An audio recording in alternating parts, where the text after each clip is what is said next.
Read Dynamite. By Roy J. Snell. Chapter 1.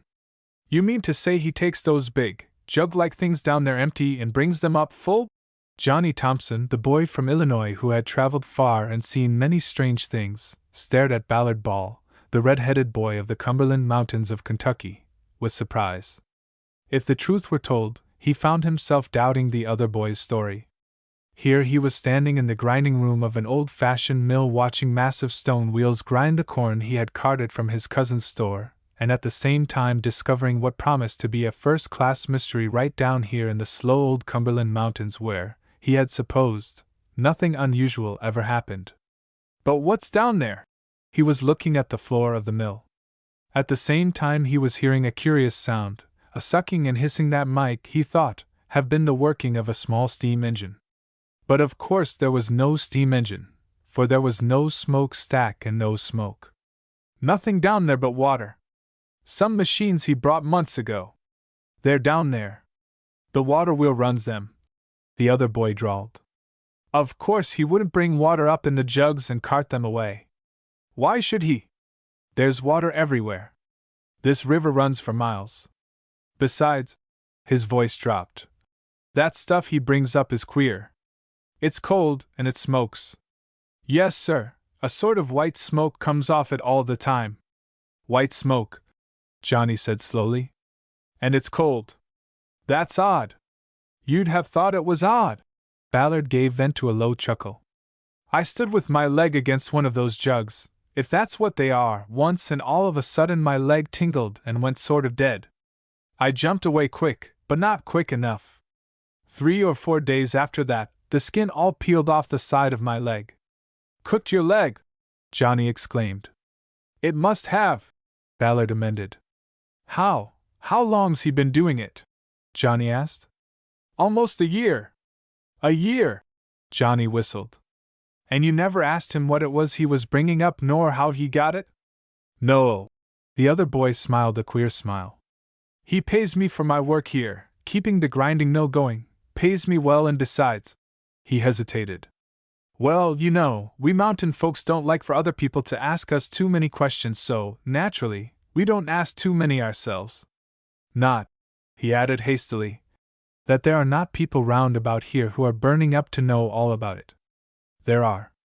But up to now nary a one of 'em's learned anything worth telling. You're a good watchman. Johnny laughed. I sleep here at the mill, the mountain boy said simply. And the lower part of the mill, down where he makes that stuff, whatever it is boarded up pretty tight, all 2-inch planks, spiked good and plenty. You see. Ballard broke off. Wait a little. There's Aunt Sally and Setzer out there. She's got rheumatism, sort of stiff in her joints. I'll take down her bag of corn to her. Left to himself, Johnny allowed his eyes to roam about the place. This was no ordinary grinding mill. It was much larger. Before the stranger came with his unusual hissing machinery or pumps, and his more unusual something that was produced apparently from water or air, or just nothing at all, it had been used in other ways. He remembered hearing Cousin Bill say it had been a sawmill, that logs had been floated down to it in the spring when the water was high. But now there were no more logs and no sawmill. Johnny's eyes strayed through the open door and up to the crest of the rocky ridge known as Stone Mountain. Worth exploring, he told himself. Caves up there I've heard, and bears. Sometimes the natives hunt them. Boy! Fellow'd have to watch out. Johnny heaved a sigh of contentment. He loved these slow-going mountain people, loved the mountains as well. In the spring when all the little streams, and the big ones too, went rushing and roaring by, when the birds sang to the tune of those rushing waters and white dogwood blossoms lay like snow banks against the hills, that was wonderful. In the autumn when leaves turned to red and gold, when chestnut burrs were opening and the coon hunters' dogs bayed from the hills, that was grand too. Yes, Johnny liked it all. But this mystery of the old mill promised to make his stay doubly interesting. Just think of an old man coming down into these hills and setting up a mill for creating something of real value out of water and air, he murmured. Gold from the sky, almost. But I'm going to find out about it. Once again his thoughts swung back to mountain scenes. His cousin Bill, who was a young man with a family, had moved down here and set up a small store. Bill was doing very well. Johnny was always welcome. He clerked in the store, made trips like this to the mill, and helped in every way he could. "Somebody told me there was a cave up there along the ridge," he said to Ballard, as the boy came shuffling back into the mill room. "Yep. There is. Regular good one," he answered. "Lot of these white icicles in it. Look like icicles, but not really icicles, you know. Stalactites and stalagmites," Johnny suggested. "That what you call 'em?" Ballard stared. "Looks like there might be an easier name to say. But they're there anyway. Want to go up there? Don't have to go back right away, do you? I'll be through in less than an hour. Then we'll go up. Johnny reflected for a moment. "Just so I get back by early candlelight. I guess it will be all right." Just at that moment, had there been any mountain imps about, and if there were such creatures as imps, we might imagine one whispering to Johnny, "As if you'd ever get back by early candlelight." But there are no imps, so there was no whisper. As Johnny stood there, a feeling of uneasiness, not to say of guilt, crept over him. At first he was at a loss to know what it was all about. Then, like a sudden bang from a squirrel hunter's gun, it came to him. "Ran away!" he exclaimed in an undertone. "Ran away. That's what I did." Yes, that was just what he had done. The call of the Cumberlands had been too much for him. The whisper of breezes among the hilltops, the chatter of squirrels in the chestnut trees, the gleam of water in deep pools where sly old black bass lurk, had been too strong for him. He had run away. Run away from what? The strangest thing. Not from his home. Johnny had no home except the home of his grandfather at Old Hillcrest. There he was free to come and go as he chose. He had not run away from his job either. At present he had no job. He had run away from a promise. In Hillcrest, the little home city of his grandfather, there was a college, not a large college, but a very fine one. The students were a sturdy, hard-working lot, the professors wise and friendly. No, Johnny had not promised to attend college. "College is fine for some people," Johnny had said. "Fine for a lot of fellows, but not for me. Imagine me sitting still for a whole hour listening to a lecture on Plato, or the fifth nerve of a frog. Some people are born for action. That's me. I can't sit still." Action. Yes, that was the word, and it was action Johnny had promised. He had told Coach Disney that he would get out and scout around among the nearby small cities for good football material. The coach had a good team, almost. He was short 2 or 3 good players. More than all else, he needed a left halfback. Johnny had promised to find him that particular player. "And I failed!" Johnny groaned. So he had. Johnny did not play football. He was handicapped by a bad knee that doubled up under him as soon as he ran 50 yards. But Johnny knew a good player when he saw one. Johnny was a lightweight boxer of no mean reputation. He could put a man through a series of action that told him very quickly what he would be worth behind the line of scrimmage. Even Coach Disney admitted that it was uncanny the way Johnny picked them. He had sent Johnny out to scout, then had hurried away for a vacation in the North Woods. Johnny had scouted faithfully for 2 weeks with no results worthy of mention. Then the call of the mountains had got him. "I failed him," he groaned. "Failed the good old coach." He was full of self-reproach, but the lure of the hills held him. Oh well, there were still 2 full weeks before college opened. He'd have a breathing spell here in the Cumberlands. Then he'd go back and pick him. Oh! Wouldn't he though? A half-hour later all guilty thoughts were banished by Ballard's cheerful drawl. "All right, now we can go. Buck Howard's here. He'll tend the mill. Your corn will all be ground by the time we get back. These mountain mills, like the mills of the gods, grind slow, but they grind exceeding fine. Cousin Bill made a nice profit by trading, brought on groceries, sugar, baking powder, and spices for corn. He had the corn ground at this mill, then shipped it out to special customers who liked this fine ground corn meal. "Here's little Bex Bryce," Ballard said. "He wants to go along. Real name's Baxter, but we call him Bex. Old as I am, Bex is, but you forgot to grow, didn't you, Bex? The short, sturdy-looking, freckled-faced boy grinned and said, I reckon. Then they were away. I suppose you know every rock up here, said Johnny, as they went scrambling up and up, over an all but perpendicular trail. Mebbe I do, Ballard admitted. But Bex knows 'em better. He's a regular mountain goat, Bex is. Saw a bear up here day before yesterday, Bex put in eagerly. Regular big one. Scared me half to death. Sure enough? Ballard paused to stare. Must have come over the mountains. Without quite forgetting the bear, they struggled on up the rocky slope. Johnny was thinking, suppose we get back into the cave and the bear comes after us? He did not quite know the answer to this. To ask, however, might be showing what these folks called the white feather, so he did not ask. Instead, he began wondering again what that old man could produce down there beneath the mill, out of water and air. He takes nothing down but brings something up. Here indeed was a puzzler. If he took some of the corn down there, you might think he was making moonshine whiskey, he told himself. And perhaps he does when Ballard is asleep. And yet, someone had told him that this old man, Malcolm McQueen, had a noble character, that he had helped bring well-educated teachers down to the school at the fork of the river. Wouldn't do that and then go peddling poisonous moonshine, Johnny thought. There had been men who did good deeds to cover up the evil that was hidden in their hearts. But somehow, he had a feeling that moonshine was not the answer. What can it be? He asked himself. Johnny's reflections were broken in upon by a word from Ballard. Listen, he whispered, as seizing Johnny's arm he brought him to a sudden halt. To Johnny's keen ears came a faint, high-keyed sound. It's a pig, a young pig. He's squealing. Something's got him. It was Bex who whispered this excitedly. For 1 full minute the 3 boys stood there, breathing softly, silently listening.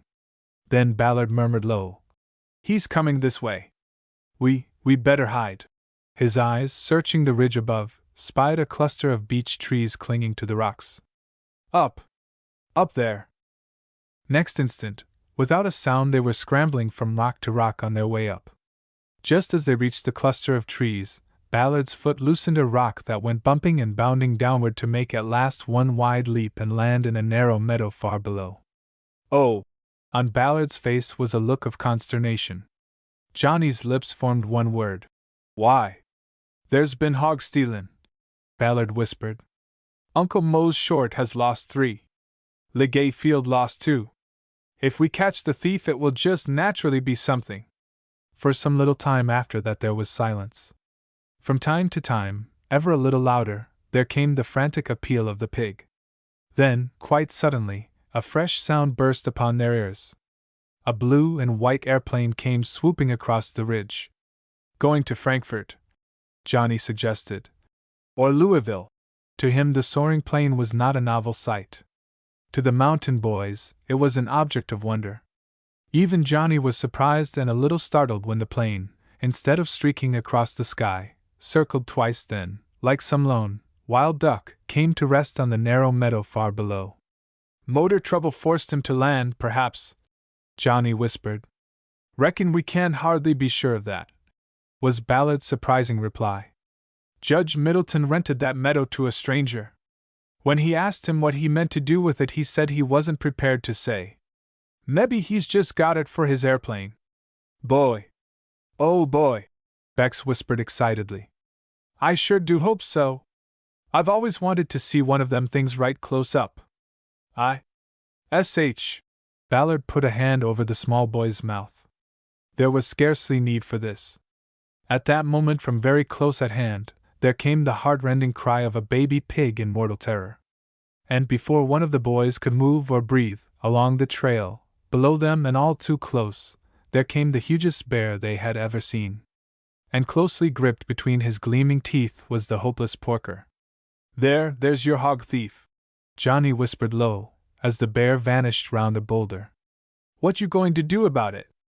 And not a thing, Ballard stammered. Whereupon the 3 boys, seized with a nervous desire to laugh, all but burst their sides holding in. In the midst of this, Ballard sobered with a suddenness that was startling.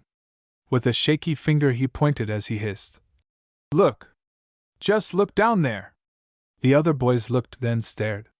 Almost directly beneath them was a narrow, swinging bridge across a rocky chasm. It was a footbridge made of boards and light cables. Ballard had crossed this bridge hundreds of times, but always on foot. Never had he seen horse or mule attempt to cross it. But at this moment, as they stared, expecting instant catastrophe, they saw, standing at the very center of the old and fragile bridge, a huge black mule. "It's Sambo," Ballard said hoarsely. "Uncle Mo's short Sambo. Per old Uncle Mo's. His mule will never make it. The cables are sure to break. The mule will be killed. It's the only mule Mo's ever had, or ever will have. Wonder what made him try to cross?" "Got untied somehow," Bex suggested.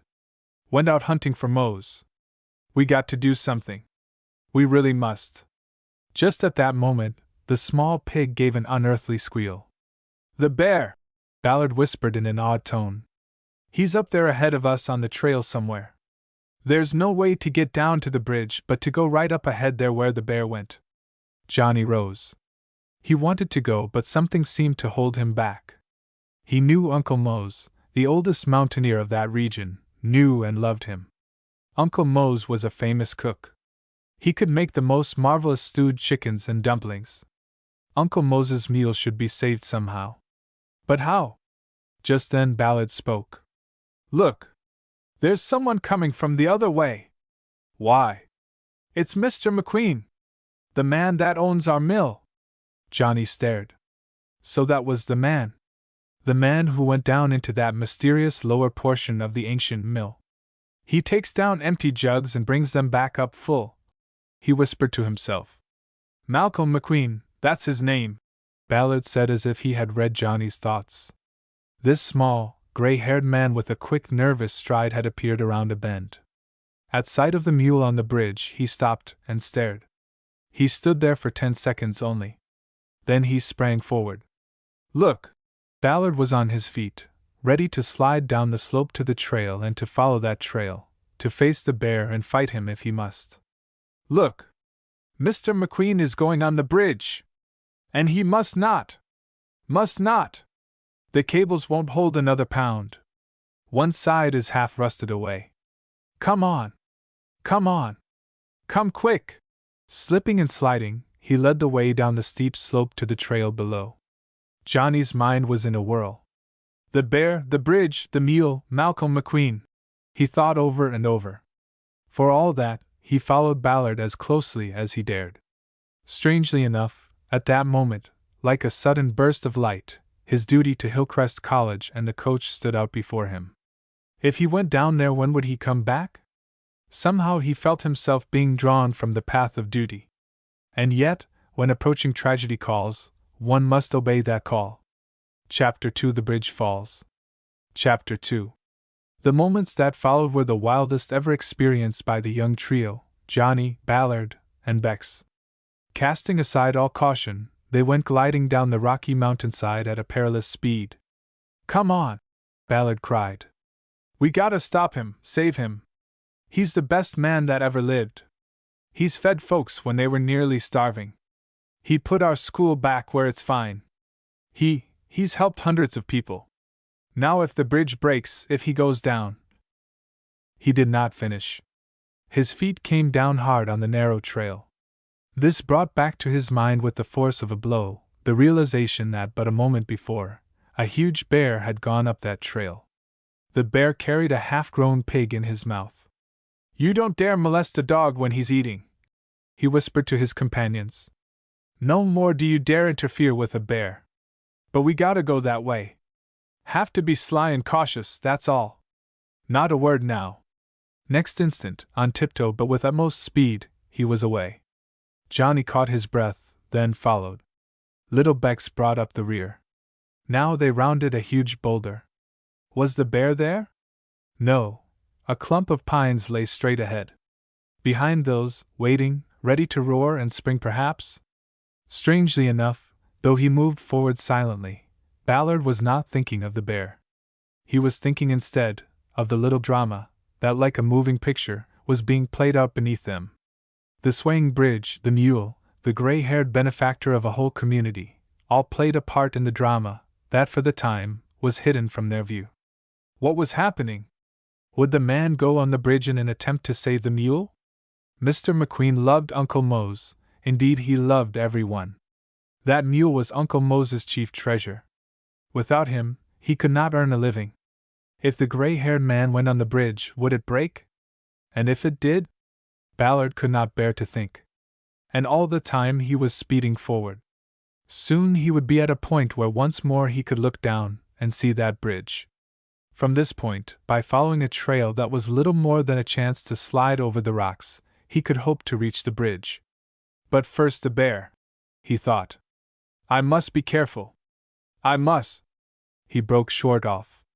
Just at that moment, a mountain of dark brown fur went rolling away from him to disappear through a dark hole that led into the side of the mountain. The cave! Ballard panted. I forgot all about it. He's gone in there. We're safe.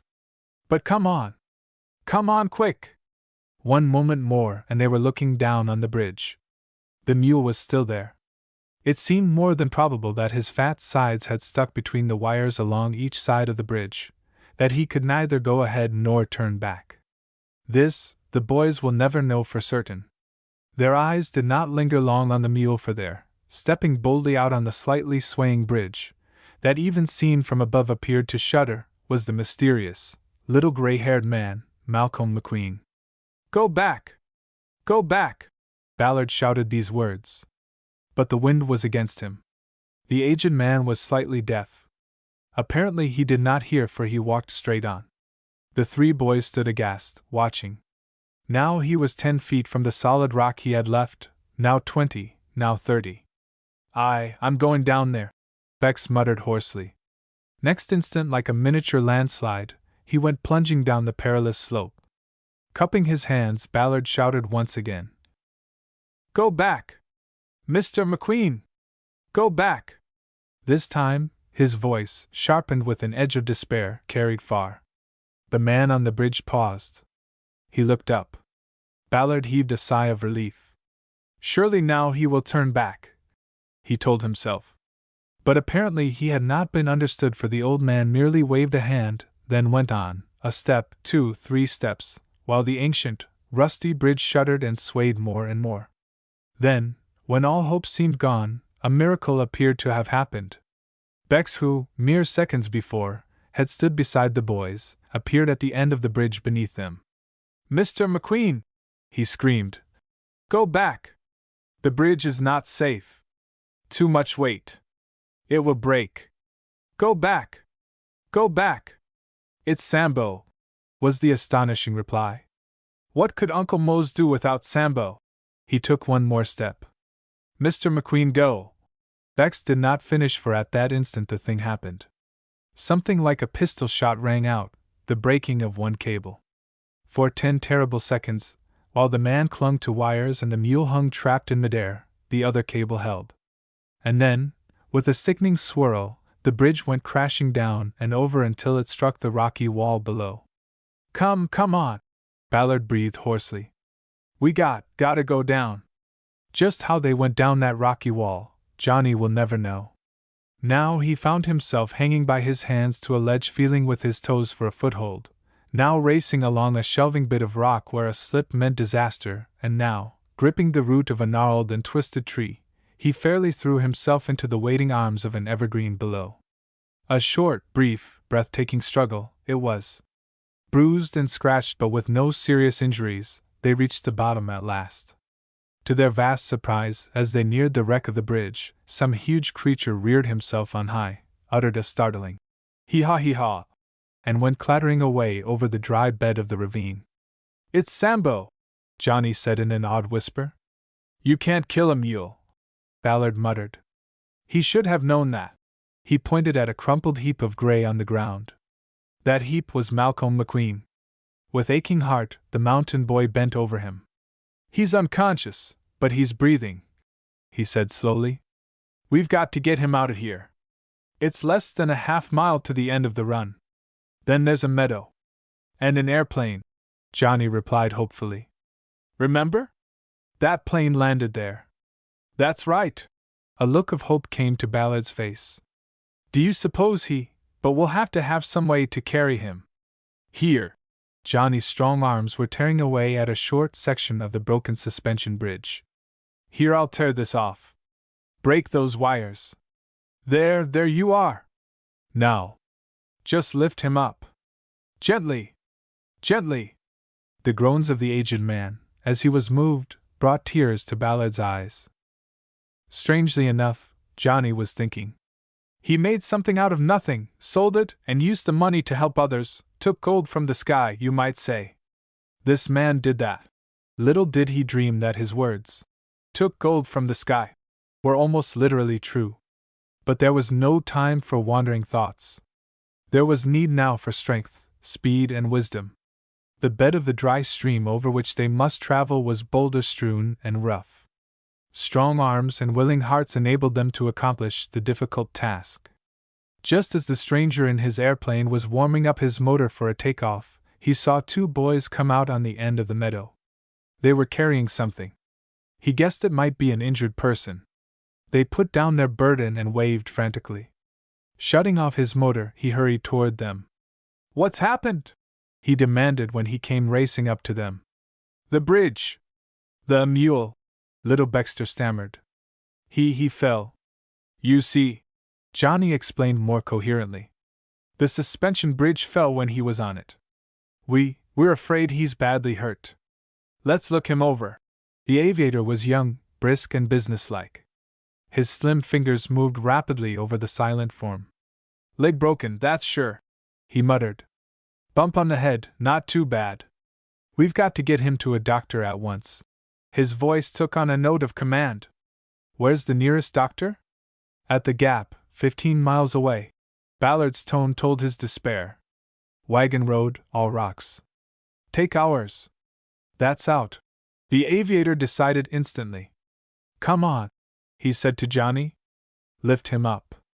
I'll take this end, now. March. He led the way toward the airplane on the double quick. I've got blankets. Make him a litter on the floor of my airplane cabin. We'll have him at a city hospital in short notice. The aviator said. You'll take him by air? Ballard stared. Sure. Why not? That, Ballard replied huskily, will be noble. Now then, the pilot said 10 minutes later. Who's going along to look after him? 2 of you if possible. How I'd like to. Ballard was near to tears. But he'd want me to stay with the mill. It might be terribly important. All right, you other 2. Little Baxter gulped. He turned first red then white. It was evident that he had never ridden in a plane. I'll go, Johnny said quietly. Be glad to. An airplane was nothing new to him. I'll go. Little Baxter breathed. Ball, Ballard. He caught his breath sharply. You tell my folks I might not come back never. Oh, come now, Sonny, the aviator exclaimed. It's not half as bad as that. Tell his mother he'll be home for breakfast. Hot cakes and molasses. Hey, son? He gave Baxter an assuring slap on the back. 2 minutes later they were in the air, all of them but Ballard. Skimming along over the narrow meadow, they rose higher and higher until the whole beautiful panorama of the Blue Ridge, Big Black Mountain, Little Black Pine Ridge, and all the rest, lay spread out beneath them. Little Baxter drew in a long, deep breath, then shouted in Johnny's ear. I never dreamed it could be like this. He broke off. A pair of keen, gray eyes were studying his face. Malcolm McQueen had apparently regained consciousness. Johnny too saw those eyes and liked them. Keen eyes, he thought. He knows a great deal. Hope I can get to be his friend. Then again came that haunting question.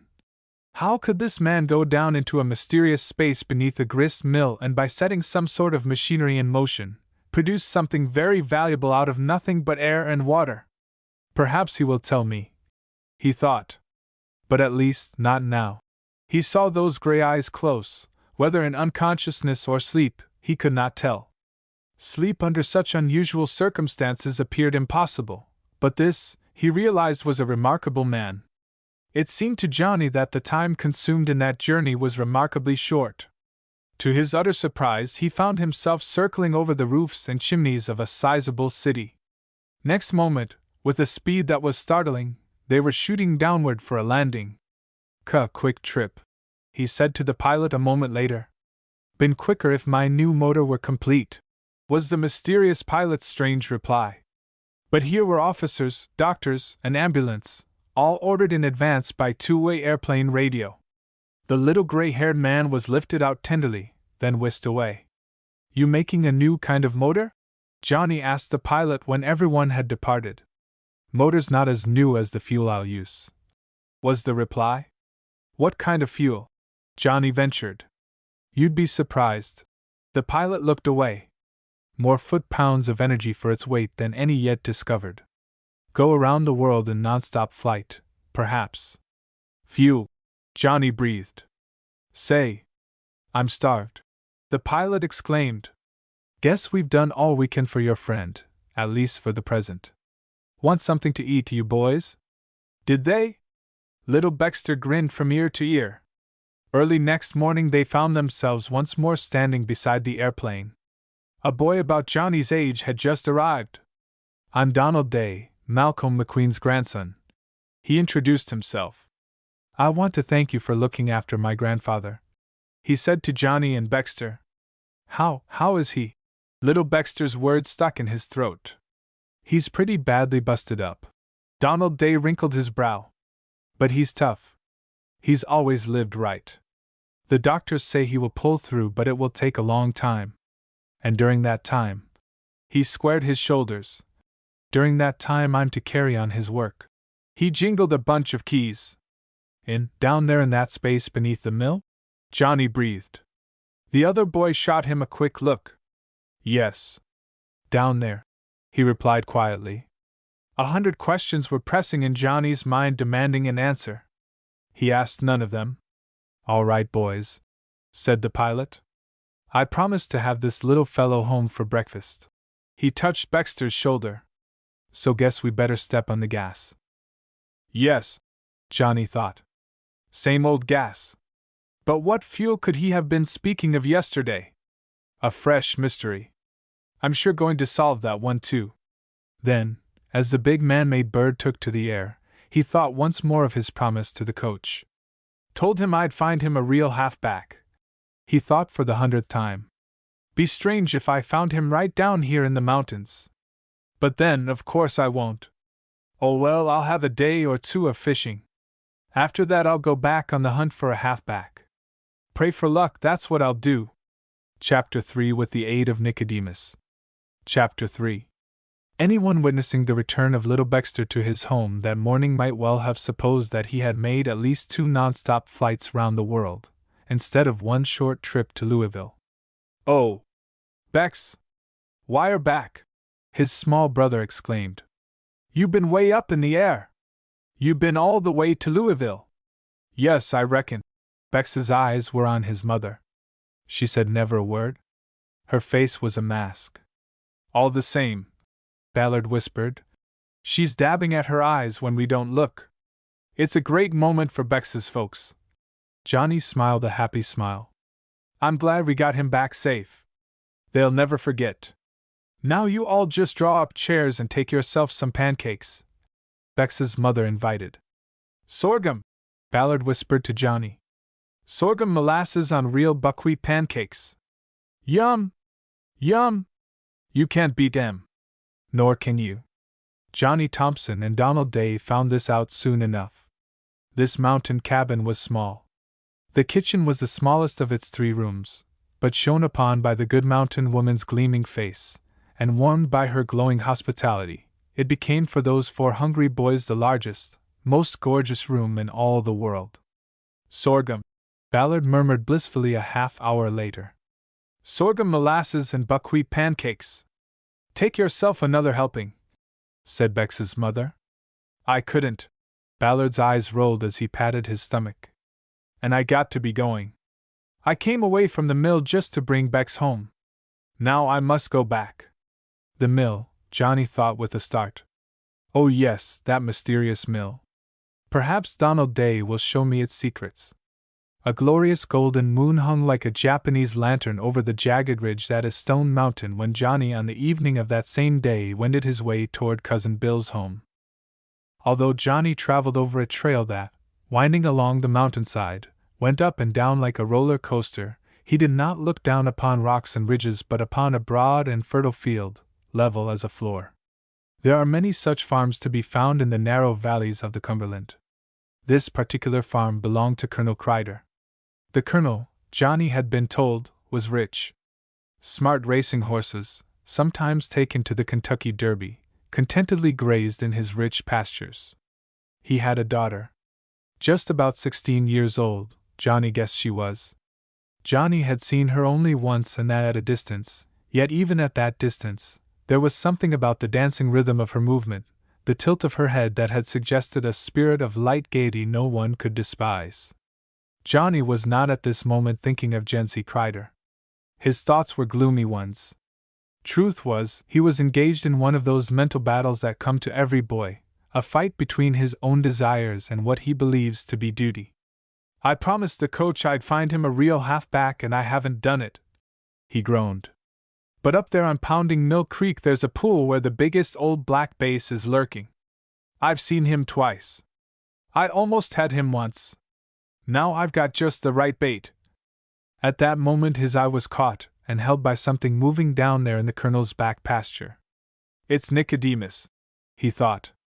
But what's got into him? He's scooting across his pen like mad. Just as if he was after something. And he is. Or something's after him. He came to this decision with a sudden mental jolt.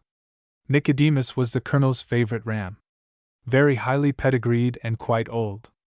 Nicodemus, until a short time before when a stout pen with a high board fence had been built for him, was the terror of the community. 3 times he had broken loose. Each time he had left fear and destruction behind him.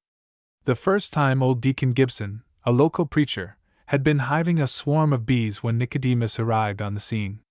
Nicodemus had failed to assist in hiving that swarm. Worse than that, he had butted the unfortunate parson into 3 beehives and released 3 other swarms upon him. On his second escape, Nicodemus had boldly entered the log schoolhouse while school was in session. The teacher had climbed on top of the table. Since there were only holes where windows should have been, the children swarmed through the window holes, leaving Nicodemus with the situation well in hand. Since it was a warm day and Nicodemus was tired, he had fallen asleep beneath the table. Needless to say, there had been no more school that day. Johnny laughed aloud as he recalled these stories of the colonel's prize ram. But now his eyes were glued upon the high-walled pen in which Nicodemus was confined. Some living creature beside Nicodemus had entered that pen. He and Nicodemus were having it out. Was Nicodemus chasing the intruder about, or was the wary old ram at last on the run? Might be that bear we saw yesterday, Johnny told himself. I've just got to see. Johnny knew the colonel and liked him. A big, bluff, red-cheeked, jovial southern gentleman, he was the idol of every boy who came to know him.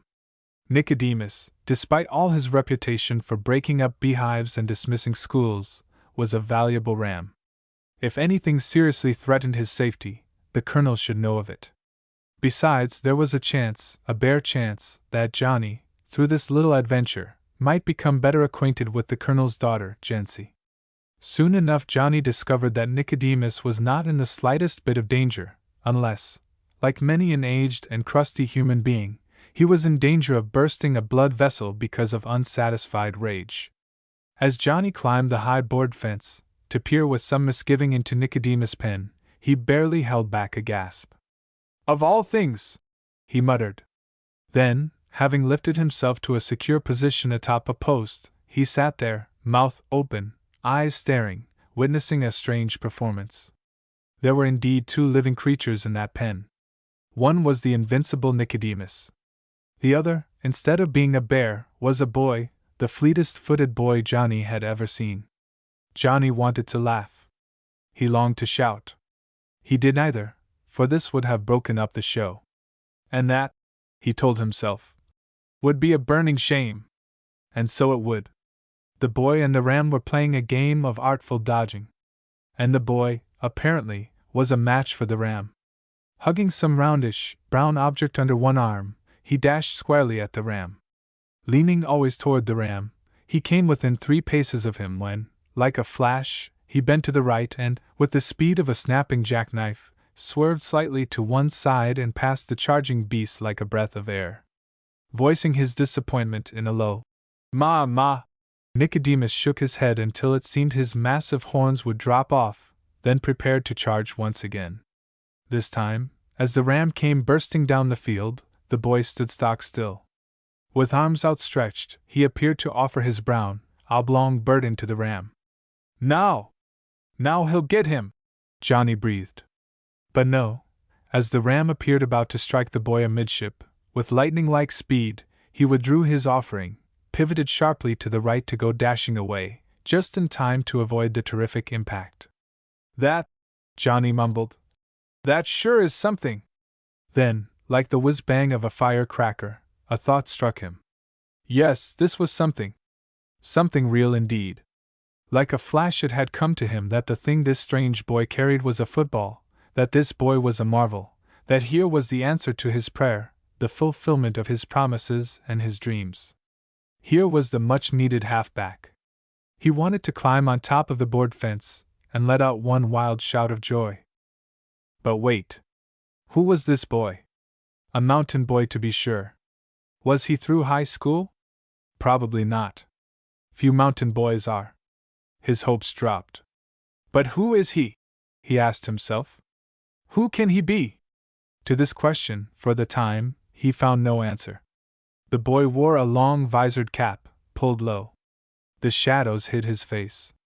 Yet there was, Johnny assured himself, something familiar about that slender form, those drooping shoulders. For a full quarter of an hour, awed, inspired, entranced, Johnny witnessed this moonlight duel between a boy and the champion of all budding rams. Then, with a suddenness that was startling, the affair came to an end. The boy tried a new feature of the game. A dozen swift steps backward spelled disaster. He tripped over something behind him, recovered, then straightened up just in time to receive the full impact of the irate ram's headlong plunge. The boy shot backward like an empty sack. At the same time there was an explosion like the bang of a shotgun. "Good grief!" Johnny exclaimed, starting to the rescue. But there was no need. The boy, still able to travel under his own steam, made his way across the field, to climb atop the fence and to cling there panting. He was now not 20 feet from Johnny. But as yet he appeared unconscious of Johnny's presence. In the final scrimmage, his cap had been knocked from his head. Johnny recognized him on the instant. It was Ballard Ball, the boy from the Mystery Mill. "Well," Johnny spoke before he thought. "He got you. But," he broke off as he caught the gleam of the other boy's deep-set, dark eyes. I'm sorry," Johnny apologized instantly. "I didn't mean to spy on you. I saw you and Nicodemus, thought you might be that bear." "That bear?" Ballard laughed, his good humor having suddenly returned. "No bear'd ever have a chance with old Nicodemus. He'd be knocked out cold in the first round." "I believe it." Johnny began sliding along the fence. "But say," he exclaimed, "where did you play football?" "I never did, not very much, you see." Ballard laughed. "We tried it over at the Gap. It went fine until Squirrelhead Blevins called Blackie Madden a name he didn't like. Blackie went home and got a gun. If the teacher hadn't caught Blackie with it, Squirrelhead wouldn't be living now. So that's all the football there was." "At the Gap?" Johnny breathed a prayer. "Did you go to high school there?" "Yes, I sort of graduated there last June," Ballard admitted modestly. "Thank God," Johnny breathed. Then, "Ballard, you're going to college. You're going to play real, big-time football." "Oh no! I can't." Ballard was all but speechless.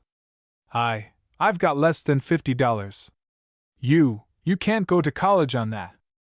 "Sure you can," Johnny's tone was one of finality. My granddad's one of the trustees of Hillcrest College. He endowed a scholarship.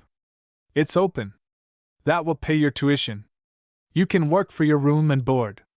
More than half the boys do that. Yes, you're going to college. And will the coach be pleased? Ballard, old boy, you're the answer to my prayer. But Johnny, the mountain boy's voice hit a flat note. I read somewhere that college freshmen are not eligible to play football. That's only in the big colleges and universities, Johnny explained. You'll be eligible in Hillcrest all right. And now, Johnny said more quietly after a moment, now I can go fishing with a good conscience. What's college got to do with fishing? Ballard asked in surprise. Johnny told him. I must go to college so you can go fishing. Ballard laughed. Well, one excuse is better than none. Wait till I get my ball and I'll go up the creek with you. He busted my ball, the old rascal. But then maybe that sort of saved my ribs. I'll not try the back step after this. Wait. He sprang into the pen, and before Nicodemus could arrive, was back on the fence with the deflated ball. And that was how Johnny made his first move toward fulfilling his promise to Coach Disney of Old Hillcrest. He had done it with the aid of Nicodemus. There was more to come, very much more. Chapter 4: The Haunted Pool. Chapter 4. Next day Johnny disappeared among the rhododendrons and mountain ivy that grow along the right bank of Pounding Mill Creek. His step was light, his heart was gay. And why not? Had he not fulfilled his mission? Had he not discovered the much-needed halfback for the Hillcrest coach? And did he not carry in his hands, beside a short split bamboo rod, a can of soft craws? And were not soft craws the bait of baits for this season of the year? He looked with pride and joy upon the half-dozen crawfish that, having recently shed their shells, held up soft and harmless claws for his inspection. I'll get that old sport, the king of all black bass, today, he assured himself. I'll have him in less than an hour. He might have fulfilled this promise had it not been for a lurking shadow that, passing silently on before him, came to rest at last on a rocky ledge, above the second deep pool in Pounding Mill Creek. Johnny had little interest in that second pool for the present. In fact, that particular pool had a peculiar sort of horror for Johnny. A man had been drowned in that pool. He recalled the story with a chill. A group of foreign laborers, so the story went, had driven up the creek from the gap. They had meant to dynamite this pool and get a mess of fish. Since this was against the law and since they found Zeb Page, a deputy sheriff, sitting on a nearby boulder, they had decided to take a swim. The pool was deep, all of 20 feet. 4 of the foreigners could swim. The water was fine. They enjoyed it immensely. They had all crawled out on the bank to sun themselves when one of their number, who had never known the delights of swimming, said, "That's nothing. I can do that." He dove in, clothes and all. He disappeared beneath the placid surface of the pool.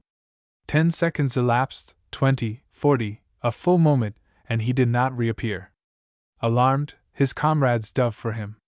10 minutes later they brought him to the top, dead. In each of his 2 coat pockets, they found a heavy revolver. I always said, old Uncle Joe Creech always exclaimed after telling this story, that tot and pistol guns would keep a good man down. And that to my notion mighty nigh proves hit plumb fair sartin. And folks do say, he would add with a lowered voice and shifting eyes, that this here foreigner can be heard on a still night in the dark of the moon, a shootin' off of them their pistol guns. But then shucks! He would squirt tobacco juice at a crack in the floor. Shucks! How could he and him drowned and dead? Sure enough, how could he? All the same, Johnny never dropped his bait in that deep pool. He always had a shivery feeling that it might catch on something soft and that if he hauled in hard enough, he'd bring a dead body to the top. Pure fancy, he knew this to be, but anyway there were enough other pools to be fished in. Why not pass this one up? He meant to pass it up on this day, as on all others, but fate had decreed otherwise.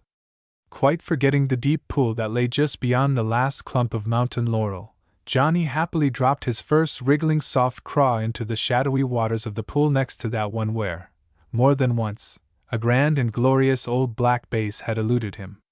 I'll get him, he whispered. Get him for sure. But would he? He waited. Lurking in the shadows, he watched the dry line sink down, inch by inch. Then, with a soundless parting of the lips, he saw the line begin shooting away. Bass, he whispered. Big old black bass. The bass he knew would run a yard, 2, 3 yards, then pause. Should he give the line a quick jerk then, setting the hook? Or, as many wise anglers advised, should he wait for the second run? The line ceased playing out. Old Bass had paused. Now, Johnny whispered. Now? Or, he gave a quick jerk. He had him. His heart leaped. He began reeling in. Then his hopes fell. Only a little fellow. It must be. No real pull at all. Nor was he mistaken. Close to the surface there appeared a beautiful young bass, perhaps 9 inches long, the kind those mountain natives call green pitch. With a deft snap of his line, Johnny switched him off, then watched him as, for a moment, stunned by the suddenness of it all, he stood quite still in the water. Johnny's thoughts were all admiration. How beautiful he was, like the things a Chinaman does in green lacquer. But the big old black fellow, still lurking down there somewhere in the shadows? What of him? At once Johnny was alert. Drawing in his line, he offered up one more precious soft craw on the altar of a fisherman's hope. Down, down went the crawdad. Down, down sunk the line. But what was this? Of a sudden the line shot away. Startled, eyes bulging, Johnny watched his line play out, a yard, 2, 3, 4, 5, all but the length of the pool. Then, now! He breathed once again. And what? Was he snagged on a rock? It seemed so. But who could be sure? He strained at his line cautiously. It did not budge. Fellow'd think it was an alligator, he whispered. He put a little more strain upon his line. It gave to his touch. Then, of a sudden, it went slack. Dumb! Got off! At that instant the pole was all but jerked from his hand, and at precisely the same instant, the most magnificent fish he had ever seen leaped clear of the water. He leaped again and yet again. Johnny's heart stood still. Then, as he saw the fish vanish, felt the tug and knew he still had him, his heart went racing. It was at this precise second in the long history of the world that Johnny's ears were smitten by an unearthly scream. It came from the direction of that other pool, the foreigner's death pool, the haunted pool. The scream was repeated not once but twice. It was followed by a loud splash. There could be but one conclusion. Someone had been about to fall into the pool. That someone could not swim. Someone had fallen into the deep pool. Johnny dropped his pole, heaved a sudden sigh of regret, and at the same time dashed through the bushes. Arriving breathless at the edge of that other pool, he saw a head rise partially above the water. A mass of crinkly brown hair floated on the surface. Without further thought, Johnny plunged, clothes and all, into the pool, to begin an Australian crawl toward the spot where the head had been. But where was it? For a space of 10 seconds, he could not locate it. When at last his racing gaze came to rest, it was upon a spot close to the opposite bank. The head was there, also a pair of fair, round shoulders. Johnny paused in his swimming to see a girl, of some 16 summers, emerge, fully clothed and dripping, from the pool. Just then she turned about to look at him and say, as a rare smile played about her lips, "Oh, you in swimming too?" To measure Johnny's emotions at that moment would be impossible. The girl was beautiful. But the witch? Why had she screamed? Had she meant to deceive him? And his fish? Gone, of course. Even a Tennessee shad could loose himself from a drifting pole like that. "No," he said, speaking slowly. "I'm not in swimming. I fell in, same as you did. But I didn't fall in." The girl shook the water from her hair. "I jumped in." "And do you always scream like that when you dive?" Johnny was puzzled and angry. "Nearly always." The girl sat down upon a rock in the bright sunshine. "There's some sort of bird that screams before he dives. I like it. And I suppose," Johnny said mockingly, "that you always go in clothes and all?" "Always," she said soberly. It wouldn't be quite decent not to unless you have a bathing suit. And I haven't one. I've asked Dad to buy me one many times, but he always forgets. Who's Dad? Johnny asked quickly. Dad is Colonel Kreider. I'm Jency Kreider. Now please. There was a friendly note in her voice. Stop being ugly. Come on out in the sun, we'll be all dry in a half hour. I want you to tell me about a lot of things. Jency Kreider, Johnny was thinking to himself. The very girl I've wanted to know. And such a meeting as this. You made me lose a black bass, a whopper. He grinned in spite of himself. Oh. I'm sorry. She was all sympathy. But I'll find you another, a bigger one.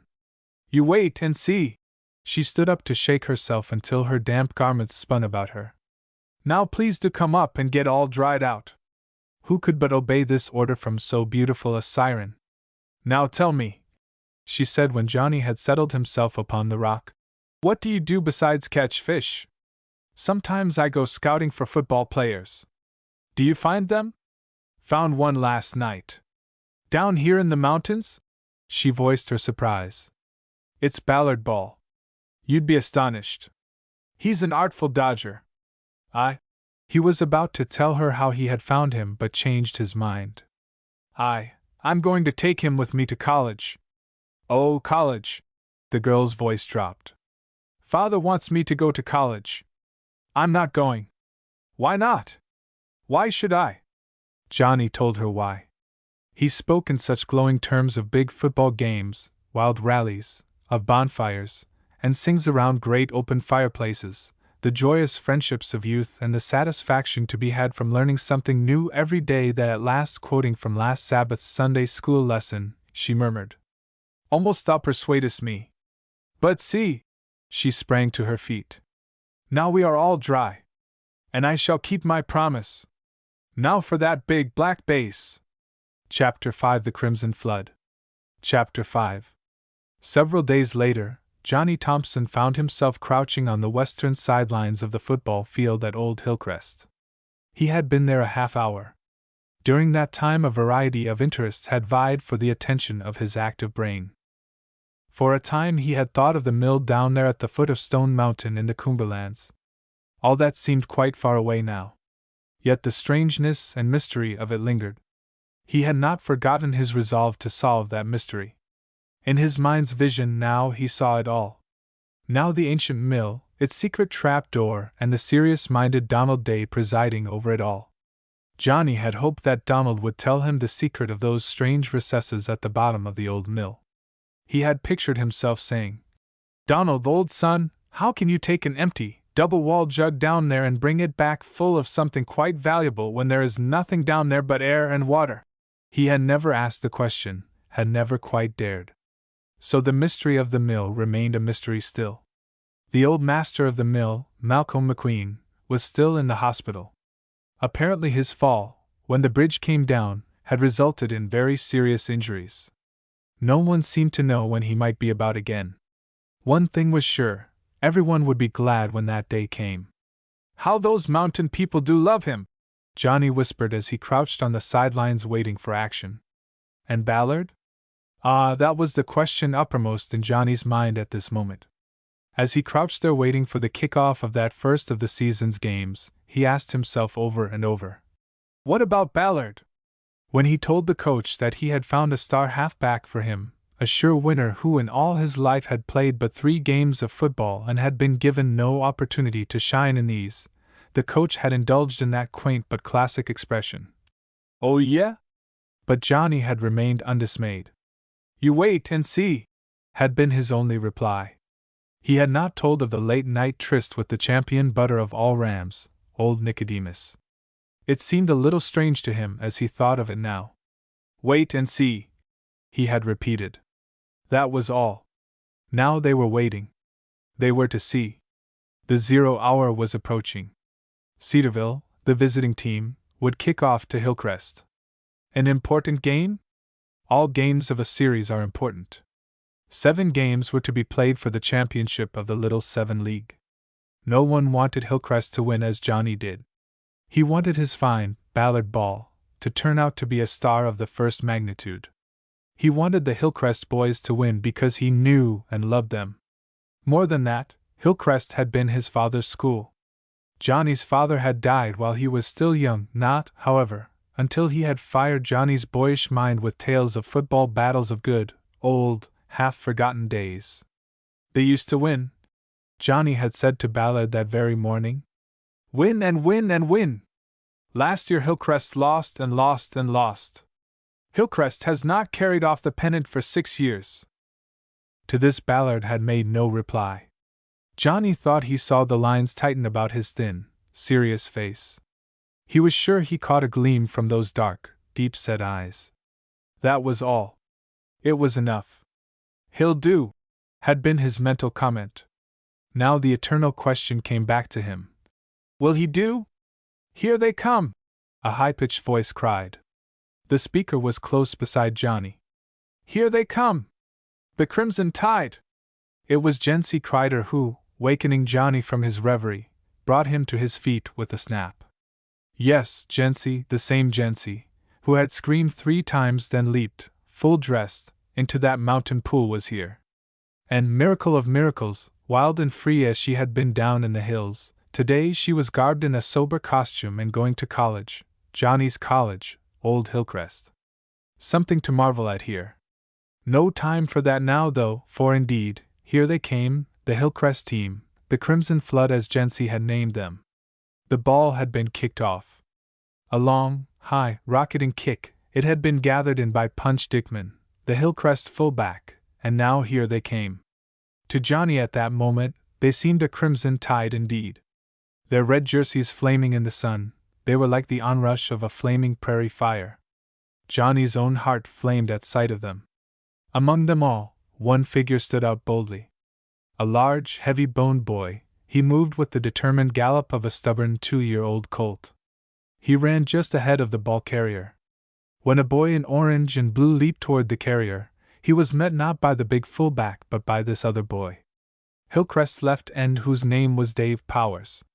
Dave spilled him as easily as he might have a tea wagon laden with dishes. 2 others of the orange and blue went down before him. Look at 'em! Johnny thrilled to the core of his being. 30-yard line, 40, 45, 50. Over the center, 45. 40. There! There he's down on the Cedarville 37-yard line. Yowie! What a run back! It's a good sign, Jency. A very good sign. He slapped his companion on the back as if she were a boy. And she came back with a feigned punch to the jaw. But Ballard? Johnny's thoughts sobered. Ballard, the slim dark-eyed mountain boy, was in there at right half. The coach was giving him his chance. Good old Disney, Johnny muttered. Here's hoping. He'll make good, Jency exclaimed. Ballard will make good. I'm sure of it. That's a pal. Johnny's heart warmed toward the girl. Once down there in the Coomberlands he had fairly hated her for making him lose a fine black base. He was all for her now. Hillcrest had the ball. The run back had been wonderful, but, after that for a time, things were not so good. Johnny saw at a glance that the Hillcrest team was outweighed 15 pounds to the man. And, in the beginning games at least, weight does count. Hillcrest tried a smash through right tackle. No good. They attempted an end run with Ballard carrying the ball. Johnny caught his breath as he saw the mountain boy tuck the ball under his arm. First blood, he muttered. 2 enemies broke through the line. Ballard dodged one, appeared to offer the ball to the second, then pivoted and faded out to the right. Great stuff, Johnny murmured. In the end, however, the mountain boy was thrown for a loss of 2 yards. One more down, then came the punt. A Cedarville man carried the ball to his own 40-yard line. Then followed a terrific pounding of the Hillcrest line that resulted in 4 first downs, a 30-yard run through the line, and at last a touchdown by the invaders. Oh, Jency sighed, it was the first real game she had ever witnessed. How can we win when they ram the line like a flock of goats? Or rams? Johnny chuckled in spite of himself. But wait, he consoled her. Our team will take to the air. Then you'll see. Take to the air? Jency was puzzled. We'll have to beat them with passes, Johnny explained. He looked at the girl beside him and marveled. From his strange introduction, or lack of introduction, back there in the mountain pool, he had suspected her of being a trifle crude. To his vast surprise, he had found her very much of a lady. As he thought of it now, while Cedarville took time out before a try at the goal, as he recalled the few happy days spent with her there in the mountains, he found himself thinking of her as he might have thought of the fine type of English girl, who rides after the hounds, plays golf, cricket, and tennis, and is a fine-spoken, properly dressed young person for all that. Ride after the hounds? Well, they had not quite done that. They had followed the colonel's favorite hounds over the ridges, hunting squirrels. They had risen 2 hours before dawn to walk through the dewy moonlight to a cornfield. There they had treed 2 fat, marauding old coons and had, as Jency put it, shot them at sunrise. They had. But there was the kick for the extra point. No good, off to the right. Johnny cheered with the rest, but his gaze was wandering from the coach to Ballard, then from Ballard to the coach again. What was the coach thinking of Ballard? Probably nothing. He hadn't been given a chance. There! There they go! Jency cried. At once Johnny's eyes were on the ball. Cedarville had kicked off to Hillcrest. By some strange chance, it was Ballard who caught the ball. It was no mere chance that Dave Powers, the left end, was at Ballard's side. He had a way of being near the runner. Together they sprinted down the line, but not for long. Ballard's course was too much of a snake dance for Dave. He dodged there, pivoted here, leaped straight at a would-be tackler, then shot to the right. Eluding all would-be tacklers, leaving his teammates far behind, the slim Kentucky boy set the bleachers howling with delight. Had it not been for the lone safety man who rushed him and downed him at the 15-yard line, it must surely have been a touchdown from a run-back. A marvelous feat as it was. Hillcrest went wild with the yell. "Ya Ballard! Ya Ballard! Ballard! Ballard! Touchdown! Touchdown!" A touchdown it was, and that on the very next play. Little Artie Stark, Hillcrest's midget quarterback, took the ball, lateraled a slow pass to Dave Powers at end, and Dave, plunging like a bucking bronco, shot through the line. Yeah! Yeah! Yeah! Even Jency, who until now had watched the game in passive silence, joined in the cheering. The kick was good. The score stood 7-6 in favor of Hillcrest. There followed moments of tense struggle. Hillcrest won the ball and lost it. Cedarville battled their way to the 10-yard line only to lose the ball on a fumble. Hillcrest took to the air but with little success. Pass after pass dropped to earth incomplete. At last there was but 7 minutes left to play. The day was warm for autumn. Both teams showed the strain. Hillcrest tried one more forward pass only to meet with disaster. It was intercepted by the opponent's right end. He went romping down the field for a second touchdown. The kick was good. Score 13-7 against Hillcrest. "Cheer up, boys!" Johnny shouted as, having taken time out, the Hillcrest boys lay sprawled out before him. "You'll win. There's 6 minutes yet to play." "Then thanks, Johnny." "Thanks for them few kind words," came from a member of the team. Ballard did not so much as look up. "He's dead on his feet," Johnny whispered to Jency. "The coach should take him out, but he's afraid he'll break him if he does." "Poor Ballard," Jency whispered back.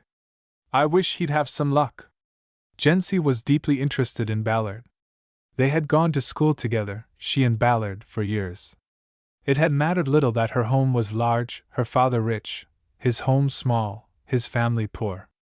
They were friends. When grade school was over, Jency had been sent away to a high-class private boarding school for girls.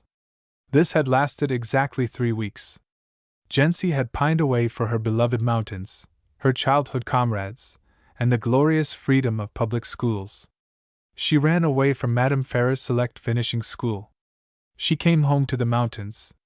Her father had chuckled over her rebellion and had sent her, with Ballard and all her other childhood pals, to the high school at the Gap. She had not wanted to go away to college. The appearance of Johnny Thompson on the scene had changed all that. Johnny had painted glowing pictures of college, of basketball, football, pep meetings, evenings about the open fire in the big dorm, and all else that goes to make college glorious. Johnny himself was a rather glamorous figure. And Ballard was going. That was enough. So here she was. And here was Ballard of her own pounding Mill Creek, on a football team that apparently could not win. They must win, she set her teeth hard. They shall win, Johnny exclaimed. Would they? It did not seem so, for once again, as play was resumed, the opponents began battering their shattered line, marching down the field toward one more touchdown.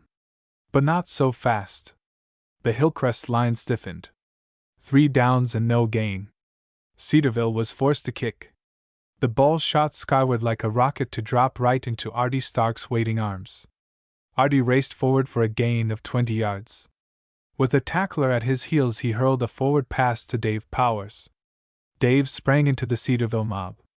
He dodged here, pivoted there, was about to be tackled, then lateraled back to Artie Stark halfway across the field and all alone. By this time the Hillcrest bleachers had gone mad. Even the Cedarville rooters were screaming at the tops of their voices. "Touchdown! Touchdown!" yelled the excited mob. Johnny looked at his watch. 1 minute to play, 1 minute for a touchdown. Regular Jack Armstrong football, he murmured. Almost, but not quite. Finding himself in the open and in full possession of the treasured pigskin, Artie Stark once again shot forward toward the goal line. An enemy appeared on the right. He dodged him. One on the left, another on the right, a third directly before him. No chance. His eyes roved the field. Then, thanks, good fortune, he murmured as he sent the ball on a long, looping curve toward Ballard Ball, the slim Kentucky boy, who stood waiting all alone on the enemy's 5-yard line. It was a perfect pass. Ballard was not obliged to move a foot. The ball dropped squarely in his arms. Yet, Johnny could not believe his eyes. The ball went bouncing in air to at last strike the earth and roll away. Incomplete pass, Johnny groaned. 1, 2, 3 passes, all incomplete. The ball goes back miles and miles. And with only a half-minute left to play, he groaned again, and all Hillcrest groaned with him. And well they might, for scarcely had the teams lined up for play when the whistle blew. The game was over. Hillcrest had lost 13-7. When Johnny and Jency went in search of Ballard, they did not find him on the field. He had vanished. "Johnny, we must find him," Jency exclaimed. "We really must. I know Ballard. I've known him a long, long time. He's too good to be true. He'll blame himself for the loss of that game. Why, he may start for home tonight. You never can tell." Chapter 6 Old Kentucky. Chapter 6. After a futile search for Ballard, Johnny wandered back to the Blue Moon. The Blue Moon was Johnny's latest financial venture in a strange and troubled world. It promised to be a grand flop, and Johnny was duly unhappy about it. The establishing of the Blue Moon had been a suggestion of Johnny's grandfather. The old man was seldom wrong. This time, however, it did seem that he had erred. It had started with Johnny's determination to find his young Kentucky friend a job, anything at all that would enable him to earn money for food and lodging. At first it had seemed simple enough. In the end it proved impossible. Everything was taken. "Way to get a job these days," Johnny's grandfather had said, "is to make one for yourself." "Sure," Johnny grinned. "But how?" "Not so hard as it might seem," the old man rumbled. "I've been thinking about it for quite a spell. You know, college boys like a place to gather and talk things over, have a cup of coffee or hot malted, sort of a gathering place of the clan." "I know," Johnny agreed. "I've been watching them.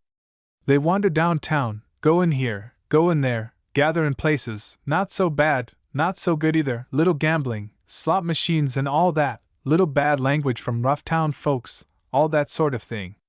If I had a boy away from home, I'd like him in a better place." "So why not, Johnny?"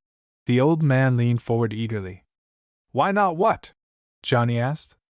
"Why not turn that abandoned bowling alley building just off the campus into a sort of students' retreat, place where they can buy little things they need, sit down for a hot drink, gather around for a bit of conversation, all that?" I've got the fixtures for you, took them on a bad debt. They're in storage. I'll finance it for you. Make a job for both you and Ballard. What do you say? Grand. Johnny had all but hugged the old man. They had worked hard to make the place attractive, Johnny and Ballard had.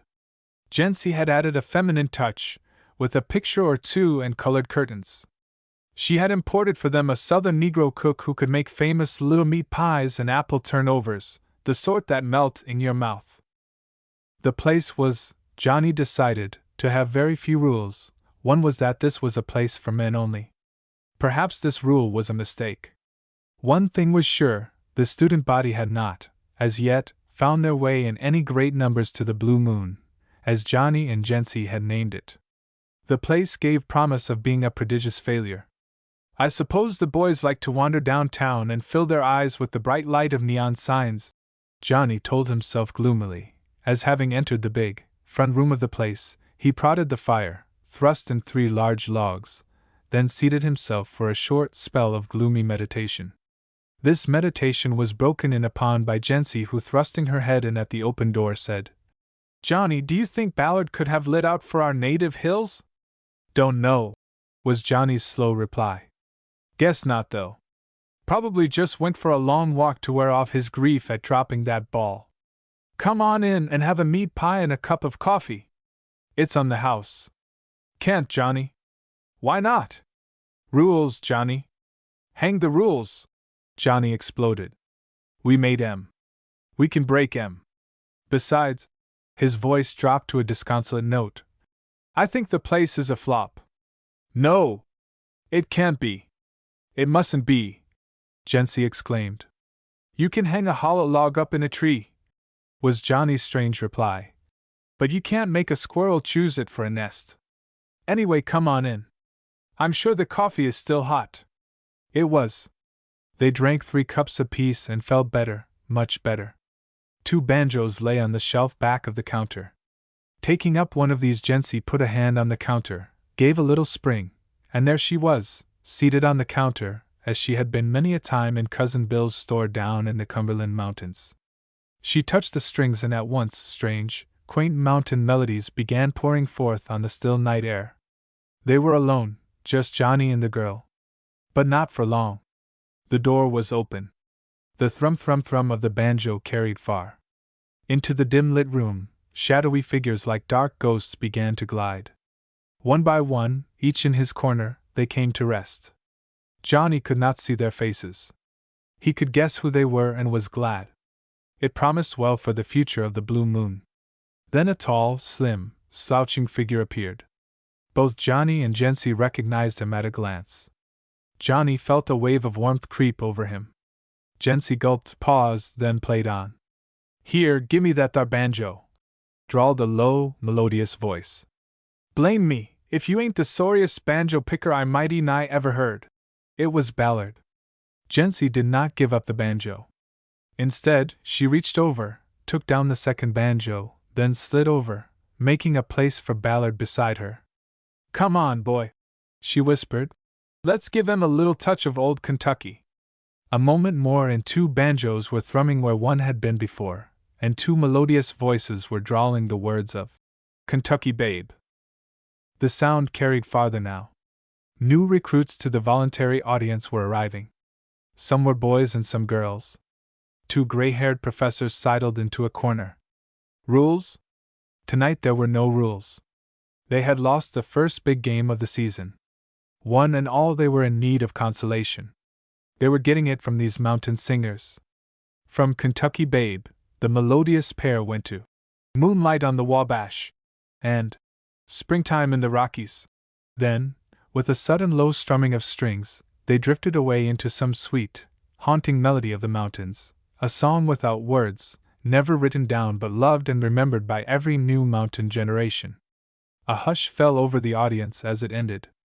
The hush deepened as the strings took up an old refrain and the untrained melodious voices began. The sun shines bright on my old Kentucky home. The hush continued all through the song. Surely no audience had ever accorded a more perfect reception. For a full moment there was silence. Then a voice exclaimed, Yeah, Kentucky! Yeah! Yeah! Old Kentucky! Instantly the throng was on its feet as the rafters rang with the shout.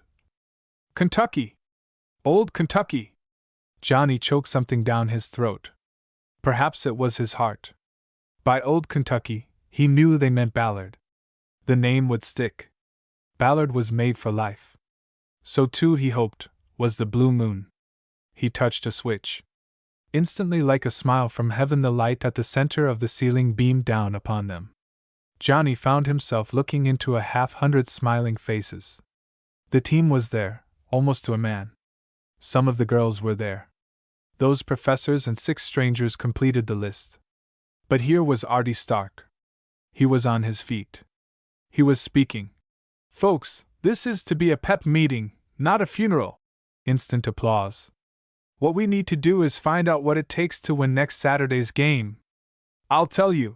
Artie's round, freckled, and usually smiling face was serious. I'll tell you what we need. It's practice. How can we win? By getting out on the air. Basketball. That's it. Basketball on the football field. That takes practice, hours and hours of practice. I know what you're going to say, where's the time? All right for you, you'll say, you don't have to work, Artie. Look! Artie broke short off to allow his eyes to circle the crowd. Who's the best ball carrier we've got this year? Who's the artful dodger? There he is! He pointed straight at Ballard. Old Kentucky. That's who it is! Once again the crowd cheered, this time long and huskily. Ballard turned red, struggled with something in his throat, made a few gurgling sounds, then sat there in silence. What does he need? Artie demanded. He needs practice, to become air-minded. That's what it will take to win. And practice, that's what he's going to get. I'm going to serve up chocolate sodas, banana splits, and ham sandwiches in this old blue moon of Johnny's. I don't have to work, but I'm going to, for good old Hillcrest and all she stands for. No, Ballard was on his feet. It matters little what he meant to say. Wild cheers drowned all his efforts at speech. As for Johnny, his head was in a whirl. Artie Stark was to be his aide at the Blue Moon. Artie, the most popular boy in the whole school. What a boost the old Blue Moon was going to get. An hour later, when arrangements had all been made for the future and the crowd had melted away, Johnny was preparing to throw the light switch, lock the door, and go home, when his attention was attracted by some stranger who still lingered in the shadows. Wonder what he wants, Johnny thought. There was something familiar about the stooping shoulders, the large, dark glasses of the stranger. Did you want something? He asked hesitatingly. Yes, The stranger came forward. You may have forgotten. It's been quite a while, Johnny, but Good grief! Johnny exclaimed. It's Panther Eye! My old pal Panther Eye! Next instant he was gripping the other boy's hand until it hurt. Chapter 7 Panther Eye's Return. Chapter 7. Sit down, Pant. Johnny's mind spun like a top. Pant! Good old Panther Eye. Sit down here. I'll switch off that big light. There now! That's more like it. What's the good of light for a fellow like you? See in the dark well as the light. I'll be right back, Pant. Got coffee? Lot of good hot coffee and hamburger, just right hamburger. Have a feast, Pant, and talk just like we used to. Jungles, Pant, and the great, white wilderness. Submarine in the Chicago River. Man! Oh, man! At this, as if suddenly realizing he was talking like a man, Johnny ducked away toward the kitchen where, with shaky fingers, he laid crisp, brown hamburgers between round sliced rolls and poured great, steaming mugs of coffee. All the time he was thinking. Panther Eye of all people! Panther Eye, you will know if you have been Johnny Thompson's friend for long, had for a long time been Johnny's boon companion. Then, quite suddenly and mysteriously, he had dropped out of his life. Nothing very strange about this for, after all, Pan had always been a mysterious person.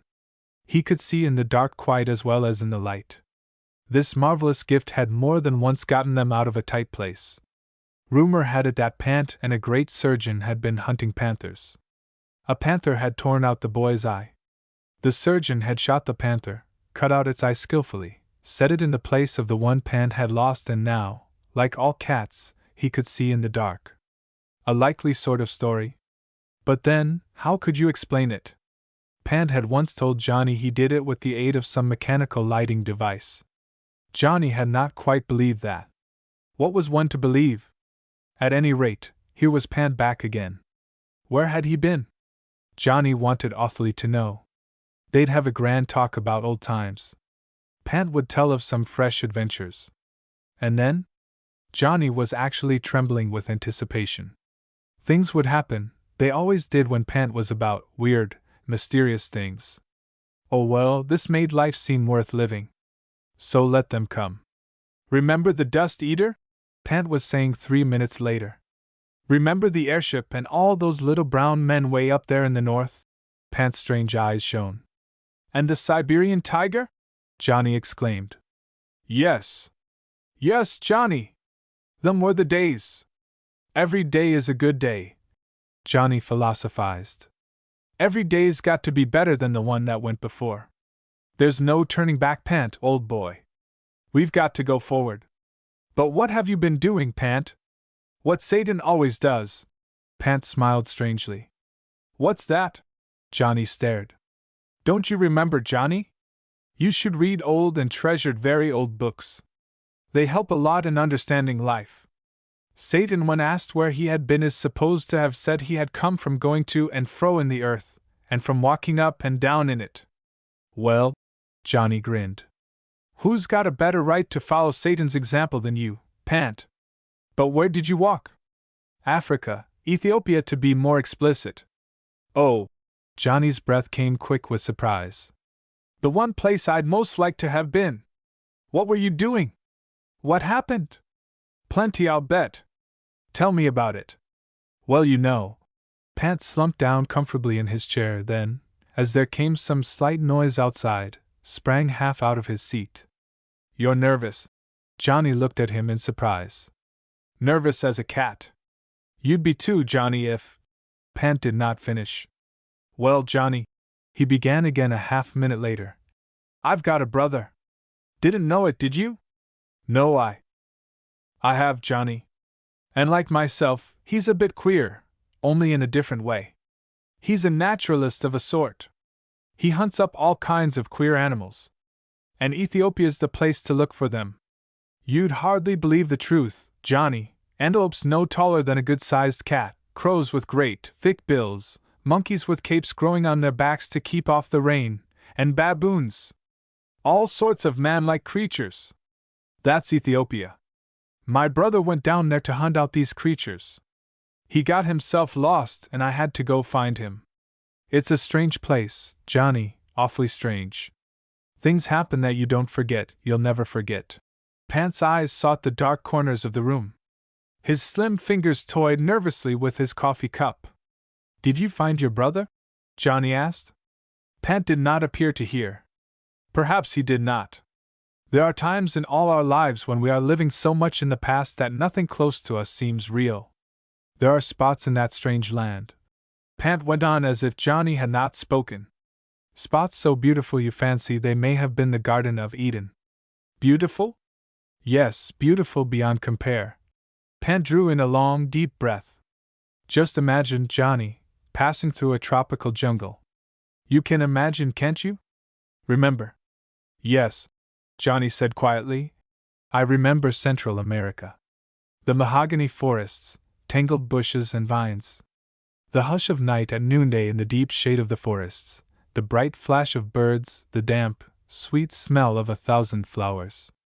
Yes, Johnny. Pant sighed. You do remember. And Johnny, African jungles are wilder, ruggeder, grander, more lonely. Johnny. His voice fell. Imagine all that, then try to think what it would be like to catch a sound, a voice, singing beautifully. Not a bird's voice, Johnny, a human voice, a girl's voice. Not in the jungle either. Again Pan paused. He seemed to be experiencing it all again. Think of walking a few steps forward then, after parting the bushes, to find yourself looking down upon a sort of paradise. Try to picture it, Johnny. Pant leaned forward. Tried to see it as I saw it then, a broad, green pasture, flat as a floor and green as no pasture in America ever is. Back of that pasture a grove of date palms, and among these, set like a diamond in green jade, a jewel of a house. Bananas hung on bunches at the edge of a garden nearby. Pant breathed deeply. Oranges and grapefruit, all green and gold, were there too. And Johnny. Again his voice fell. Johnny, right in the foreground of that picture, as if she had been put there by an artist, and the whole thing was not real, just painted, was a girl. A white girl? Johnny spoke at last. She may have been all white. Pant spoke slowly. I don't know about that. Queer, isn't it? I was with her for hours. I never asked myself the question, not once until now. But then, when you're helping a pretty girl who is in great peril, you don't ask yourself, what race does she belong to, now do you? Helping a beautiful girl in great peril! Johnny sat up. Yes, that's what it came to in the end. That's what I was going to tell you. But say, Pant broke off suddenly. Here it is 11 o'clock. I've got just 10 minutes to make it. He grabbed for his hat. Make what? Johnny received no answer. Pant was gone. Same old Pant. Johnny murmured after a moment's thought. Johnny sat there for a short time staring into his half-drained coffee cup. Life had, he thought, always been strange. Curious, mysterious things were always bobbing up. Life was a joyous affair too. It sure was good to live. The coming weeks promised to be full of interest. There was that queer old man and his nephew Donald Day, down there in the mountains. They took jug-like affairs into a dark, cavern-like place beneath a mill, carried them down empty and brought them up filled with some precious fluid. How could they? What magic was this? He was going to know. His grandfather had given him a small car, a long, low one with a nose like a chisel. Cut the air like a knife, this car. He'd go spinning down to the mountains in it. Take Jency or Ballard with him. Old Kentucky. That's what they all called Ballard tonight. He whispered. He was thinking of Ballard. Yes, surely life was joyous, grand and joyous.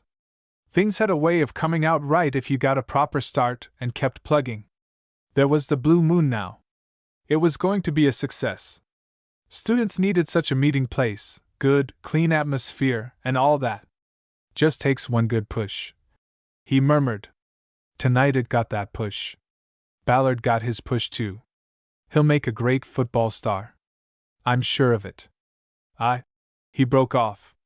Then, like a ghost, a mental picture of Panther I came floating into his consciousness. He's been into something, I'll be bound. He said this aloud to the empty room. Nothing bad, but something that's likely to get some people into a lot of trouble of one sort or another. Pant's just naturally that way. Trouble for some people, he repeated musingly. But I won't be one of those people. Oh, won't you though?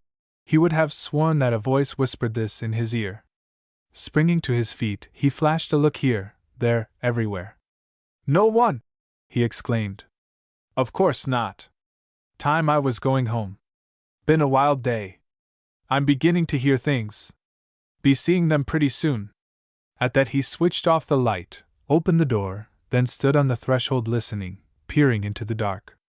Strangely enough, at that moment a curious notion took possession of his mind. It was that the mysterious Panther I had not been there at all, that Pant was dead, that only Pant's ghost had been to visit him here in the big room of the Blue Moon.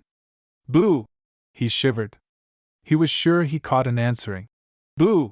But after all it might have been some lonesome old owl talking to himself. Chapter 8 Ha! Ha! Big joke. Chapter 8. The game on the following Saturday was strange. Johnny, who journeyed with the team to Chehalis, where the game was to be played, had never seen anything like it. Something quite mysterious and startling happened at the beginning of the second quarter. The score stood at 7-7. It was Hillcrest's ball on their opponent's 20-yard line, second down, and 10 yards to go. At that moment, while it was being returned from an unsuccessful attempt at a forward pass, in some strange manner, the ball came into contact with the Chehalis player's toe and went bouncing into the bleachers. Johnny saw this but thought little of it. He was to think a great deal more of it later. The ball was slow in getting back onto the field. This was not strange, however. It was a cold day. Many blankets tended to hamper the spectators' movements. When the ball came back, it was Rabbit Jones, Hillcrest's right half, who received it. The ball, he thought, seemed queer, yet he said nothing. 20 seconds later the ball was in play. Rabbit had it, and was preparing to throw a forward pass to Dave Powers, who had run around left end to receive it.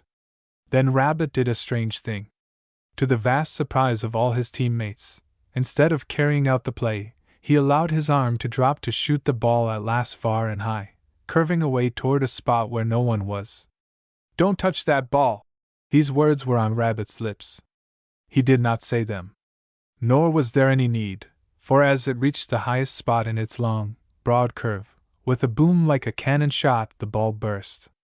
A sudden cry of surprise rose from the bleachers. But from one pair of lips, Rabbit heard it distinctly. There came, "Ha! Ha!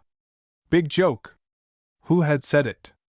Rabbit's gaze from face to face of the opposing team came to rest upon the big right tackle.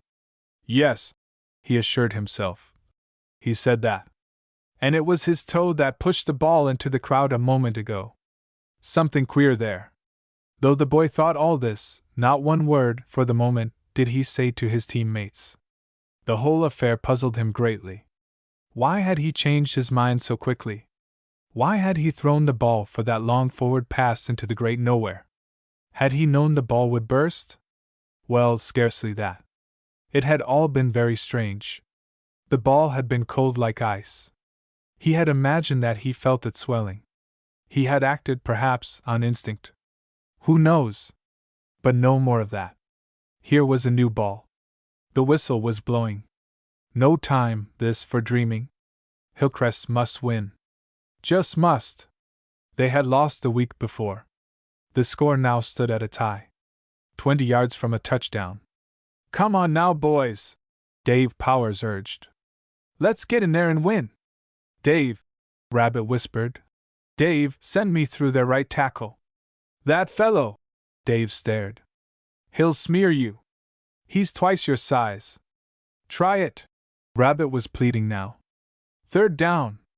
"Please, Dave, try it." In the huddle, Dave gave his orders quickly. Rabbit was to take the ball through right tackle. His teammates gasped but said never a word. Rabbit's fingers trembled as they touched the ground, prepared for the play, but in his eye was a strange gleam. Snap! The ball hit his hands. He was away. Guard and tackle on his team did their bit. It was not enough. As he leaped at the opposing line, the big tackle blocked his path. Then Rabbit did a strange thing. Coming to a dead halt, he said in a low, tense tone, "Ha! Ha! Big joke!" Next instant he plunged head on. He struck that big tackle. He brushed him aside like a bag of straw, then plunged forward for a clean gain of 9 yards. "Made it! Made it! Made it!" chanted the Hillcrest rooters. "First down. 10 to go! We want a touchdown! We want a touchdown!" "Again!" Rabbit panted, as he came up to Dave. "Just one more time." "One more time it is!" Dave grinned. "Don't see how you did it, but it's worth one more try." Again it was. Same play, same old forward plunge, same results. This time Rabbit did not say it all, only, "Ha! Ha!" Then he plunged. Again the jinx worked. This time he went all the way for a touchdown. Amid the deafening din made by rooters, Punch Dickman kicked the goal and the score stood 14-7 in Hillcrest's favor. "Game's not over," Dave warned his teammates. "Not by a long mile. And we've got to win." "Yes," Johnny whispered to himself as he heard the words. "They must win." He was thinking at that moment, however, more of Ballard than of all the rest of the team. Ballard, he knew, had been practicing entirely too hard. He was nervous and jumpy. If too much of the game depended upon him, he might do something rather terrible. He knew little about the strange events that were throwing the game, almost entirely, to Rabbit's side of the team. He was thankful it was so. If only Ballard can get through a game without any mishaps, he said to Jency. And if he can see his own team win, it will help a lot. Yes, Jency agreed soberly. It will. Dave, Rabbit whispered, as they marched down the field for the kickoff. That football did not just burst. It was blown up. Blown up? Dave stared. How could it be? How could you blow up a football that's been constantly in play for a half hour? It went into the bleachers. And came right out again. Rabbit, you're crazy! No, said Rabbit. I'm not. That big tackle knew all about it. That secret knowledge made him soft. I went right through him twice. Twice. That's right. Dave whistled low. It's the queerest thing I ever heard. How could they? And why? Wanted to get our goat, maybe. Perhaps it's what they'd call a practical joke. And look. Rabbit pulled at Dave's arm. They're taking that big tackle out, putting in another man. Well, Dave grinned. You can't go through him if he's out of the game. This was true.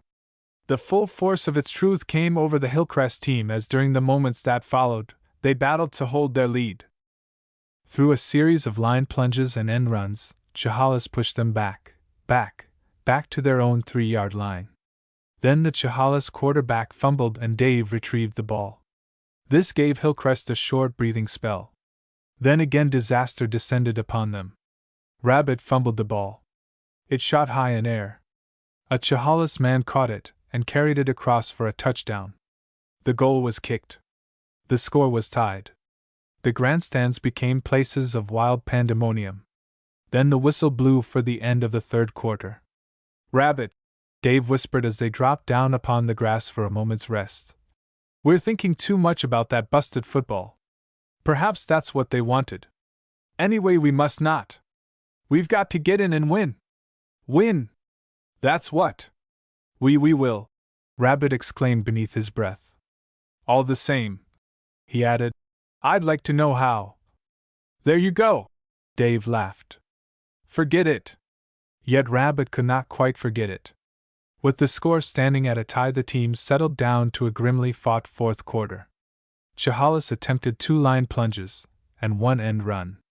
Failing to make their downs, they kicked.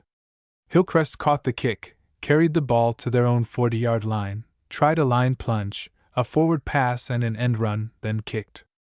So for 10 minutes struggling, sweating, racing, plunging, all to no purpose, they beat their way back and forth across the field. With 5 minutes left to play, Chehalis fought their way to Hillcrest's 20-yard line. There for 3 downs they stuck. Then, like a flash out of the blue, from his position behind the line of scrimmage, the Chehalis fullback booted the ball straight over the bar for a field goal. 3 ahead, someone groaned as play was resumed. They've got us. Nothing like that, Rabbit retorted. 4 minutes left to play. Touchdown! Touchdown! And the bleachers were chanting, Touchdown! Touchdown! The struggle was resumed.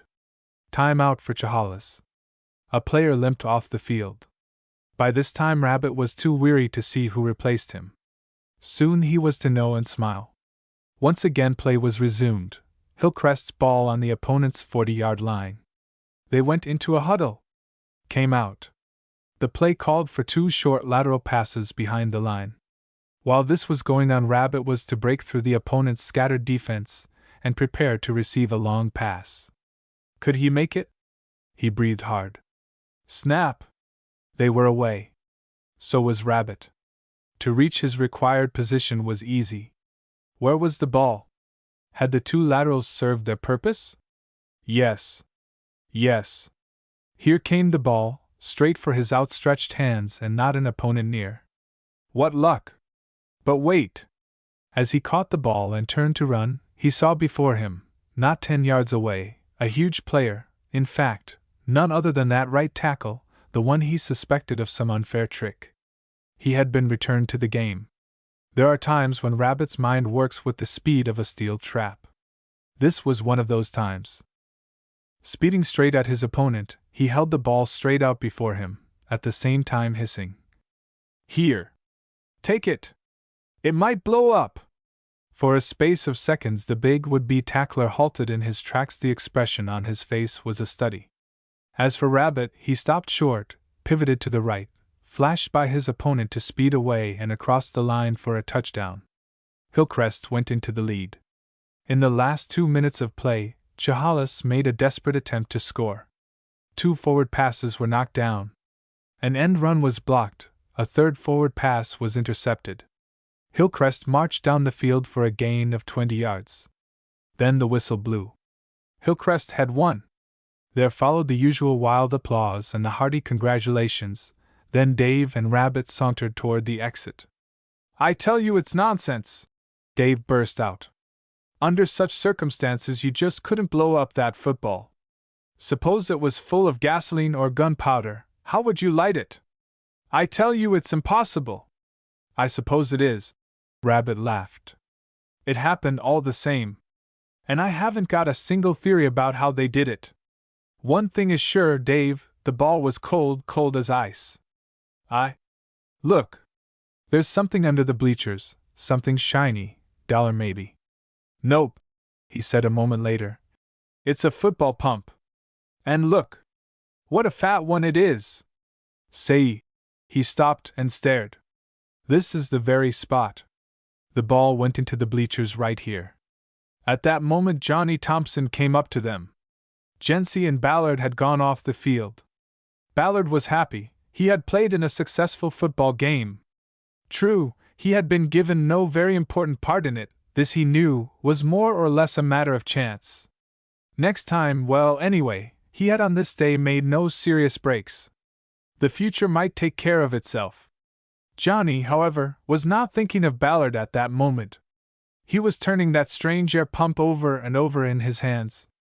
It was, he saw, a very ordinary pump over which had been soldered an outer casing.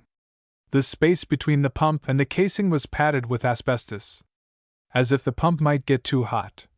He said to Dave as, assisted by Rabbit, Dave told what they knew of the strange occurrence. "Keep still about this," Johnny counseled at last. "The crowd thought the ball just naturally blew up. That happens, you know. Let them think it. We'll get at the bottom of this mystery yet." Strangely enough, as often happens, this mystery was closely related to another, and, had Johnny but known it, the solution of one would go far toward untangling the other. Chapter 9: The Ghost Walks Again. Chapter 9. That night the ghost walked again, that is, Panther Eye returned. It was late, how late Johnny did not quite know. He was seated beside the great, wood-burning stove in the great front room of the Blue Moon. The crowd was gone. And what a crowd it had been, a merry mob of college folks celebrating a football game.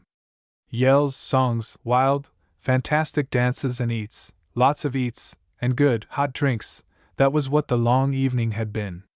The Blue Moon was a success, a howling success. As he sat there in the half-darkness, one dim light shone in a far corner. Johnny was in a mellow mood. And then, without a sound, the door opened. There came the shuffling of feet. Johnny caught the pale gleam of 2 balls of fire. "Pants eyes," he whispered with an involuntary shudder. "Hello, Johnny, I'm back," came in a hoarse whisper. "Hello yourself." Johnny was on his feet. "Wait. The coffee's still hot. There are mince pies, the turnover sort you can hold in your hands. I'll be back in a flash." He was. "Pant." Johnny leaned forward eagerly as his strange visitor finished his last bite of pie. "Last time I saw you, you were telling me of a beautiful valley in Ethiopia and something about a girl, perhaps a white girl, you didn't seem to know. You said?" "Yes." Pant gave forth a low, hollow chuckle. "Yes, Johnny, that was strange and exciting too. You see." He settled back in his chair, his unusual eyes half closed. "That girl was watching a small herd of cattle. They don't have fences in Ethiopia, at least, not in most places. So there was the girl and her cattle, the green pasture like a magnificent oriental carpet, and the small house set among the palms. It was warm mid-afternoon. I sat down on a fallen tree to rest myself and to just, well, sort of enjoy that beautiful picture. I must have fallen asleep." Suddenly Pant's eyes opened very wide. He went through the preliminary motions of springing to his feet. Yes, I must have fallen asleep for, of a sudden, I heard a most unearthly scream. I sprang to my feet just in time to see a huge, dark-faced man leap into the brush. And Johnny, Pan drew in a long breath. He was carrying something on his back, carrying it like a sack of oats. He was carrying that girl. Oh, Johnny exclaimed. It's quite common, that sort of thing there in Ethiopia. Pant went on more quietly. You see, Johnny, they still have slaves in Ethiopia, perhaps 1 million or 2, no one seems to know exactly. And if you're to sell slaves, you must steal them. That's what this fellow was doing. Probably he was a Mohammedan, most of them are, a pretty low-lived lot. And you? Johnny began eagerly. Well, Johnny, again the low, hollow chuckle. It wasn't any of my business, not really. I hadn't come there to reform the country. I just wanted to see what it was like and to hunt up my brother. But this fellow, that big, dark-faced man with a hooked nose, I learned about the nose later, that fellow had spoiled my picture. You know, the girl, the cattle, the carpet of green, the jewel of a house. It was all spoiled after he had taken the girl. I wanted that girl back in the picture. So, ally. Pant's voice dropped to a drawl. I went after him. Pant, exclaimed Johnny. You are queer! That's what I've been told. Pant grinned broadly. So you went after him? Johnny prompted. Yes, I followed him. And that was the longest bit of following I've ever done. That man, with the girl on his back, kept me coming along at a good pace for hours and hours. Didn't even stop for dark, just marched on and on. Must have known every step of the way. And there I was pussyfooting along, expecting every minute to have him whirl about and drop me with the young cannon of a revolver he had slung from his belt. I didn't carry a weapon, Johnny, just a big pocket knife, that's all. I'd left my light rifle at a bamboo shack in the jungle. I figured that the night, darkness, and that fellow's falling asleep was my only chance. And here he was marching on and on. Might as well give it up, I told myself. He'll be breaking into a clearing before long, into a whole village of his sort. Then what will be the good? I was really about ready to give up when the fellow turned abruptly to the right, went staggering up a stiff slope for maybe 1,000 feet, then vanished, just vanished. Pant paused. A cave. Johnny breathed.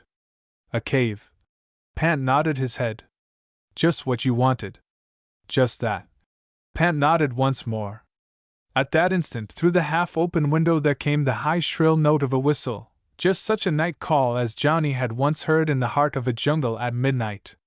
Pant sprang to his feet. He went gliding to a window. There, crouching low, he peered through a crack beneath the drawn shade out into the night.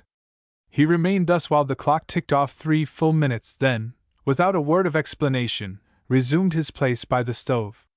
You see, he went on exactly where he had left off. He had taken that girl into the cave. He was armed, I was not. I could see in the dark, he could not. But probably he had matches. Most likely he'd make a fire.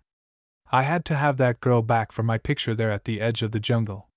Besides, Pant paused to stare at the floor. I don't like slavery. Do you? No one does, Pant. At least no one but those who keep slaves or make a business of selling them. That's just it. Pant agreed. So of course I had to rescue that girl. Don't get me wrong, Johnny. I'm no romancer. Not a bit of it. But I had to get that girl. For your picture. For my picture. He fell asleep, that man. I crept into the cave. The girl was there unharmed. Terribly frightened, of course. Bound hand and foot. I should have killed him, that slave-snatching son of Ali. But to try that would have been dangerous. Besides, I hate corpses. Don't you, Johnny? Can't seem to forget him ever.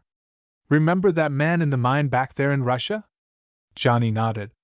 I never forgot how he looked, Johnny. So you carried the girl away and that was all of it? Johnny relaxed. No. Once more Pant was on the prowl. Springing to his feet, he wandered like a cat looking for a mouse all over the place. Then he came back and sat down. That, he went on, was only the beginning. You'd be surprised, Johnny, you really would. Perhaps, he spoke slowly, perhaps you won't believe the rest of it. I guess I'd better not tell you. It's too. No. No. Johnny's voice rose. Go on. Tell it all. It wasn't easy, Pant went on at last in a slow drawl. To find the way back over the way we came, in fact, it was impossible. I tried to remember the way we had come. But you know the jungle, Johnny, vines that trip you and thorny bushes that turn you back. Rough and rugged it was too, great rocks here and deep ravines there. The girl found it difficult to walk, she'd been bound for hours. I helped her along until she showed me she could go it alone. Strange sort of girl, that one, Johnny. Never said a word, just marched straight on behind me. Perhaps she didn't know my language. Quite surely she didn't.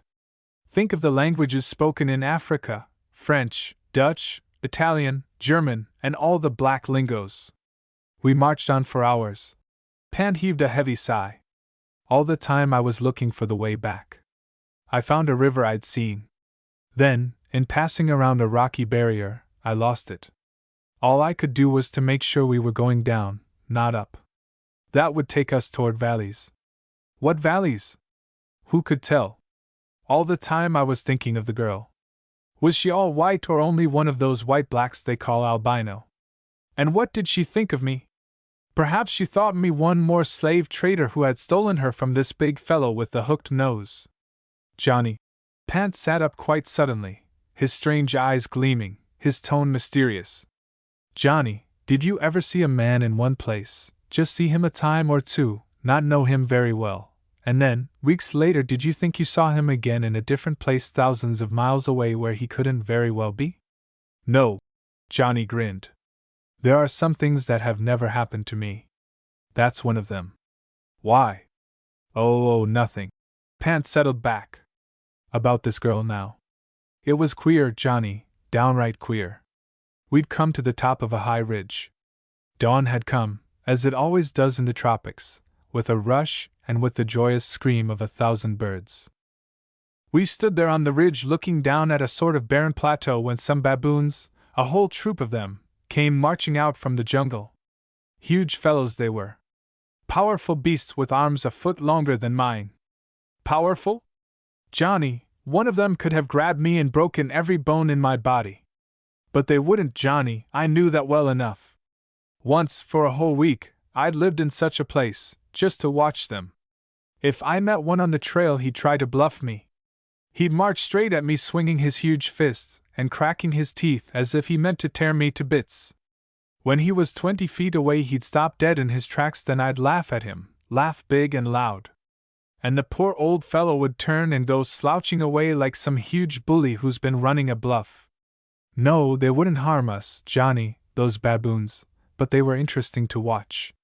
They played a sort of ball game with a coconut, tossing it about. They did the leapfrog act better than any boys you've ever seen. They had just seated themselves in a circle for some other game, when all of a sudden, a sound from the jungle startled them. A sound? A shot, Johnny, a shot fired close at hand. You may think I wasn't startled.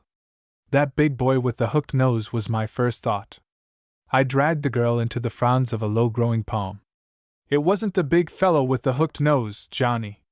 Worse than that. Pant rose to take one more prowl about the room. Wild men, Johnny, a whole troop of them. And were they wild? Such faces. Such bodies. Such weapons. Scared, Johnny? Of course I was scared. All these wild men hate whites. All whites looked the same to them. One glimpse of my face and the face of the girl. That's all that would be needed. They'd get us, those wild men. Worse than a whole drove of those little tropical pigs, these wild men were. They'd sure get us. I looked around for some place to hide. Then I glanced back where the wild men were. I saw right away they had troubles of their own. They were looking back and scurrying for shelter all at the same time. Somebody was after them. We were close to the border. Had they been on a raid? Were whites after them or some other black men? There wasn't time to settle that. Gripping the girl by the wrist, I led her back among the bushes, then along the ridge a short distance. And what do you think I saw, Johnny? Can't guess, Johnny stammered. A cave, Johnny, a perfectly good cave. Wouldn't believe it, would you? Well, you'll not believe what happened after that. You couldn't. Yes, Pant. Johnny's voice was low. I'll believe it if you say it's true. Couldn't be any stranger than the things that happened to us up there on Bering Straits in Russia. Don't seem that they could be. Pant rumbled down deep in his throat. You'll be surprised, Johnny. Downright surprised. Pant broke short off to sit staring at the window. The shade was drawn. Only one small light was turned on. This left the window in deep shadows. The light from a street lamp was brighter than the light from within. The wind was blowing, tossing tree branches about. Like ghostly fingers, these branches traced strange moving patterns on the shade. Johnny was shocked by the change that had come over his companion's face. Lips parted, nostrils wide, eyes aglow with strange fire, he sat there staring as if entranced. Only the shadow of tossing branches, Johnny said reassuringly. No, Johnny. Pant's voice sounded hollow. No, Johnny, that was not all. Excuse me, Johnny. I've got to go. Next instant, without a sound, the boy was gone. Then Johnny, staring once more at the curtain, saw, for an instant only, a pair of massive shoulders, a giant head, a strangely hooked nose. All this appeared in dark silhouette on the window shade. One instant it was there, the next it was gone. Only the eerie, wind-traced tossing shadows were left. For a full 5 minutes Johnny sat there staring. At last, with a heavy sigh, he arose to go. Once again, as he snapped off the light, then for a period of seconds stood in the doorway. As on that other night, he was seized with a strange notion that Pant had not been there, only his ghost, that the strange boy had been killed over there in Ethiopia. His spirit returned to haunt his friends. Nonsense! He exclaimed. It's true I didn't touch him, but ghosts don't eat mince pie. Chapter 10 Kentucky's Downfall. Chapter 10. The change from the shadows of the blue moon and the weird whispers of Panther Eye to the low roar of Dave's boiler room and Dave's own low rumbling voice was almost startling. Dave was real, and quite human. The heating plant, made up as it was of bricks and pipes, pumps and boilers, was about the most substantial thing in the world. No spooks here. In this place for 6 hours every day Dave reigned as king. He had come to love that room as some people love their homes. The mild, clean air, made pure by the constant breathing in of those twin boilers, brought unconscious joy to his heart. The low hiss of steam, the faint roar of the fires on the grates, the cache-quash of the pumps, were music to his ears. To his nicely tuned ears, every sound had a meaning.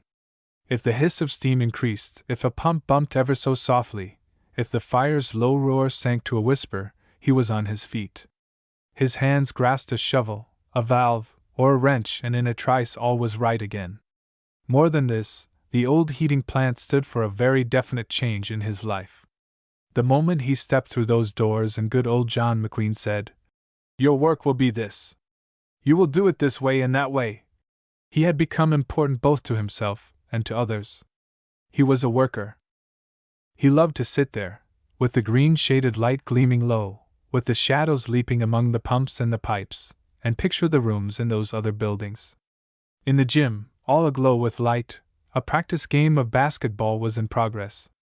Soon the players would go bounding down the stairs to the showers. In the old brownstone building across the way, Prexy, in his office, dictated letters. In another room the treasurer thumbed his ledgers.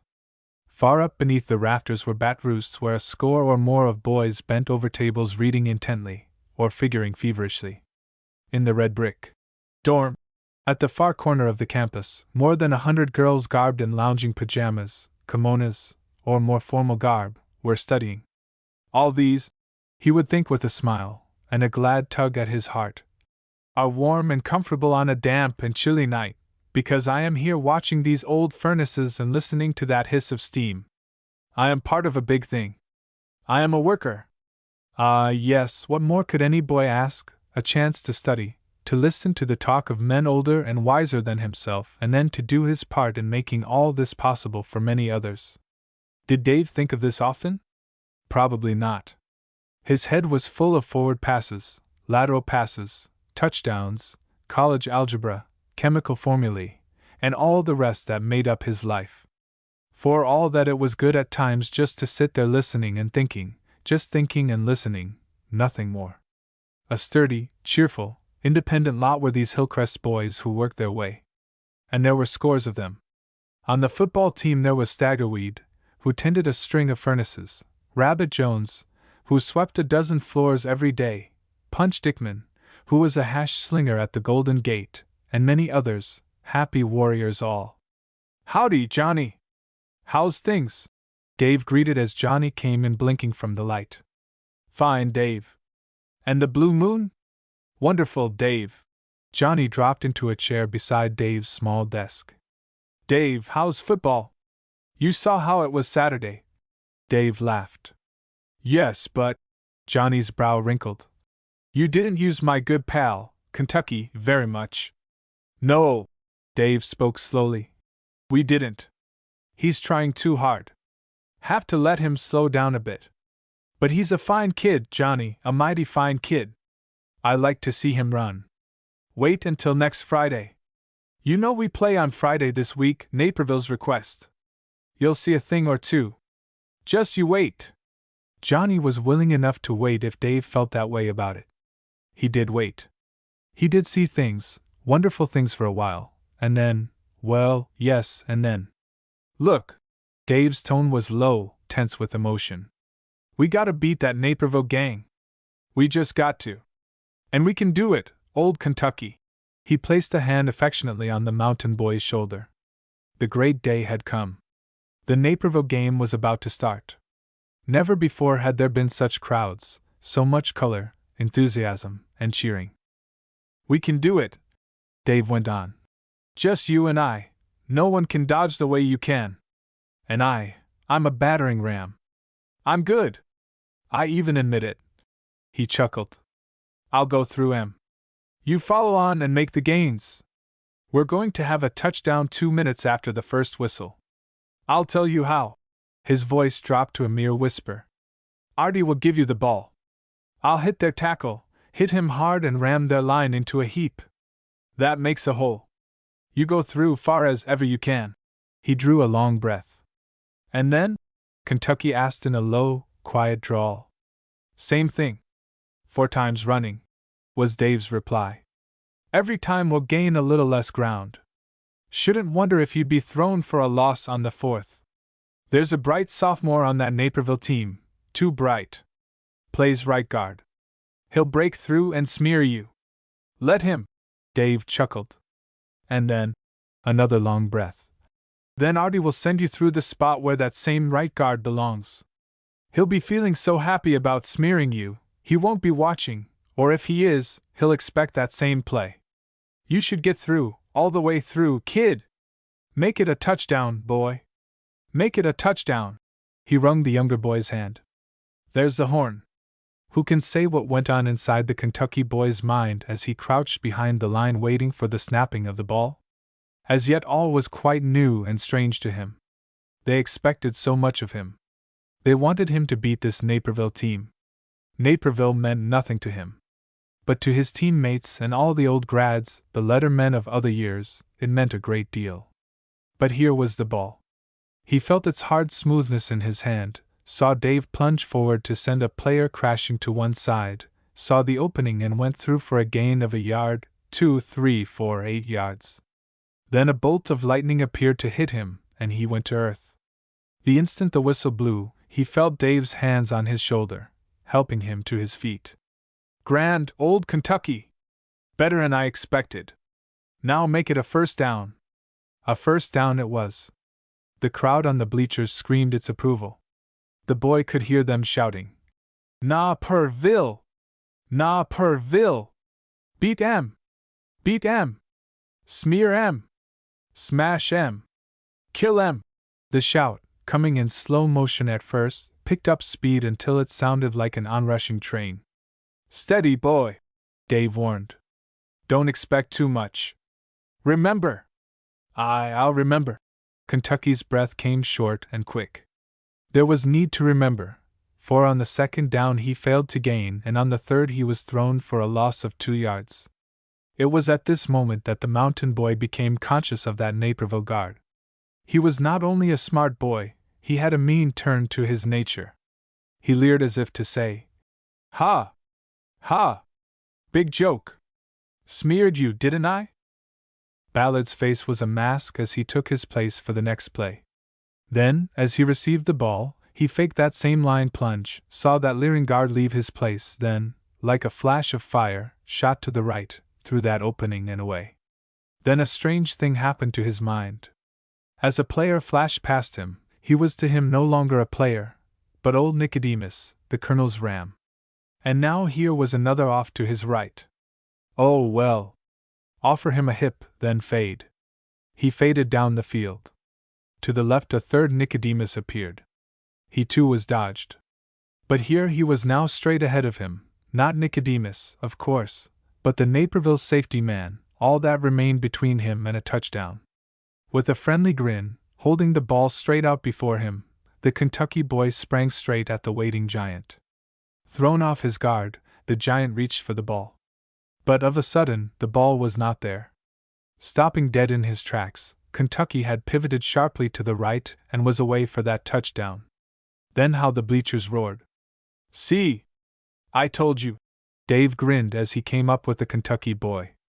2 minutes to a touchdown, exactly by the watch! Kentucky did not laugh. He did not even smile. Strangely enough, at that moment he was seeing a face, an unfriendly, leering face, the face of Naperville's right guard. A chill shook his slender frame. He wanted to plead with the coach. Strange as it may seem, he wanted to be taken out of the game. "But how foolish!" he muttered. "What reason could I give?" He did not quit the game. He played on, but ever and again, as there was time out and he lay flat upon the ground relaxed, with eyes closed, he seemed to see that leering face, and always it caused him to shudder. After their brilliant start, the teams slowed down a bit. The quarter ended without another touchdown. In the second quarter, Naperville took the ball and, for the most part, kept it. With the dogged determination of a slow, heavy team, they at last pounded their way across the field to a touchdown. Since both teams had made good on kicks, the score was now tied. But not for long. Hillcrest went into the air. The grilling practice of that week did not go for nothing. 3 times their forward passes were complete. It was a short lateral caught by Kentucky and hurled high and wide to Dave that at last scored their second touchdown of the game. The kick was good. Then again came tough going. The Hillcrest team was tiring. Like shock troops, a half-dozen Husky subs were pushed into the Naperville team, and again they battered their way across the field and over the goal. The kick was good. Once again the score was tied. Then came the 5 last tense moments of the game. Even faces in the grandstand were drawn into hard fixed lines. Men were there, stout, gray-haired men, who, in their day, had gone romping over their ancient enemy to victory. Now they wanted that victory once again, wanted it terribly. True, there was one more game scheduled with this team, but every game counted, every game. There was no time like the golden now. "Smash that line!" they chanted. "Smash that line! Smash that line!" As they went into a huddle, Dave muttered to his team, "Remember what we did in the beginning? They've forgotten by now. Same play, all the way through, except just 3 plunges through left tackle, then 1 through right guard. Hillcrest's ball on the enemy's 30-yard line. 4 minutes to play. First down, 10 to go. Snap! The ball fairly cracked as it reached Kentucky's hands. Dave broke a wide opening. Kentucky went through to a first down. "Break that line! Break that line! Smash M! Smash M! Smash M!" the bleachers chanted. Kentucky passed his hand before his eyes. That leering sophomore was there again. Now he was off once again for a gain of 6 yards. "Make it a first down!" Dave muttered grimly. From the enemy's bleachers there came a mighty roar. "Stop that man! Stop that man! Kill him! Kill him!" Dave knew they meant him. He grinned broadly. A moment more and he was laughing, for the bruised and battered tackle of the opposing team straightened up to shout back to the now silent bleachers. "Stop him yourself! He ain't no man!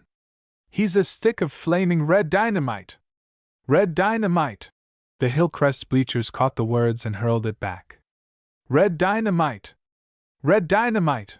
Ray for red dynamite!" And so, in a flash, Dave was named for life. They did not make it a first down, not that time, for, as if he had rehearsed the act, that grinning, leering guard broke through once more and threw Ballard for a loss.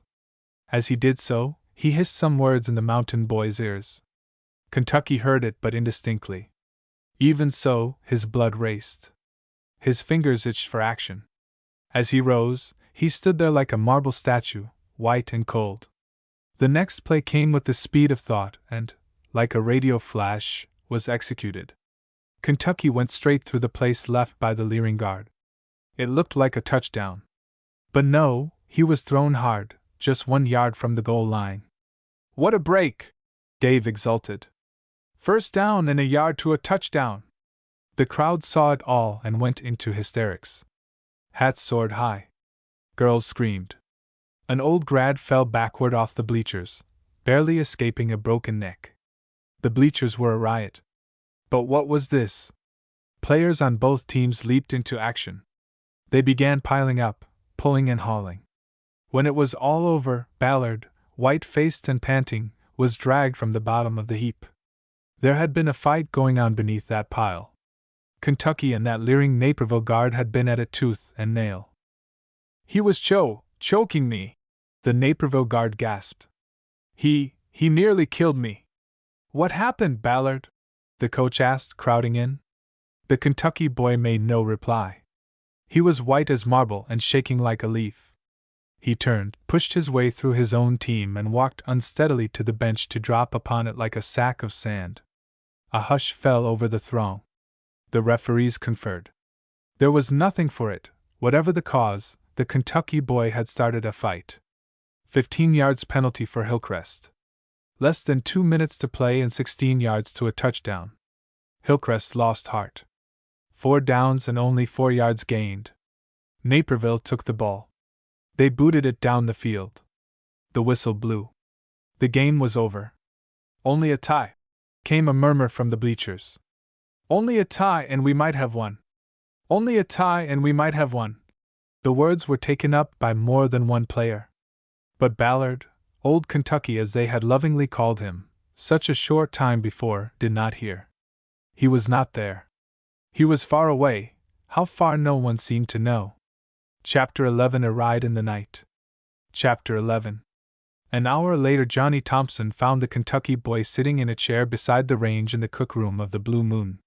He was all crumpled up like a rag doll and still shaking like a leaf in the wind. Once, when Johnny was in Central American jungles, he saw a monkey caught in a wire trap. He too had been all crumpled up and trembling. Ballard was like that. A great wave of remorse swept over him. "Shouldn't have brought him up here," he told himself savagely. "Belongs down there in the mountains, he does, down there where men are free as squirrels or woodchucks." And yet, as he paused for sober thought, he could not be sure. What should be done? "Boy, why did you do it?" he asked in a voice that vibrated with kindness. "Can't nobody call me no name like that," the Kentucky boy grumbled without looking up. "Just can't nobody at all." So that sneering guard called him a vile name, Johnny thought to himself. There's a penalty for that too, but Kentucky didn't know. Too bad. No good to tell him now. What should be done? He was seized with a sudden inspiration. "Ballard," he spoke in as steady a tone as he could command, "I'm driving back to the mouth of Pounding Mill Creek for the weekend. Want to go along?" Ballard did not look up. He replied in a word of one syllable. "Yes." Yet it is probable that few spoken words have ever expressed so much. "All right. We'll start in an hour. With luck, we'll be there in 7 hours. For a boy, Johnny had a very long head. There were many things he might have done. He might have remonstrated with Ballard, told him that in the mountains you could kill a man for calling you the wrong kind of name, but not in Hillcrest. He might have sympathized with him, might have said, "We'll get even with that Naperville mob." The thing he did could not have been more right, had he been advised by a score of older heads. When at last they started, there were 3 in the car instead of 2. He had run across Jency. She had insisted on going along. The car seat was wide. Johnny was not slow in accepting her challenge. So, with an hour of sunlight and many hours of glorious moonlight before them, they took the long, broad, winding trail that leads south. Mile after mile sped by and not a word was said by anyone. They are strangely quiet people, these mountain folks, yet there are times when they appear to speak without saying any words. Their very silence speaks for them. Johnny had felt this many times. He was feeling it now. Jency seemed to be saying, "Don't be too hard on him, Johnny. Don't let the boys be too hard on him. It's our mountain ways." And Ballard? He seemed to be saying, "I won't go back. I'll never go back. I won't go back," repeating it over and over. Strangely enough, because of this repetition, Johnny felt sure that in the end he would go back, and he was glad. They came at last to the crest of Big Black Mountain. There, without quite knowing why, Johnny cut off the gas and allowed his car to go rolling along to a gliding stop. A second look told him why he had not gone on. He had been stopped by the sheer beauty of the scene that lay before them. Big Black Mountain is not a peak, it is a tree-grown ridge stretching away for miles and miles. To right and left of it are other ridges, Little Black Mountain, Stone Mountain, Pine Ridge, and all the rest. These ridges, covered as they were with the golden coat of autumn and shone down upon by a matchless moon, made a picture of breathtaking beauty. Jency too felt the glory of it all, Johnny knew, for he felt her heart leap. It's grand," she murmured. "And to think, this is my country." "Yes." Johnny's voice was low with emotion. "It's your country." As he said this, he was not thinking of Jency, but of Ballard, who sat motionless in the car, saying nothing at all.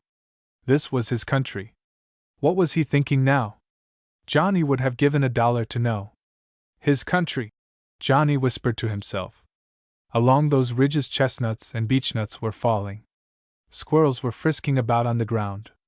With a gun and a good hound dog, Ballard owned one of the best dogs in the mountains. You could have a perfect, gloriously golden day, hunting those squirrels and keeping an ear open for the distant gobble-gobble of some wild turkeys who might, just might, be hiding in those hills. What a life! Johnny barely escaped saying the words aloud. What a grand and glorious life! Deep down in some hollow a fat old coon was at this moment stealing corn. Rabbits were frisking in the moonlight. Johnny saw one go dashing across the road. Down there, far below, was a 2-room log cabin, Ballard's home. In the narrow, coal-burning grate, a low fire would be gleaming. Above the mantel hung Ballard's rifle.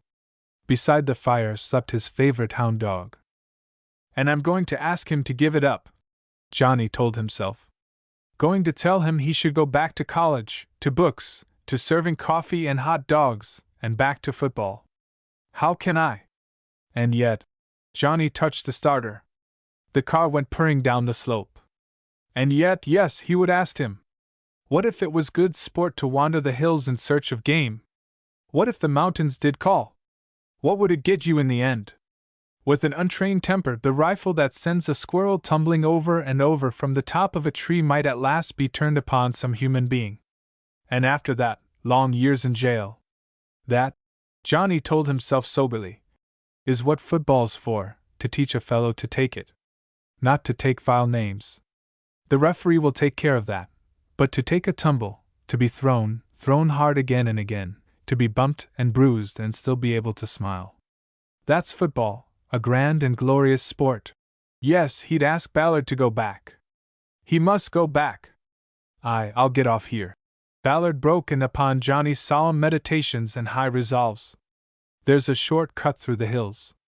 I'll be home in a quarter of an hour. As Johnny stopped the car, Ballard hopped out. Thanks, Johnny. Thanks a powerful lot. Goodbye, Ballard. Johnny called. Goodbye, Ballard. Jency echoed. We'll be seeing you. We'll be seeing you. The hills echoed back. Ballard was gone, swallowed up by darkness and his beloved mountains. Jency did not speak again until they were before her own gate. Then she said quietly, "I'm going hunting with Ballard in the morning, Johnny." "Does he know it?" Johnny asked in some surprise. "No, but he will. It won't be the first time we've gone hunting together, nor, I hope, the last." "Thanks, Johnny." She was out of the car now. Her hand was on the gate. "Thanks awfully for bringing us down." Next moment she too had vanished into the darkness. For a moment Johnny sat in his car thinking. Yes, these were strangely silent people. Jency had not asked him to go with them on that hunting trip. She had given no reason for not doing so. There was a reason. She expected him to know the reason. He did, and was glad. As he drove on to Cousin Bill's place, he was able to dismiss Ballard from his mind. He thought of the old mill and its mystery, of Donald Day and his grandfather, who was still in the hospital. He thought of the young aviator down in the valley who said he had found a wonderful new fuel for his airplane motor. Ballard had told him that this aviator had become Donald Day's best customer. "He's bought an old horse and wagon," Ballard had said. "Every day he comes up and carts away 3 or 4 of those queer jugs. Wonder what's in those jugs?" Johnny had replied. "Really, don't you know?" "Cross my heart," Ballard had answered. "Well, I'm going to find out," Johnny had said with determination. But would he? Well, here he was at Cousin Bill's. Now for a few winks of sleep. Chapter 12 Strange Wealth. Chapter 12 "Want to come down with me?" It happened as simply as that. Johnny Thompson caught his breath, breathed hard twice, then said, "Why, yes. Sure I would."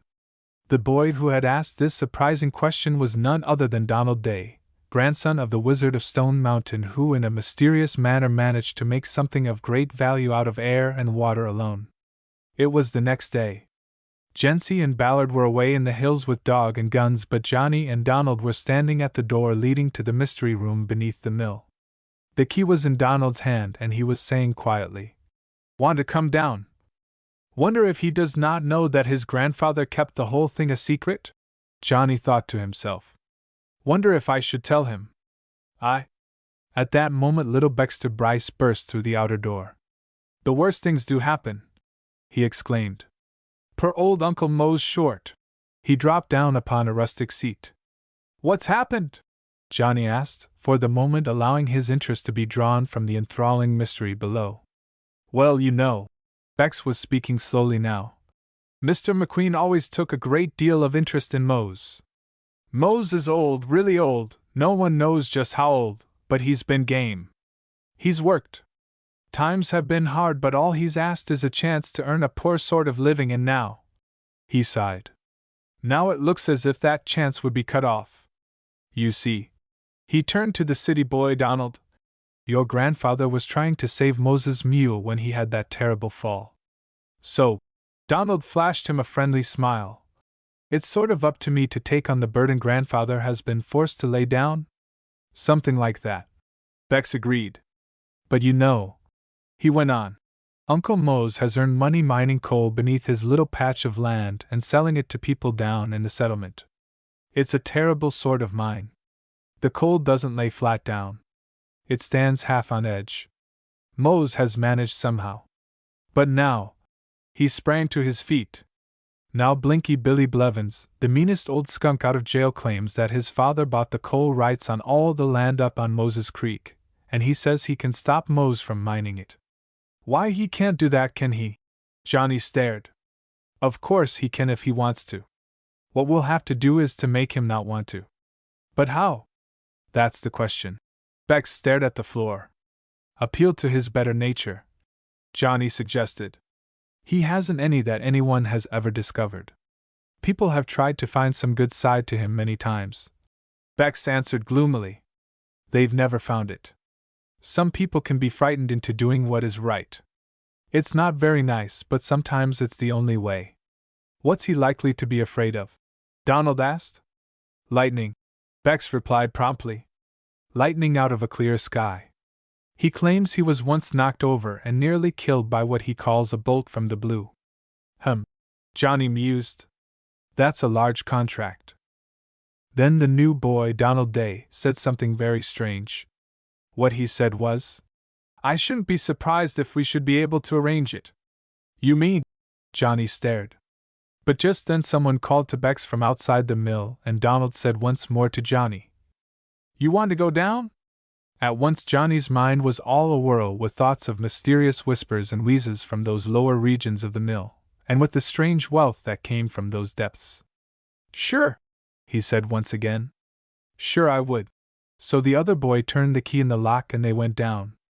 "I've helped my grandfather at this sort of thing quite a lot," Donald said as he switched on a light. The place below had no windows.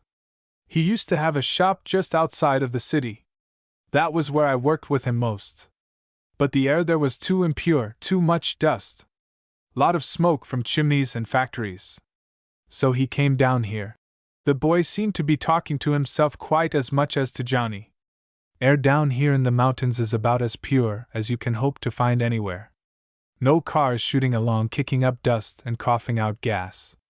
If any smoke passes over, it crosses at the mountain tops, not down here. Another thing." He pushed a lever. There came the sound of rushing water and slowly revolving wheels. "Another thing," he repeated. "This power down here is cheap. Don't cost you anything. All you have to do is to keep up the dam and see that the mill is in good repair. You've really got to have cheap power. Costs only about half as much down here." "What costs half as much?" Johnny thought this question but did not ask it. Johnny could wait. From one corner came a sucking sound. This increased until the room seemed full of the sucking and hissing of a steam engine, yet there was no steam. It was strange. Donald dragged a canvas-covered something from a corner. This proved to be a large jug. It was not made of clay, however, nor of glass. "Porcelain," Donald explained as he saw Johnny eyeing it. "Better than metal because it is a slow conductor of heat. Shrinkage in this business is terrible. A gallon may last a week, then it's gone. And you can't confine it." "Oh my, no! That is, I don't think you can, at least not in any small way. There's a great manufacturer somewhere up north, I've heard it said, who does confine it in large quantities. But it's dangerous. Some secret process. No one allowed near it. Blows the end out of a building now and then. You can imagine what this place would look like after an explosion." He laughed. After that he slid the big jug in a corner to connect it with a pipe. From the pipe there came a sort of white smoke. "White smoke," Johnny recalled Ballard's words of some time back. "But what's it all about?"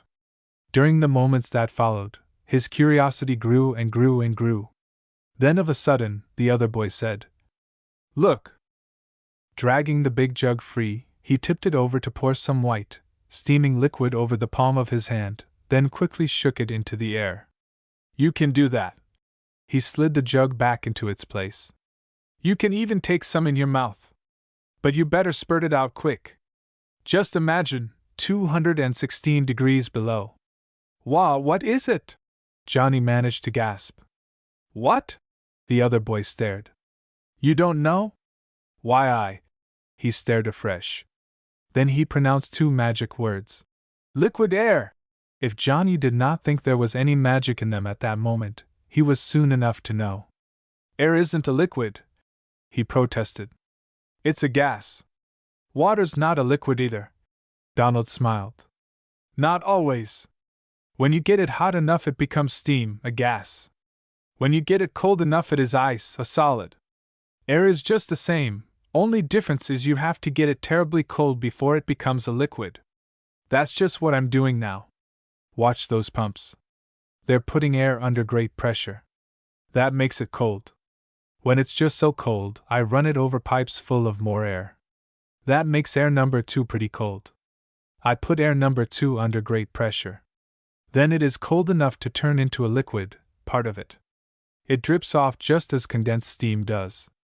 And so," Johnny drawled, "you get liquid air. How much is it worth?" "From 50 cents to $1 a quart." "Phew," Johnny whistled. "High-priced air, I'd say."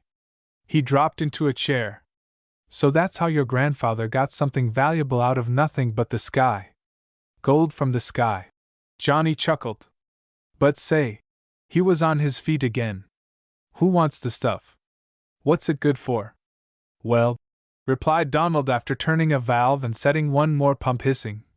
Men go about the country lecturing on liquid air, freezing up tennis balls so hard they crack on the floor like an eggshell, making tuning forks out of lead by freezing it up, all that. They buy liquid air. Big mills that manufacture locomotives use liquid air. They freeze up whole engine wheels with liquid air, then put on the tires, which are not frozen. When the wheel thaws out, it expands, and there you have your tire on tight as a drum. Funny business, isn't it? But mostly. He slid another jug into position. Liquid air is split up before it's used. Split up? Johnny stared. Sure. Donald grinned. Air contains 6 gases. The principal ones are oxygen and nitrogen. Oxygen is used a great deal, nitrogen very little, except in time of war. But the other gases are used a great deal too. Ever walk down the streets of a big city at night and notice all the gleaming, flashing signs? He asked. Sure have. Remember the inches of glass tubing all full of something that glowed red, blue, green, yellow? Sure. Well, those tubes each contain gas, krypton, argon, or neon. That's why they are called neon signs. A great deal of that gas comes from liquid air or is separated by the aid of it. So you see, if we can supply manufacturers with clean, cheap liquid air, we have a fortune. Johnny drew in a long breath. How wonderful! Well, Donald said slowly, perhaps not a fortune but a chance to live and to help others a little, and that is something these days. Liquid air, he went on after a moment, makes a wonderful explosive. You see, the oxygen in liquid air is free to join with carbon. All you have to do is to soak charcoal in liquid air, attach a fuse to it, scratch a match, then run. The result is a glorious explosion. Swell for 4th of July. Johnny enthused. Wouldn't it be, though? But say, Johnny exclaimed, why not use it for mining coal? It has been done in Europe. Look! Johnny stood up. His eyes gleamed. Beck says that old Uncle Moses' mine contains the toughest vein of coal he ever saw. He picks away at it for hours and only gets a small load. Suppose you could spare a little of that liquid air? Yes. Sure. I've got some charcoal. Johnny was growing enthusiastic. Whole lot of it. I got it from a charcoal burner. Got some fuse too. He was fairly dancing about. We'll make up some of that carbon liquid air explosive and loosen up 10 tons of coal for old Uncle Mose. What a lift that will give him! All right. Donald agreed. I've always wanted to try that thing out. We'll do it this very afternoon. What do you say? Around 4 o'clock? Suits me fine. Johnny grabbed his hat. Got a thing or two that must be done. I'll be back later for my next lecture on liquid air. It sure is great. He was away. Chapter 13: A Strange Bear Hunt. Chapter 13. 4:30 that afternoon found the 2 boys trudging along the mountain trail which Johnny, Baxter, and Ballard had followed on that sad but eventful day when the swinging bridge went down. In Johnny's pocket was a bundle of tough paper bags. Slung across his shoulder was a sack of pulverized charcoal. In a sling, Donald carried a jug of liquid air. Looks like a water jug. Donald laughed. 1 drink from that jug would be your last. 216 below zero. We saw a bear on this trail a while back. Johnny broke in. He had a young pig in his mouth. Somebody's got to get that bear. Old Uncle Mose lost another pig last night. What if we met him now? Donald stared ahead. Probably miles away. Johnny replied quietly. A moment later they rounded a curve and, off to the right, a dark opening appeared. That's the cave. Johnny explained. Grand place, I guess. Bear went in there. Suppose he's in there now? Donald's tone was eager. Probably not. Let's just go in a little way. Always did want to see the inside of a cave.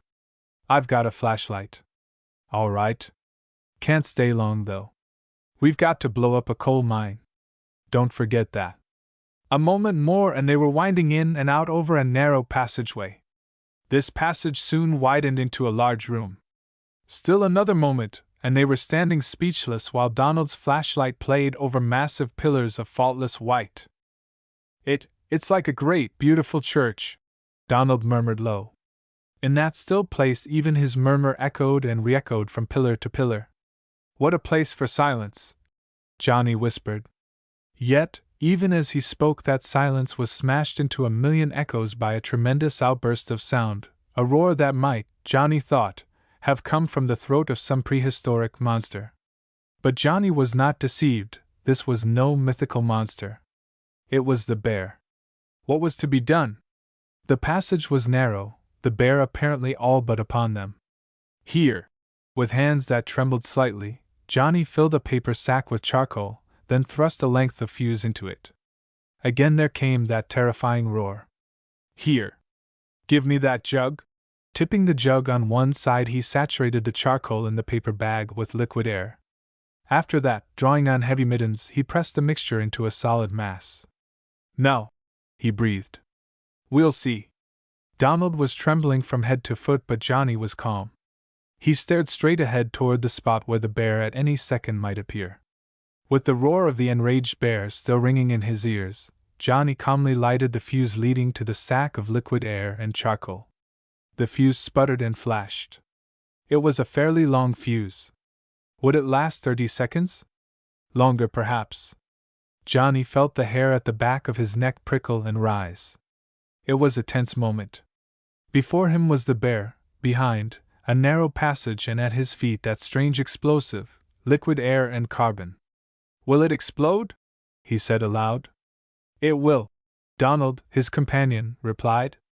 Then, as if awaking to a new and terrible danger, he fairly shouted in Johnny's ear. Come on! Run! Run for your life! Without a further word, he turned and fled. Johnny, who understood not at all, stood still watching that fuse grow shorter and shorter. Then came the bear. With tongue lolling, white teeth all agleam, he came roaring out of the shadows. Johnny turned as if about to flee. Then, remembering that a bear was fast, that in that narrow passageway he had no chance, he turned resolutely about. The bear, apparently catching a glimpse of that sputtering spark of fire, reared himself on his hind legs. With a sudden inspiration, Johnny seized the bag of strange explosives and hurled it at the bear. To his vast surprise, he saw the bear catch it neatly between his steel-like jaws. A chilly mouthful, was Johnny's mental comment as he turned and fled. Never in all his life had he traveled so fast as now. Unconsciously, as he ran, he waited for something. Just as he reached the last straight stretch that led to daylight, the thing happened. There came a dull explosion, and Johnny, as if seized by soft but powerful hands, was lifted and pushed up and out of the cave to land, sprawling, on a pile of gravel. Ah! There you are! Donald exclaimed. 10 seconds more and you would have been too late. But what happened? He asked in a puzzled tone. You had enough explosive there to fairly blow the roof off the mountain. The bear caught it. Johnny's head was in a whirl. He must have chewed it up and wasted most of it. Do you suppose it got him? Well, Donald chuckled. I'm not going back to sea. Neither am I, said Johnny. So let's get going. We've got a coal mine to blow up before dark. The mining experiment was a complete success. Donald made up small parcels of liquid air and carbon while Johnny drilled holes in the coal. The charges were quickly stamped, the fuses were lighted, and then they were scampering up the rope ladder leading to the mine and were away. There followed 6 loud booms. That should do it. Johnny grinned. As Johnny and Donald were walking back to the mill, Donald stopped quite suddenly. Looking away toward the top of the ridge where a single power line cut across to a distant coal mine, he said, We might do it. Do what? Johnny asked in surprise. Bring a bolt out of the blue. At least we might make it seem that way for the benefit of that man, Blinky Bill Blevins, you know, who's been going to make it hard for old Uncle Mose. You might? Said Johnny. Yes. Anyway, I'll give it a good think. was Donald's reply. Truth was, Johnny had only half heard him. He had suddenly remembered something. Jack Dawson, the aviator, who had come to live down there on the edge of the meadow, had said, "We'd have made the trip faster if we'd had my new motor going. A new kind of fuel." Johnny whispered to himself. That's what he said. More foot-pounds of energy than any other fuel. Wonder what it could be? At a rather late hour that same afternoon, Jency and Ballard sat on the trunk of a fallen tree. They were both deliciously weary. All day they had tramped the hillsides. The dry leaves had rustled beneath their feet. From time to time beechnuts had come showering down upon them. At other times, too, the deep baying of Ballard's big red hound had told them of squirrels up a tree. It had been grand. Now they could see the sun casting long mountain shadows over the valley far below. At their side rested 6 red squirrels and 1 big fat striped coon. Yes, it had been glorious. Garbed in her knickers and russet red sweater, the girl seemed a part of it all. "Listen!" Ballard exclaimed quite suddenly. "Bees!" Jency listened but heard nothing. The sharp-haired boy was not long in pointing out a huge, hollow chestnut tree. Some 30 feet from the ground Jency caught sight of a faint, wavering line. "It's a bee tree!" Ballard was excited. "A big swarm. 100 pounds of honey, mebbe 200. Monday I'll come up and cut it down." "Monday, Ballard?" There was a power of suggestion in the girl's tone. Ballard made no reply. His face, as he looked away at the hills, was a study. "Ballard," the girl's voice was low and husky, "we've been to school together all our lives. We belong to the mountains, you and I, and because we belong, we have to do all we can for the mountains. Yesterday, I saw the coach." Ballard shifted uneasily. "I asked if he'd take you back on the team. He said Ballard's never been off the team." The girl paused. Ballard's hand clutched at the log. His lips moved. He did not speak. The coach said, Jency went on after a time, that he understood the code of the mountains. He's lived down here. But he says the code of the mountains is not the code of Hillcrest. He said that people who call other folks vile names don't have to be killed for it. In time they kill themselves. They get to talking out real loud and then they lose all their friends. After that they may not be dead but they might as well be. Once again the girl paused. The shadows in the valley had grown longer. All the meadowlands were in the shadows now. "Ballard," she began again, "we mountain folks can't be quitters. I quit once. Daddy sent me away to school. I couldn't take it. I came home. I've always been sorry for that. But you, Ballard," she touched his hand, "you are a boy. Boys are strong, you can't quit. It's for the mountains, Ballard, and for your future, all the glorious, golden days that lie ahead. I think we better go down now." She took up her gun. The big red hound sprang to his feet. They were off. Their way home led past Cousin Bill's store. Johnny sat on the bench beside the door. He was whittling and talking to old Noah Pennington. "Hello, Johnny," Jency greeted. "When are we going back?" "Any time you say." "How about 9 tomorrow morning?" That will be fine, Johnny." "Won't it?" The girl turned to Ballard. Yes, I suppose so." Ballard stammered. "Will you come to my house or shall we pick you up at the rim where we dropped you last night?" Jency asked cheerfully. "I'll be at the rim, Jency." "All right. We'll be going on down. Come and see me, Johnny." "See you at 9. Johnny grinned happily. "Leave it to the women," Johnny murmured when they were out of earshot. "Yes," old Noah Pennington, who sat at his side, agreed. "Leave it to the women. Be a lot sorrier times in this here world if it weren't fair the women folks." Chapter 14 Wild Men, Baboons, and Something Strange. Chapter 14. The shadows of night had fallen when the 3 wanderers, Jency, Johnny, and Ballard in their car came to a gliding stop before the blue moon. The door stood half open. A mellow glow of light shone at their feet as they hopped out. From within came the murmur of voices and low laughter. "The old blue moon is still doing fine." Johnny smiled happily. "Come on in and have a snack." No sooner had the door framed their faces than a voice shouted, "Here's old Kentucky. Kentucky and that mountain gal.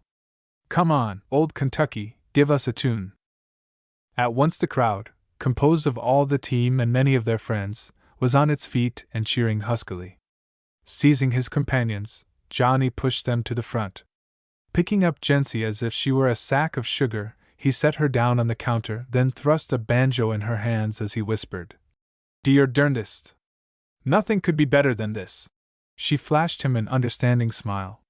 Then, after motioning Ballard to a place by her side, she began thrumming the chords, and "Old Kentucky Home" came whispering through the room.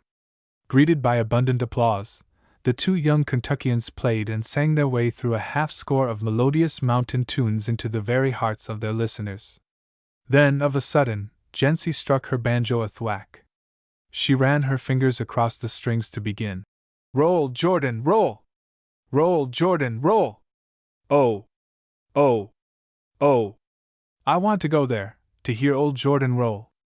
Instantly every boy and girl in the room was on his feet and singing. How the rafters of the old Blue Moon rang! Song followed song. Quaint, beautiful, melodious Negro minstrels that fitted the closing of the Sabbath day, they filled the minds of happy, carefree youth with a mellow joy that is experienced oh, so seldom, in a long, long life. "They're a wonderful bunch," Johnny said huskily as he helped Jency into the car an hour later. "A wonderful, wonderful bunch of fellows. Next Saturday they will go out on the field and romp all over it to the tune of a dozen touchdowns. And already, thank God, they've forgotten Kentucky's blunder that cost them a game. Old Kentucky will be the hero of the hour next Saturday, you'll see," Jency exulted. "Kentucky! My Kentucky forever!" That night Johnny sat long musing beside the fire. Surely there were matters enough to occupy his thoughts. Kentucky was back. These mountain people had a way of winning their way into people's hearts. He was glad of that. But what of the games that were to come? Could this mountain boy control his hot temper when things went wrong? He wondered and shuddered a little. He thought of the bear and laughed. The bear was dead all right. He had told Legay Fields about that explosion in the cave. Legay was short of fresh meat. To a Kentucky mountain man, nothing is better than a good juicy bear steak. He had found the bear with his head blown clean off. "Powerful stuff, liquid air and carbon," the boy said to himself. He had some of the bear's steak in his car. They'd have it for dinner in the back room of the Blue Moon tomorrow. He'd invite Coach Disney and a few of the boys. He thought of old Mose and his mule, thought too of the ornery no-count, Blinky Bill who planned to beat Mose out of his coal mine. "He said we might fix up a little bolt of lightning out of the blue," Johnny murmured. He was thinking now of Donald Day. Queer sort of fellow, Donald was, mighty fine too. He wondered how a fellow'd go about manufacturing a bolt from the blue. He'd like to be around when it happened, would too if it were possible. He could steal away down there in the middle of the week. Artie Stark would manage the Blue Moon in his absence. Plenty of boys needed work. Another thing he meant to look into. He wanted to visit that young aviator down there in the Kentucky Valley. What kind of a motor could he be building? Johnny was interested in all sorts of mechanical contraptions. He had once owned a car that ran on dust, just ordinary coal dust. Couldn't be that, he whispered to himself. Couldn't. Johnny was growing drowsy. But now, of a sudden, he was wide awake. The latch clicked. There came the sound of shuffling feet. Johnny caught sight of a shadowy figure. "Pant," he called. "Panther Eye, is that you?" "Yes, Johnny." The strange fellow's voice was low. "Yes, it's me. But don't talk so loud, Johnny, not quite so loud." As on those other occasions, Johnny prepared a small feast for his wandering friend. Tonight, instead of talking, he sat silently watching until the last bite was gone. Then he said quite suddenly, "Did he find you?" Johnny eyed Pant eagerly. "Who find me?" Pant stared. "Have you forgotten?" Johnny asked in surprise. "The shadow. That giant with a hooked nose. Did you see it?" It was Pant's turn to be surprised. "I'll say I saw it." Gives me the creeps just thinking about it now. No, Pant said slowly. He hasn't found me, not yet. Pant dropped into a chair. At once his face became a mask. Only the gleam of his curious pink eyes told that he was alive. Johnny knew the meaning of this. Pant, like a turtle, had withdrawn into his shell. Johnny settled into his place to take up a pencil and begin tracing geometric figures on a square of paper. Pant was first to break the long silence that followed. When he did speak, it was as if the many hours that had passed since their last meeting had not been. You'll be surprised, Johnny, he said as an amused smile played about the corners of his mouth. Perhaps you won't believe what I tell you, but I've got to finish that thing I was telling you. Go on, Johnny urged. Well, we went into that cave, that mysterious girl that may have been white. I don't know about that. We hadn't been in there 10 minutes when we heard a shuffling sound by the cave's entrance, and what do you think? Pant paused to stare at a spot on the wall. What could you expect? Almost anything. What was it but that troop of giant baboons? Once again Pant paused. Involuntarily Johnny allowed his eyes to stray to the window shade. No shadow there tonight. Even the tree branches were still. Well, sir, Pant gave vent to a low chuckle. There we were, that girl and I crowded way back in the cave. And there were the baboons. They came shuffling in, like 30 or 40 boys playing hooky from school. And silent. Say, I didn't suppose any wild creature except maybe a tiger could be that quiet. The girl was scared. Plumb scared to death. As she crowded close to me, I could feel her heart beat madly like it might burst. Surprised me that did, because these natives all know a baboon won't hurt you. Made me think she was all white. Suppose she was, Johnny? Don't you know? Didn't you find out? Johnny asked in surprise. No, but where was I? Pant broke off. Oh, yes. That wasn't all, not half, Johnny. You won't believe it, but I'm going to tell you just the same. The baboons hadn't much more than got good and settled, when there came another quick shuffle outside the cave and in popped. Who do you think? Pant drew in a quick breath. That whole band of wild men. Must have been a large cave. It was, Pant exclaimed. But not big enough for all that outfit, anyway not if that something strange that was after them decided to come in too. Well, Pant went on after a pause, the strange thing didn't come. Perhaps there wasn't anything strange. Maybe these wild fellows just imagined it. But there were baboons and wild men and that girl and I, which was a whole lot too many. The baboons kept crowding back, until one big fellow was square against my side and that girl between me and the rocky wall of the cave. And all the time that bunch of huge baboons, scared stiff by the wild men, who are always hunting them, crowding more and more until I was sure we'd be crushed. Something had to be done, Johnny, and I did it. I had a short hunting knife in my belt. Getting a good grip on it, I lifted it high to bring it down square between that nearest baboon's shoulder blades. And then, Pant broke off to indulge in a prolonged reminiscent chuckle. Come on, Johnny urged. You'll see that shadow again. No, well, to tell the truth, Johnny, there's little left to tell. That baboon let out a most terrific roar. After that there was noise, dust, and confusion. That lasted 3 full minutes, I guess, and after that, believe it or not, they were gone, baboons, wild men, and all. That cave was as silent as a tomb. I was sorry about that baboon, Pant went on after a moment. I never liked to hurt any living creature. But what else could I do? And nothing. Johnny shook himself. Had he been listening to a fairy story or a real adventure? We waited an hour, that girl and I, Pant continued in a matter-of-fact tone. After that we crept out into the bright sunlight. We looked about. There was no one to be seen, not even a baboon. You better believe me, we got out of there quick. Well, Pant stretched his long legs. I found that river again. Then I knew where I was. And the girl? Johnny breathed softly. She had no idea where we were. And I feel quite sure. Pant paused to consider.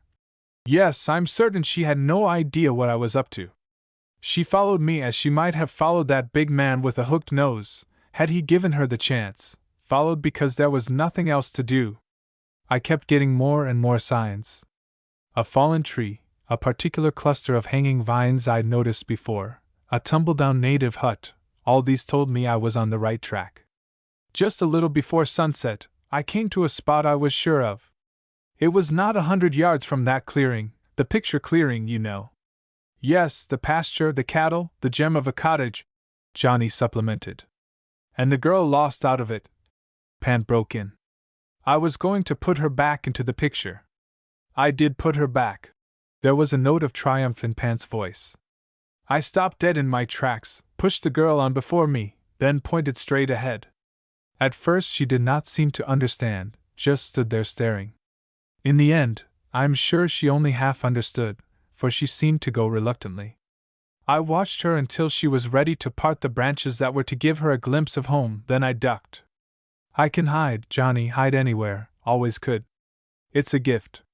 I wasn't a minute too soon, for I was scarcely under cover when she let out a scream. A scream? Sure! One wild scream of pure joy. She had seen her home. Probably up to that moment she had never hoped to see it again. Who wouldn't scream? Then, Pant indulged in a broad grin. What do you suppose she did after that? Went down through the jungle like a scared rabbit, suggested Johnny. No, you're wrong. Pant heaved a sigh. She stood there for a moment. Then she turned and started back. Looking for me, wouldn't you say? Sure would. But she didn't find me, Pant added dryly. You bet she didn't. I can hide, you know that, Johnny. That's one time I did a good job of hiding. Why? Johnny stared. Well, you know, Johnny, Pant replied slowly. You can never tell what a lady will do when she discovers quite suddenly that you've done her a very good turn. You can't now, can you, Johnny? No, you can't, Johnny laughed. You really cannot. I've known them to throw their arms about their benefactor and kiss him. Pant made a face. And that, Johnny, would have been horrible.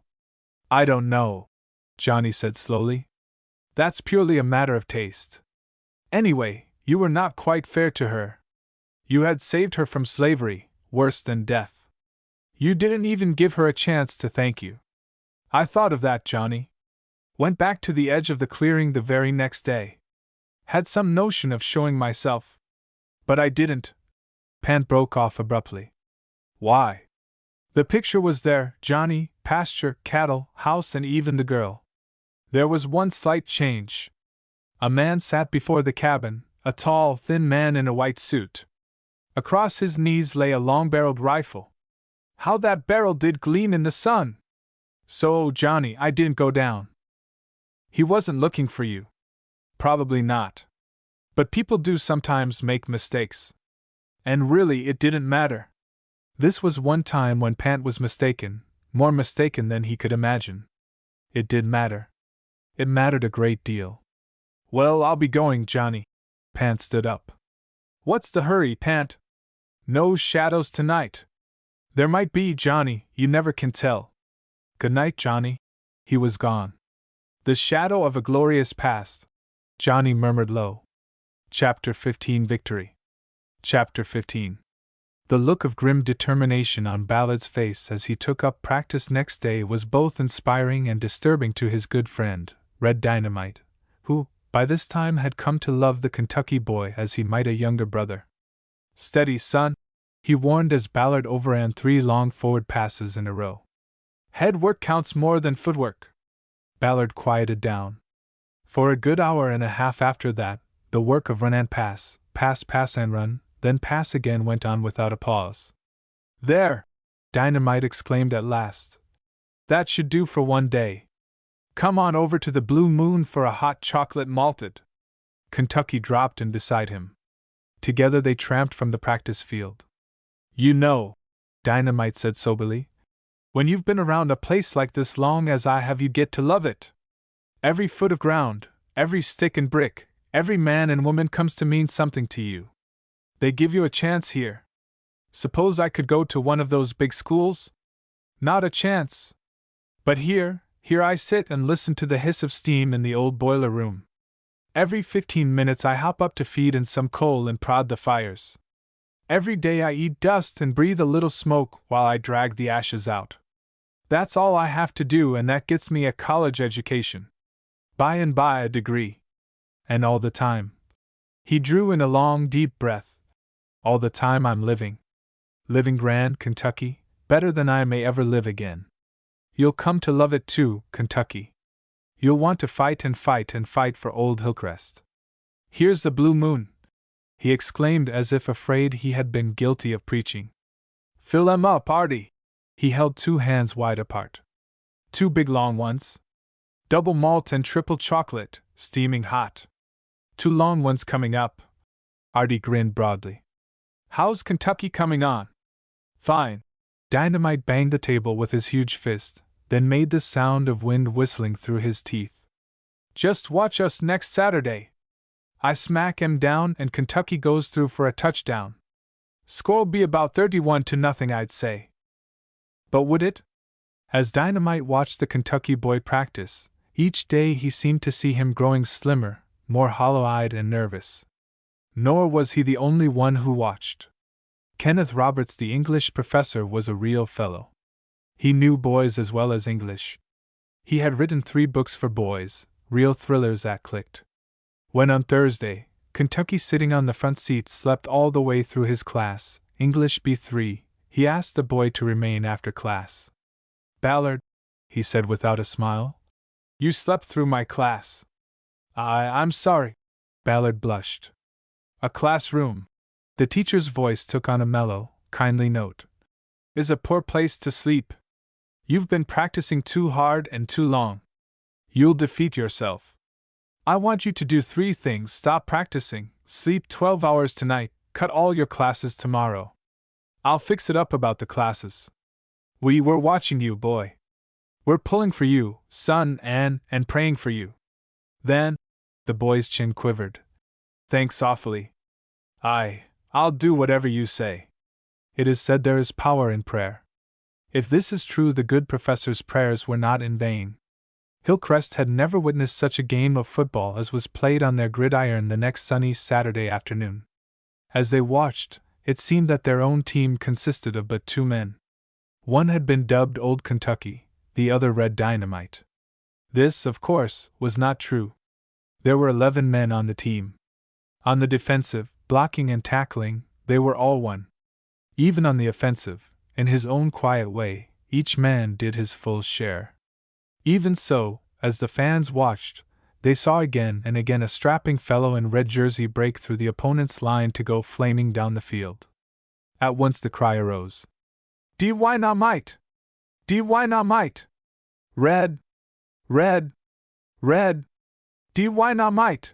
The rooters came in time to turn that cry into a series of explosions, like the clash and clatter of a frontline battle.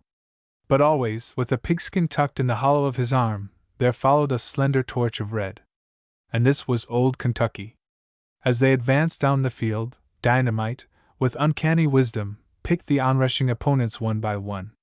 Those who remained sprang all in vain at the wisp of red that, like a flaming cardinal, went fluttering past them to a touchdown. Twice this unusual pair achieved a run of 60 yards to a touchdown. When the game was over, the score stood 1 point below Dave's prophecy, 30-0. You sure done uncommon good today, Johnny exclaimed, dropping into a slow Kentucky drawl as Ballard entered the blue moon. It was closing time. The lights were low. The fire in the big stove gave forth an inviting mellow glow. The mountain boy dropped silently into a chair, stretched his feet straight out before him, then, eyes half closed, sat there silent while the clock ticked off a full quarter hour. Yes, he roused at last. That's what old Noah Pennington would call a right smart of a ball game. But do you know, Johnny, I don't think I'll ever do my part as well again. Probably you're right, Johnny agreed, understanding on the instant. There are times in all our lives when some special thing gives us a mighty push and we climb to heights we may never hope to reach again. But Ballard, old boy, he hastened to add, you'll do well enough. Now you've got going, nothing can stop you. For once Hillcrest has a winning team and I'm glad, mighty glad. Tomorrow I'm coming back to work here in the Blue Moon, Ballard said quietly. Artie Stark has done enough for me. Every fellow's got to make his own way. He continued. All right, Ballard. Johnny's tone was as quiet as the other boys', but he felt a surge of warmth work its way through his being. He loved every boy who took his place in life's battle line prepared to do his part. You'll be a lot of help, Ballard. There was real enthusiasm in his voice. You'll be popular. That will help the Blue Moon.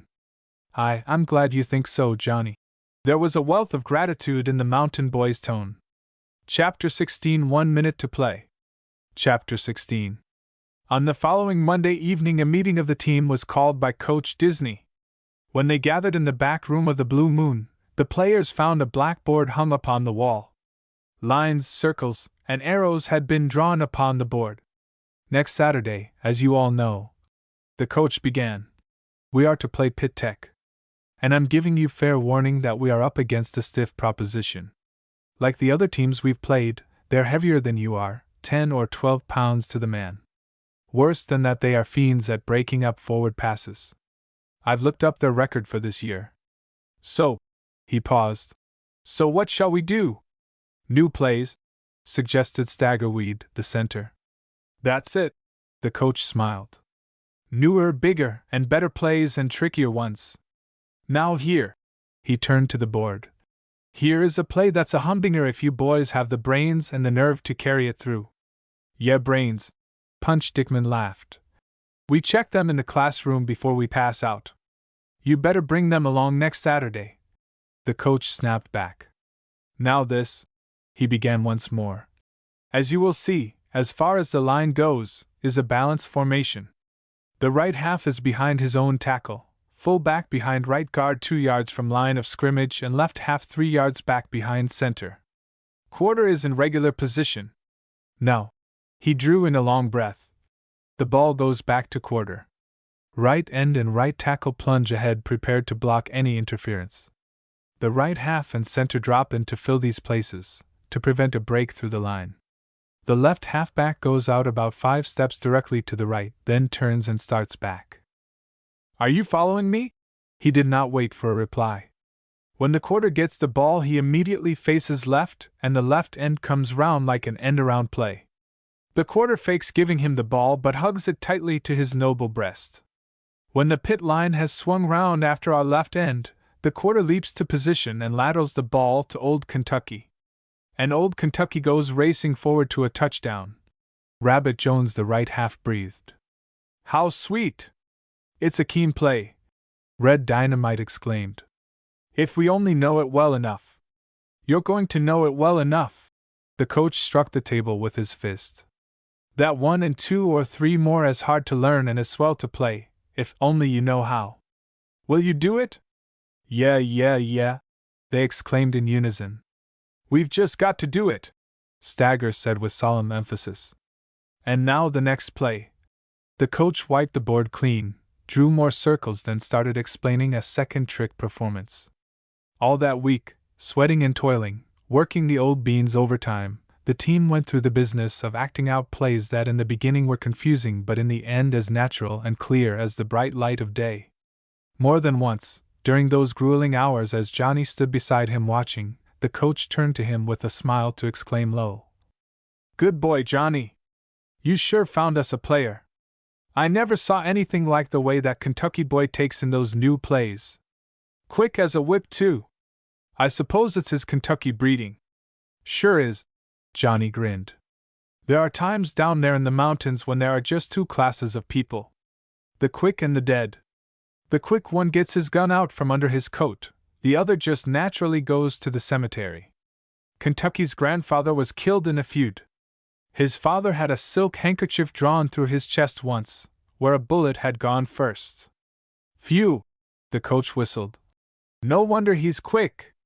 Strangely enough, despite the coach's warning, apparently disregarding all their trick plays, Dynamite, who was captain and called the plays, started the game with a series of forward passes. The first 2 were blocked.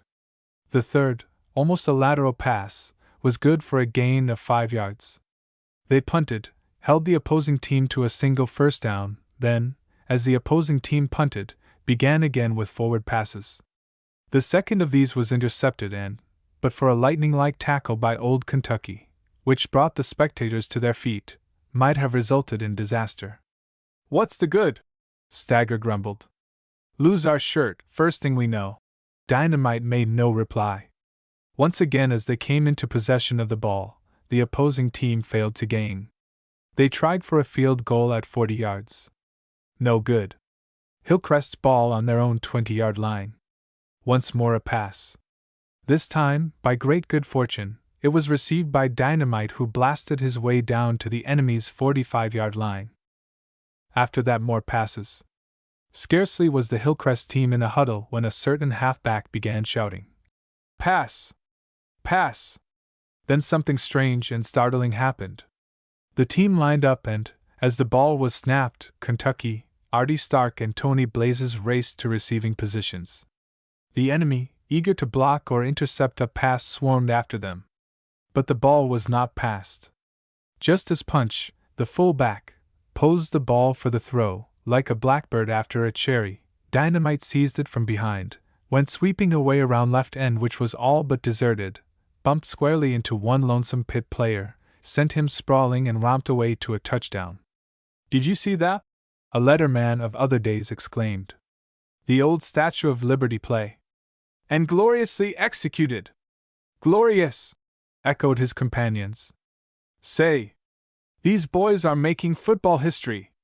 And I'm told that more than half of them are working their way. Quite wonderful!"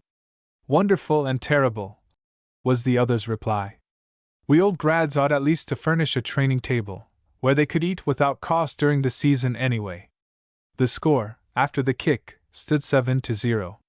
The boys were jubilant. They were playing a supposedly superior team and beating them. That was the end to forward passes.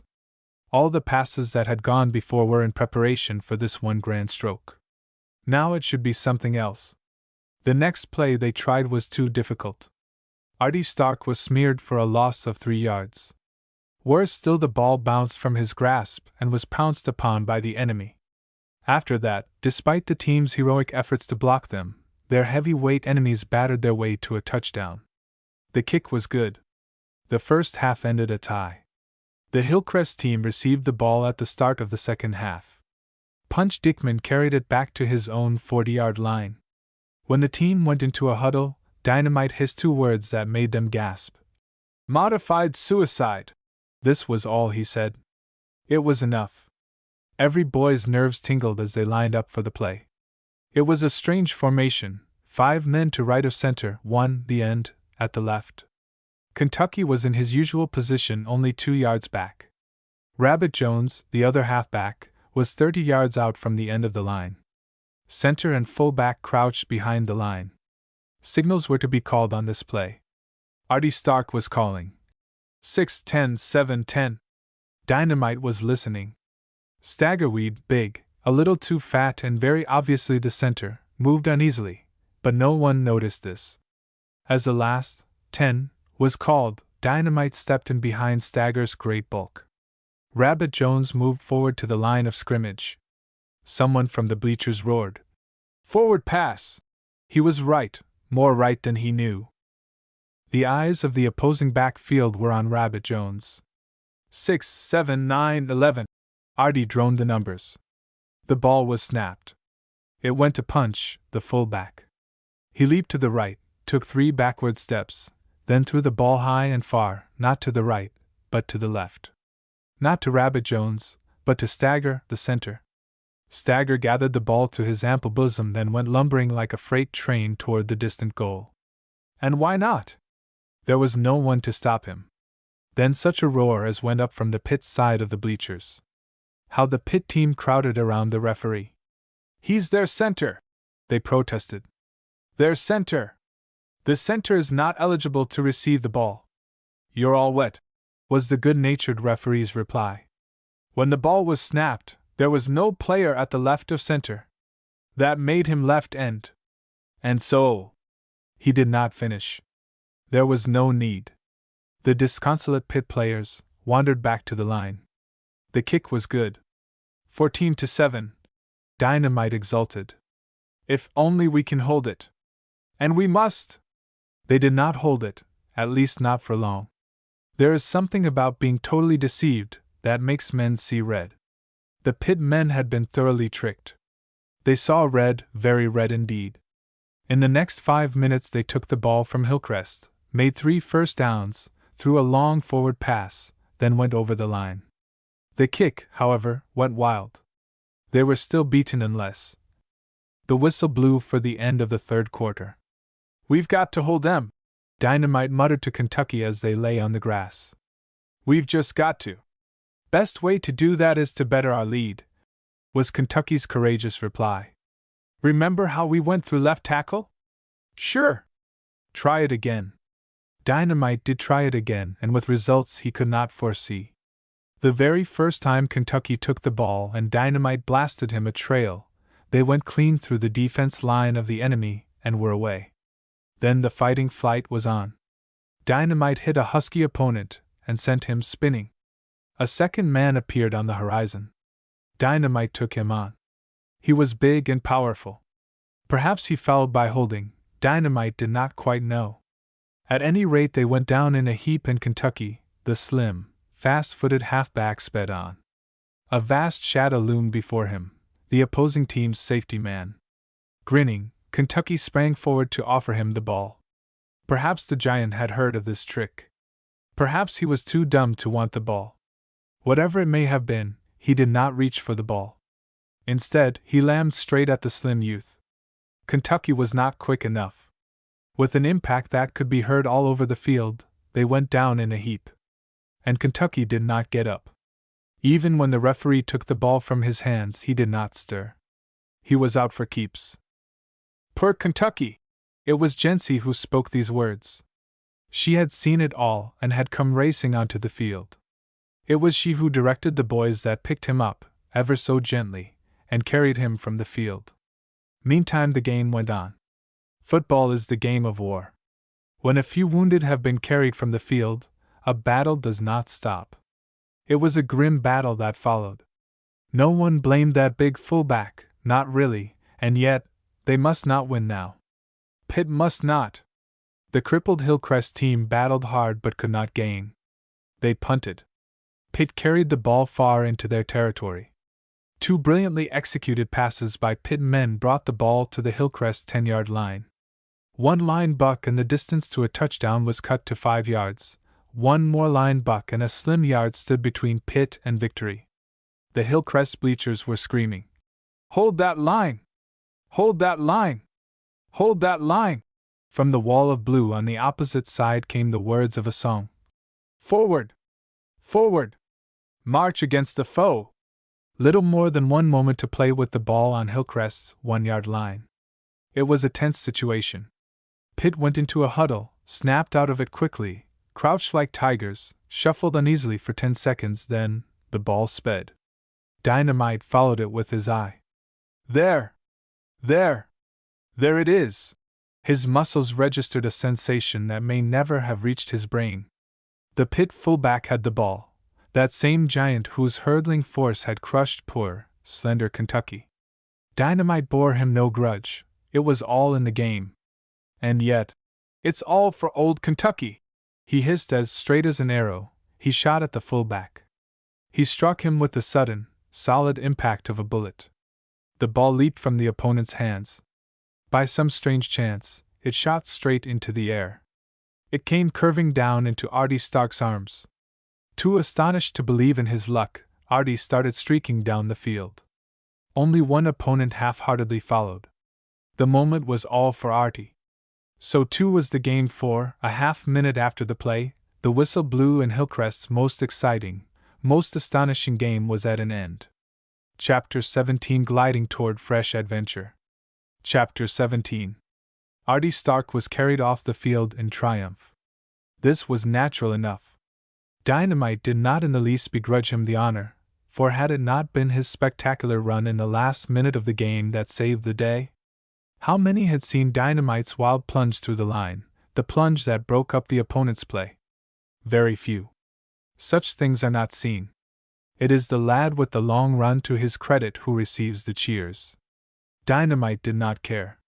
He did not so much as think of it. His mind was occupied with other matters. He and Johnny Thompson walked off the field together. Poor Kentucky, Dynamite was saying. He doesn't seem to have any luck. All the same, Johnny replied quietly. It was he who won today's game. That's just it, his generous-hearted companion agreed. To think of practically putting the game on ice, then being smashed up. I only hope, he added soberly, that it's not too bad. We sure don't get the breaks. Just when we're all keyed up and ready to go after anything, then to lose our best man. It is tough, Johnny agreed. And next Saturday, Dynamite groaned afresh. We're up against St. Regis, the lightest, fastest team in the Little Seven. Think what it will be with Kentucky out of the game. But then, he sighed, it may not be so bad. You'll get over to the infirmary and see him, won't you? Johnny asked. Right away. I'll see you later. Johnny turned to the right. Have to get over to the Blue Moon. The place will be a wild scramble. It was, all of that and more. Plenty of work for everyone. The Blue Moon was coming to be a huge success. 4 hours Johnny worked at top speed. Dishing up ice cream, pouring out steaming hot chocolate, slicing buns for hot dogs, directing his 3 helpers, he found little time for thinking. When, however, the last straggler had wandered through the open door and Aunt Mandy had said, If you all done object, I'll be a-going on home, Johnny found time to think of many things. As his eyes moved swiftly over the place, taking in his 3 candy cases, all but emptied in a single evening, as they rested on the polished counter and the shining table, a feeling of joy and pride swept over him. He had said to the hostile world, Here I am, ready for work. Shove over. Make me a place. The world had answered, There is no place.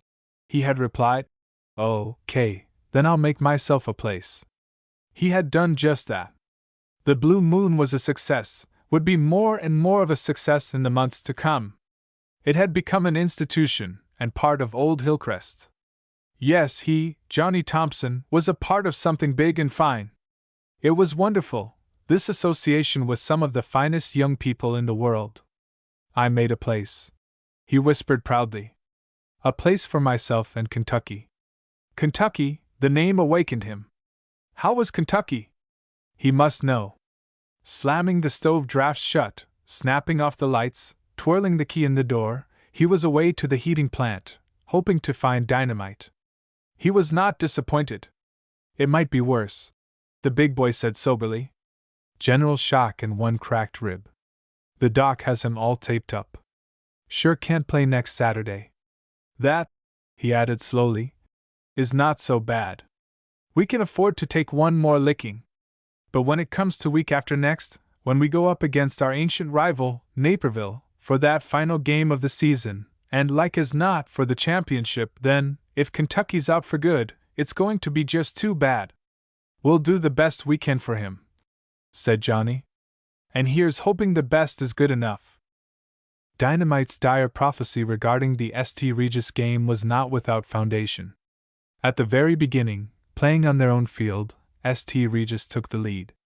But then, with 2 pony teams pitted against one another and with Hillcrest's best pony in the paddock, or rather on the bench, what chance did they have? Hillcrest took a good licking and Kentucky took it hardest of all. At the end the score stood 21-6. Seeing how downhearted the mountain boy was, Johnny Thompson said, Never mind, Kentucky old boy, about the middle of the week, when trade is lightest, we'll step on the starter and go spinning back to our beloved hills. There are some things down there I'd like to look into a little further. What do you say? That, said Kentucky, with a broad grin, will be something. His grin was even broader than Johnny had expected it to be. Little wonder, for this boy had thoughts all his own. He was thinking, Doc won't let me go out on the field and practice, 'fraid I'll get this old rib bumped again. Down in the mountains Doc has nothing to say about it. I'll just slip out into the moonlight for a little practice with old Nicodemus. He chuckled a wise chuckle. But to Johnny he said never a word. On Wednesday afternoon of that week they were on their way. Our minds are strange. For some of us a place left behind is a place forgotten. It was so with Johnny Thompson. The moment that Stone Mountain loomed up before him, Hillcrest was forgotten.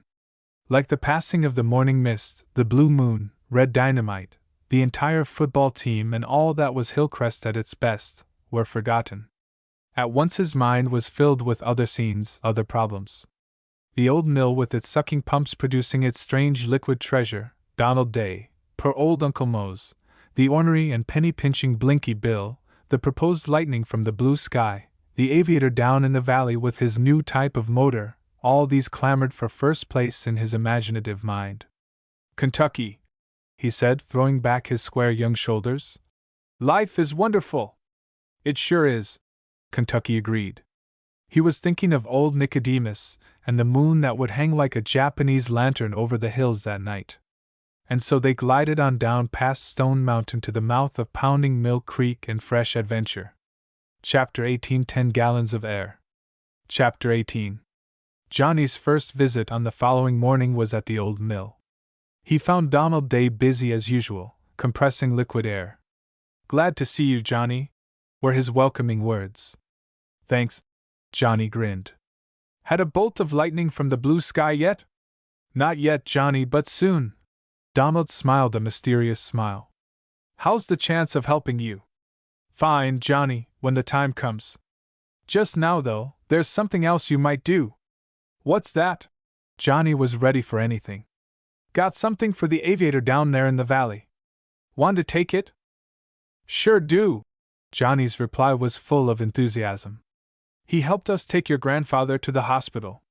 Never forget that. We sure won't, Johnny. Just now he wants some liquid air. This is the 10th order I have received from him. He wants 10 gallons. It's ready, so if you'll take it down, you'll be doing me a great favor. Liquid air, said Johnny. What does he want with liquid air? Don't know. Going to peddle it, like as not. Good profit in it. And an airplane's the thing for carrying it. Gets it there quick so there's little loss by evaporation. Maybe that's it, Johnny agreed. Down deep in his mind, however, he did not agree. He had quite another notion, a very startling notion it was too.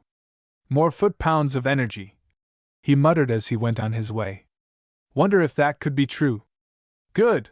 Exclaimed the young aviator, as, an hour later, Johnny appeared with a 2-wheel cartload of liquid air. I'm just wanting that. So you're really going to use it? Johnny grinned. I thought so. Going to use it? The man stared at him. Sure I am. Why not? Donald thought you might be going to peddle it. Not I. The aviator laughed. I'll be using a lot of it. Want to stay and watch me? Sure I do. 10 minutes later, Johnny found himself looking at the strangest airplane motor he or anyone else had even seen. And does it really use liquid air for fuel? He asked. Sure it does. The aviator had reached for a small jug of liquid air. Watch and see. Liquid air and carbon, that's what she eats. You put the liquid air in here and the carbon here. The mechanism mixes it and throws it into the combustion chambers in just the right quantity. I've had a tough time. He straightened up. Liquid air was so cold it froze up all my lubricants. But I've solved that. Got 2 sets of feeders. One set is being thawed out by the exhaust while the other's working. Going to be great now. Stick around until I get the motor hooked up and we'll take a ride on air. Liquid air. He laughed a joyous laugh. But say, his voice changed. Tell that boy up at the mill that his grandfather is much better. Got that word on my shortwave wireless. He'll be coming home soon. Fine thing. Great old man. Never was any finer, Johnny said huskily. He's done a lot for these people. He helped them to make a living. On Sunday he talked to them like a father. He told the ones who have been doing a lot of fighting. Feud fighters? Yes, feuds. He told them they couldn't do it and be good citizens. Right too, exactly right. The aviator reached for a pair of pliers. Now, his tone changed. Just give me a lift shoving this thing into place and we'll be away before you know it. A half hour later the airplane rose above the meadow and soared away. It was a trial flight, and the stout little ship was handled with greatest care. They climbed far up into the blue sky, but never was the narrow meadow out of their sight. Johnny knew enough about flying to realize that from that height, even though their motor went dead, they could go gliding down to a safe landing. "Working perfectly," he shouted in the pilot's ear. Just then, as if to give the boy a shock, the motor let out a sudden pop-pop-pop. The aviator, after touching a lever, tapped his head with his knuckles as much as to say, "Knock on wood." A half-hour later they came soaring back to Earth. "She's working." The pilot heaved a sigh of content. 2 or 3 more days and I'll be ready to cross the continent. Tell that boy at the mill to freeze me up a good lot of liquid air." "All right, I'll tell him," Johnny agreed. It's wonderful," he cried. "Riding through the air with only air and carbon for fuel. Is it practical, a truly great thing? Will people everywhere be using liquid air for airplane fuel before long?" "No," the pilot replied slowly. "I'm afraid not. Fuel that costs $2 or $3 a gallon is hardly practical. Besides, there may be other drawbacks that haven't appeared yet. How will the steel parts stand freezing and thawing? Things like that. I'm afraid it's just a sort of sporting proposition," he added. "Anyway, I'm just sort of playing at it. There's this much about it, though." The drawl left his voice. "On a very long trip it would be wonderful, this liquid air fuel.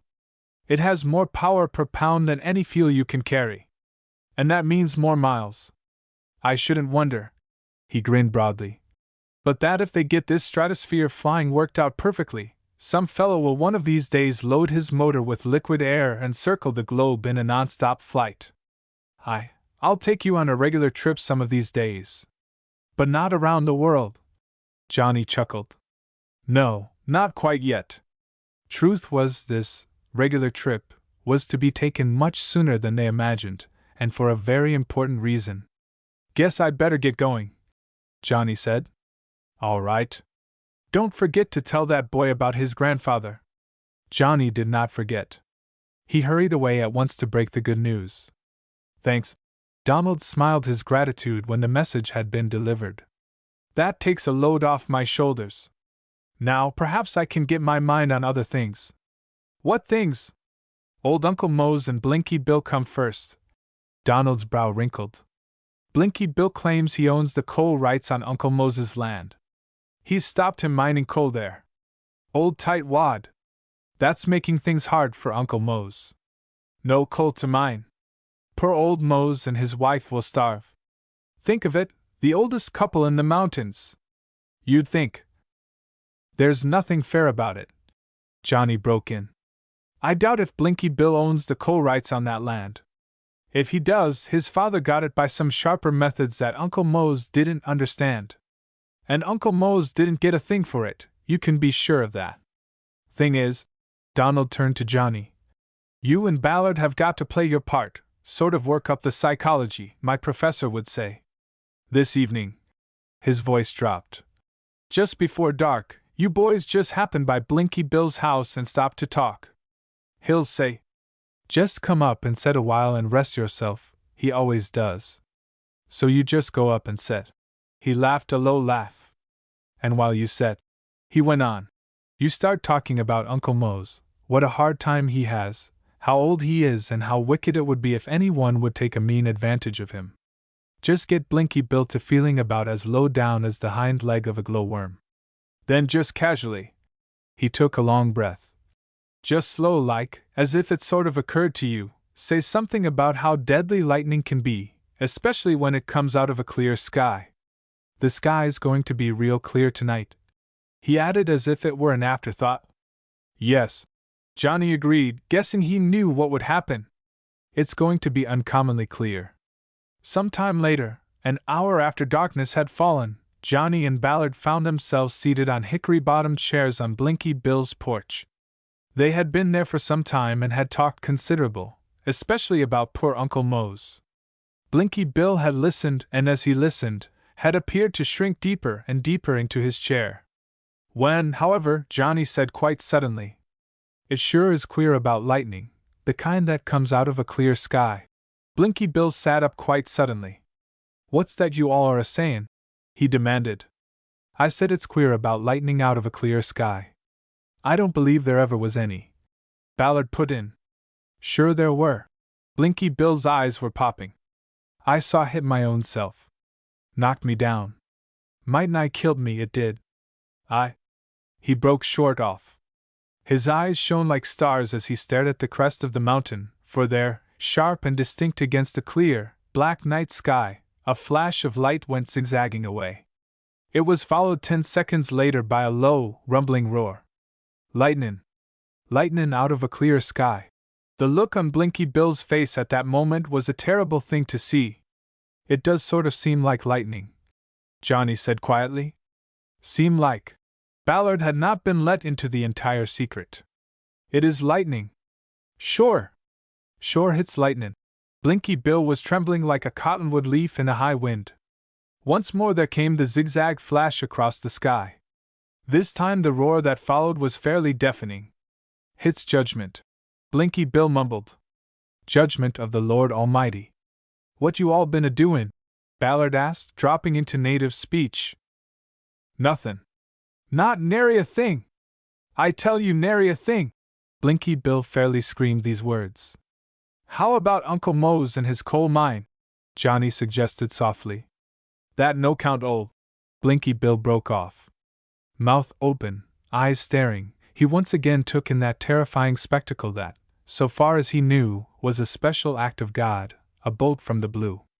Tell you the truth. He was fairly whimpering now. Fact is I ain't for sartin sure my pappy bought in them coal rights. Then, suggested Johnny, you better let Uncle Mose mine his coal. I reckon as how I orter do that. Blinky Bill agreed. Wait. I'll write it out. Johnny drew pencil and paper from his pocket and pretended to write. Truth was he and Donald had carefully prepared the release on Uncle Mose's coal rights hours before. There, he exclaimed at last. You sign right there. Now wait a leetle. Blinky Bill began to hedge. I ain't plumb sure fair sartin that. Just then the most dazzling flash of all zigzagged its way across the blue-black sky. It was followed at once by a terrific roar. Here! Here! Blinky Bill's voice trembled so he could scarcely speak. Here! Gimme that air paper. Hit's proper to sign hit, plumb proper. So the paper was signed. The boys departed and old Uncle Mose's coal mine was saved for all time. Chapter 19 With the Speed of a Whirlwind. Chapter 19. Later that night had anyone happened along the mountain trail above Colonel Crider's pasture, as Johnny Thompson had done one night some time before, they might have seen as on that other night, 2 dark figures darting back and forth across old Nicodemus' pen. One led, the other followed, but not once did the one catch up with the other. At last, the one that always led climbed up the side of the pen to go tumbling over it and disappear in the shadows that lie thick along the Stone Mountain Trail in the moonlight. The Kentucky football star had been having a little practice.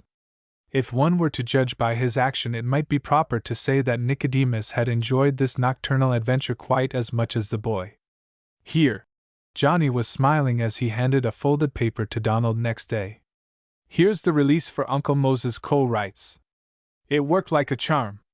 But tell me, how did you do it? Not so difficult when you know how. Donald pointed to a long, irregularly formed glass tube in the corner. It was in 3 sections. There's a transformer up there on the ridge. The line carries power to a coal mine. Hope they don't arrest me for stealing power. Guess they won't if I tell my story. You see, he went on after a chuckle, I had some gas extracted from liquid air in those tubes. When they were all connected and hung down from a tall tree, they made quite a long, zigzagging line. By running a powerful current through the gas in the tubes, I was able to give you a fairly accurate picture of what lightning is at its best. Just a neon sign, really, he added quietly. Sort of irreverent to imitate God's wrath, perhaps, but I trust I'll be forgiven. I see. Johnny's tone told his admiration. But how about the thunder? Simple enough, but costly. Nice little explosion of liquid air mixed with carbon. You're an artist in your line. Johnny complimented him. Perhaps, the other boy agreed. Also something of a nut. Rather wild sort of way to get what you want. I shouldn't care to recommend it as a regular thing. Later that day, Johnny found himself in his car threading his way over a difficult passage. The hour for his departure with Ballard for Hillcrest and the great game on the morrow was rapidly approaching. He did want one more word with the aviator down in the valley, so he had decided to have a try at reaching him in his car. This try was to end in disaster. Just as he was negotiating the last 20 rods of the trail, something went wrong with his brakes. He shot down a short, steep slope, took a sudden shock that all but sent him through the windshield, then, with a sinking heart, felt his right front wheel crumple from the impact. "Here we are," he groaned. "No train until morning. No car available. And tomorrow's the big game. Hillcrest will be defeated without Old Kentucky. What's worse, Kentucky will die if he is not there. Could anything be worse?" "See, you're in a fix," a friendly voice said. The speaker was close at hand. Johnny looked up. It was the young aviator. "Yes, a terrible mess." Johnny's voice carried conviction. "Tell me about it." Johnny told of his dilemma, told it as he had never told anything before. "But why not let me fly you over?" the other suggested simply. "With your liquid air motor? Why not? Suppose it fails?" "It won't fail." "Done." Johnny gripped his hand. I'll go get Kentucky Ann and thanks. Save that for the end of the trip." The pilot grinned. Are you? Johnny had been struck by a sudden thought. "Could you use a little publicity on your new type of motor? It would be thankfully received." "You shall have it." Johnny was away. On his way to find Kentucky, Johnny scribbled a note, then thrust it together with 2 new paper dollars into Liggett Field's hand. "Here, Liggett," he exclaimed. "Hop on your pony and ride like 60 to the Gap. Get this message off. The change is all yours." "Thanks, Johnny." "Thanks a powerful lot." Liggett was away, and so was Johnny.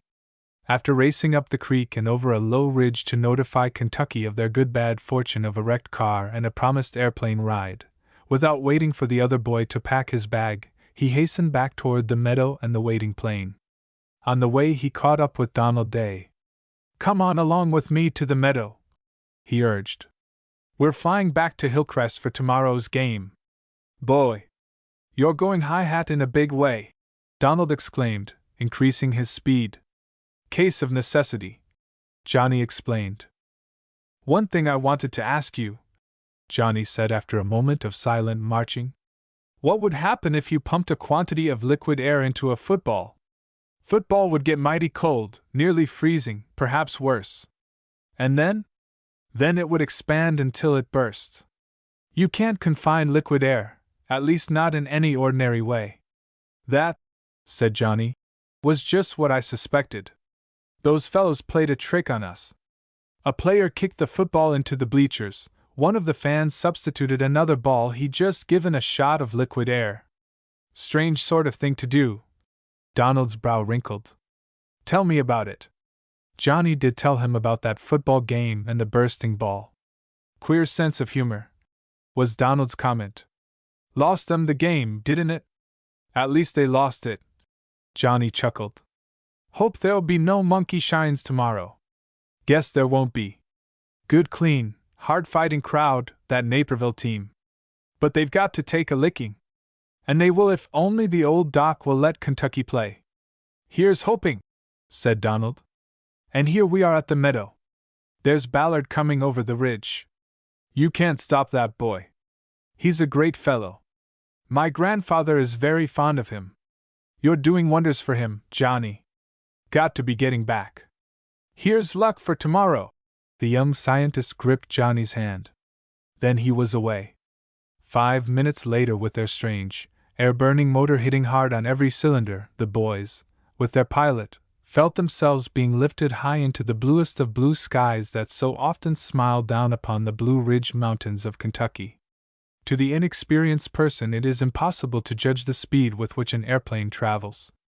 With no trees, no telephone poles, no nothing speeding past him, he is likely to think of himself standing still in midair. Not so Johnny Thompson.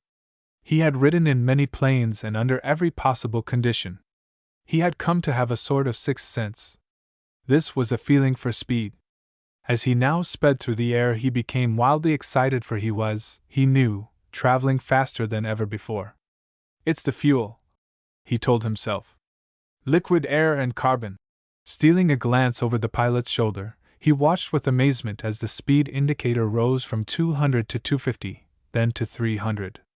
"With a little tail wind, we'd beat the clock," he chuckled. "Be there before we know it." They were, but not until Johnny had time for a few serious thoughts about tomorrow's game. That game meant a great deal. For Hillcrest, it meant a final triumph over an ancient rival. All the old grads would be there. Some had wired for reserve seats from a distance of 1,000 miles. Some, like himself, were to come by plane. Johnny thrilled at the thought. He closed his eyes for a moment, and into his mind's vision there floated the Crimson Flood. The team, Staggerweed, Tony Blazes, Jack Rabbit Jones, Artie Stark, Punch Dickman, all marched before him. And after that, most important of all, Red Dynamite and Old Kentucky. "Good old Dynamite," he whispered. "And Kentucky. They must win. They." But what was this? Had something gone wrong with the motor? A chill set him shuddering. They were circling for a landing. Then he laughed. Seizing Kentucky's hand, he gripped it hard. "We're here!" he shouted. "Kentucky, we are here! The emergency landing a mile from Hillcrest is right beneath us." And so it was. They had come with the speed of the wind, no ordinary wind either, the speed of a whirlwind. Fast as they had come, the news of their strange and daring flight with a new and little-tried motor had preceded them.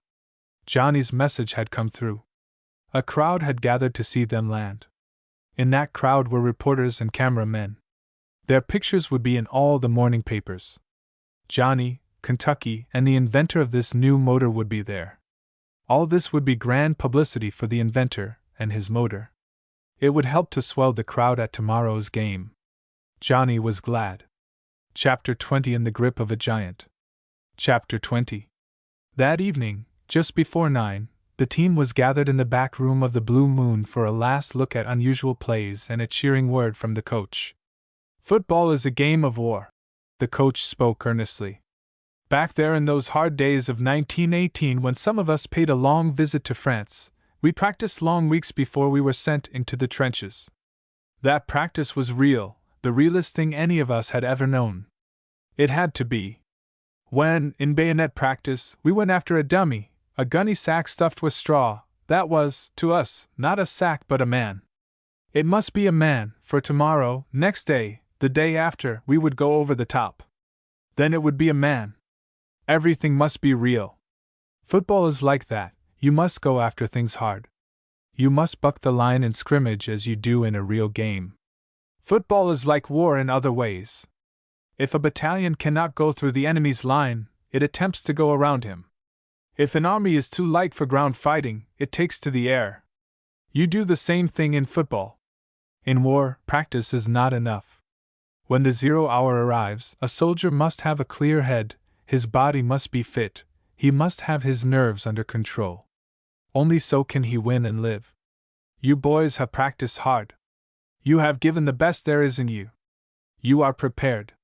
Tomorrow you must be at your best. Keep your heads. Get a good grip on your nerves.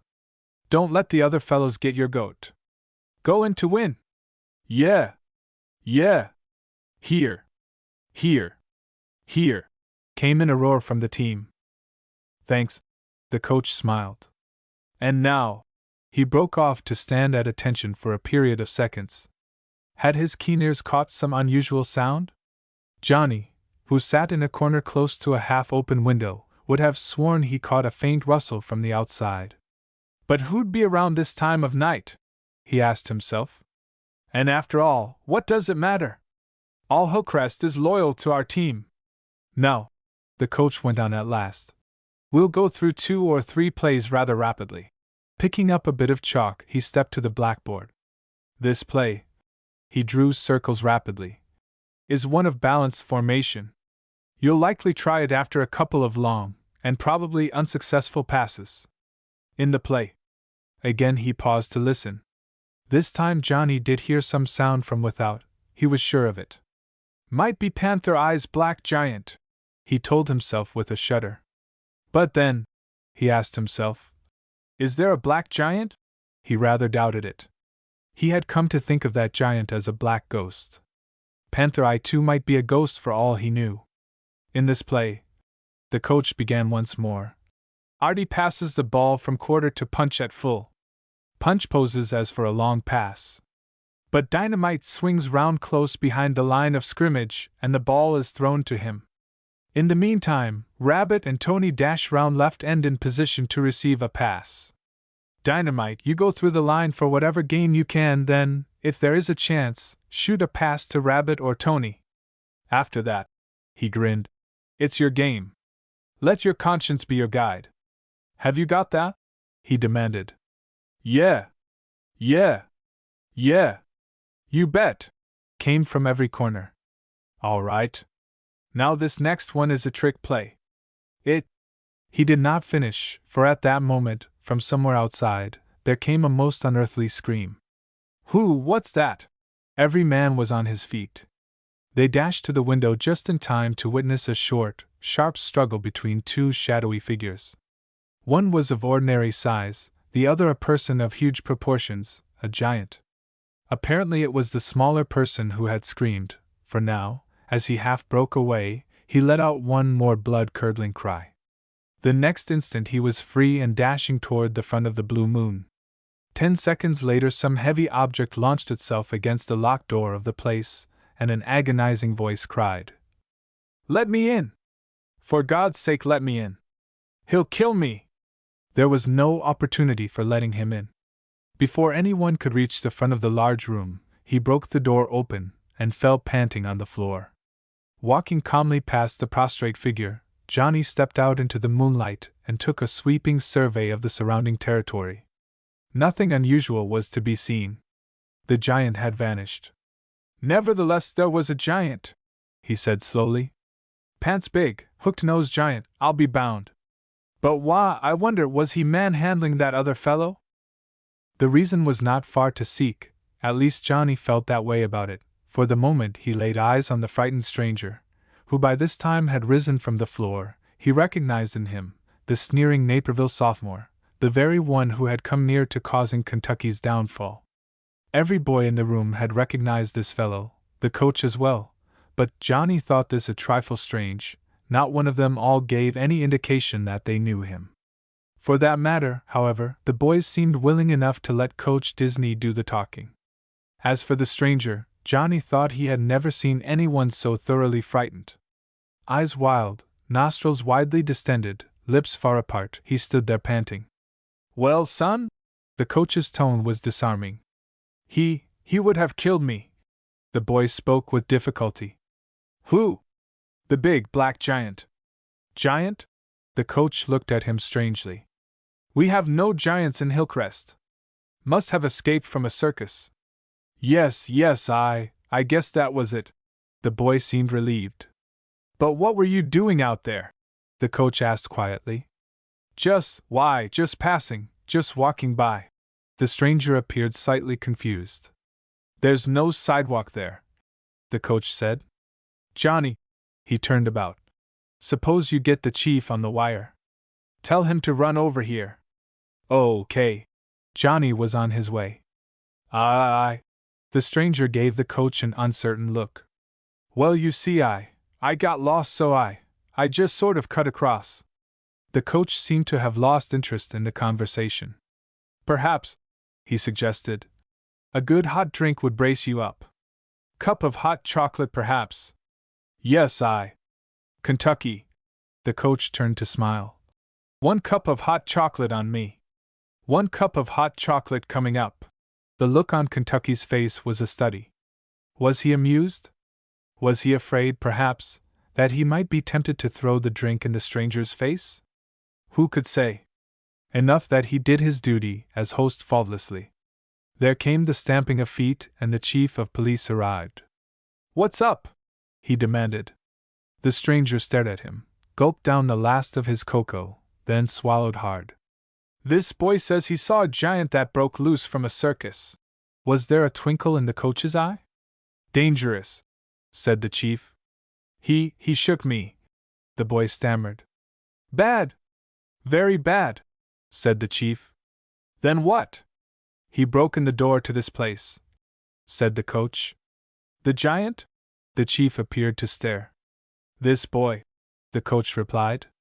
Oh, this boy. So, the chief's face was sober. Break in and enter in. That's it. 30 days at least, I'd say. But, the boy's face paled. He was after me. Any confirmation? The chief looked about. Johnny, did you see him, this escaped giant? I went out and looked around, Johnny said truthfully. I didn't see a soul. Break in and enter in, the chief repeated slowly. Pretty bad. 30 days, I'd say. But, chief, the coach appeared to protest. That would be rather hard. Perhaps. Got any relatives, son? He turned to the intruder. Anyone 100 miles away or so? Yes, I got an uncle in Springer. The boy's tone was eager. Would you stay there 3 days if you were sent there?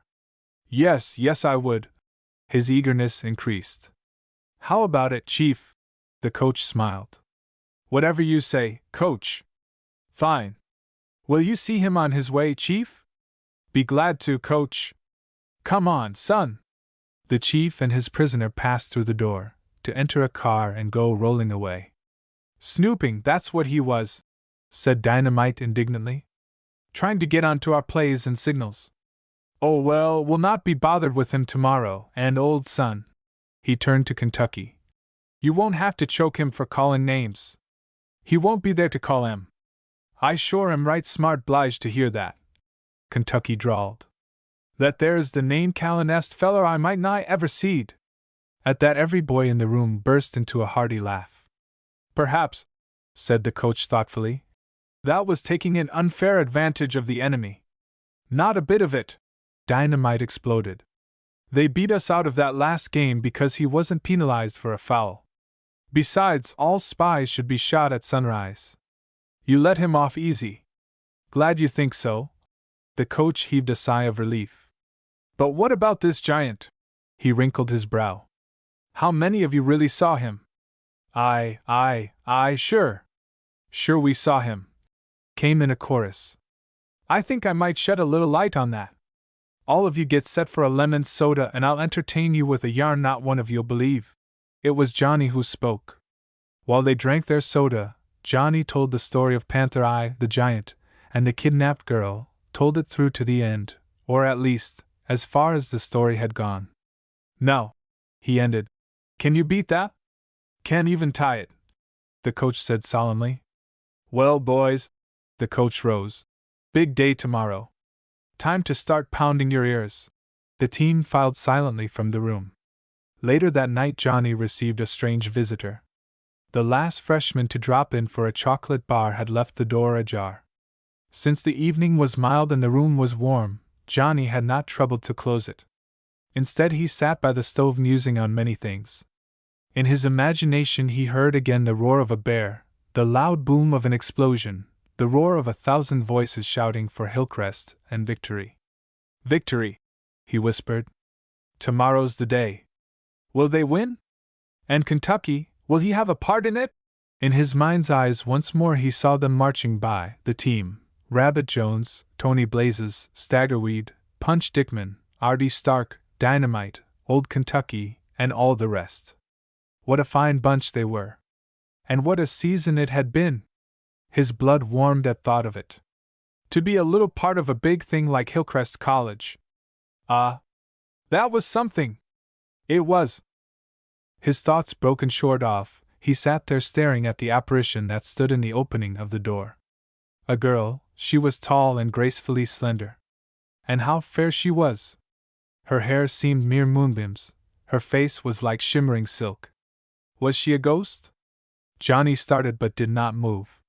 He had met up with ghosts of a sort before and had found them harmless.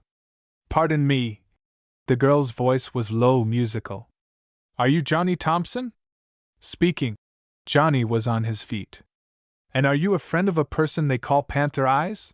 Her English, though perfect, was spoken with a foreign accent. Johnny was plagued by the notion that he had seen her somewhere before. Yes, he replied.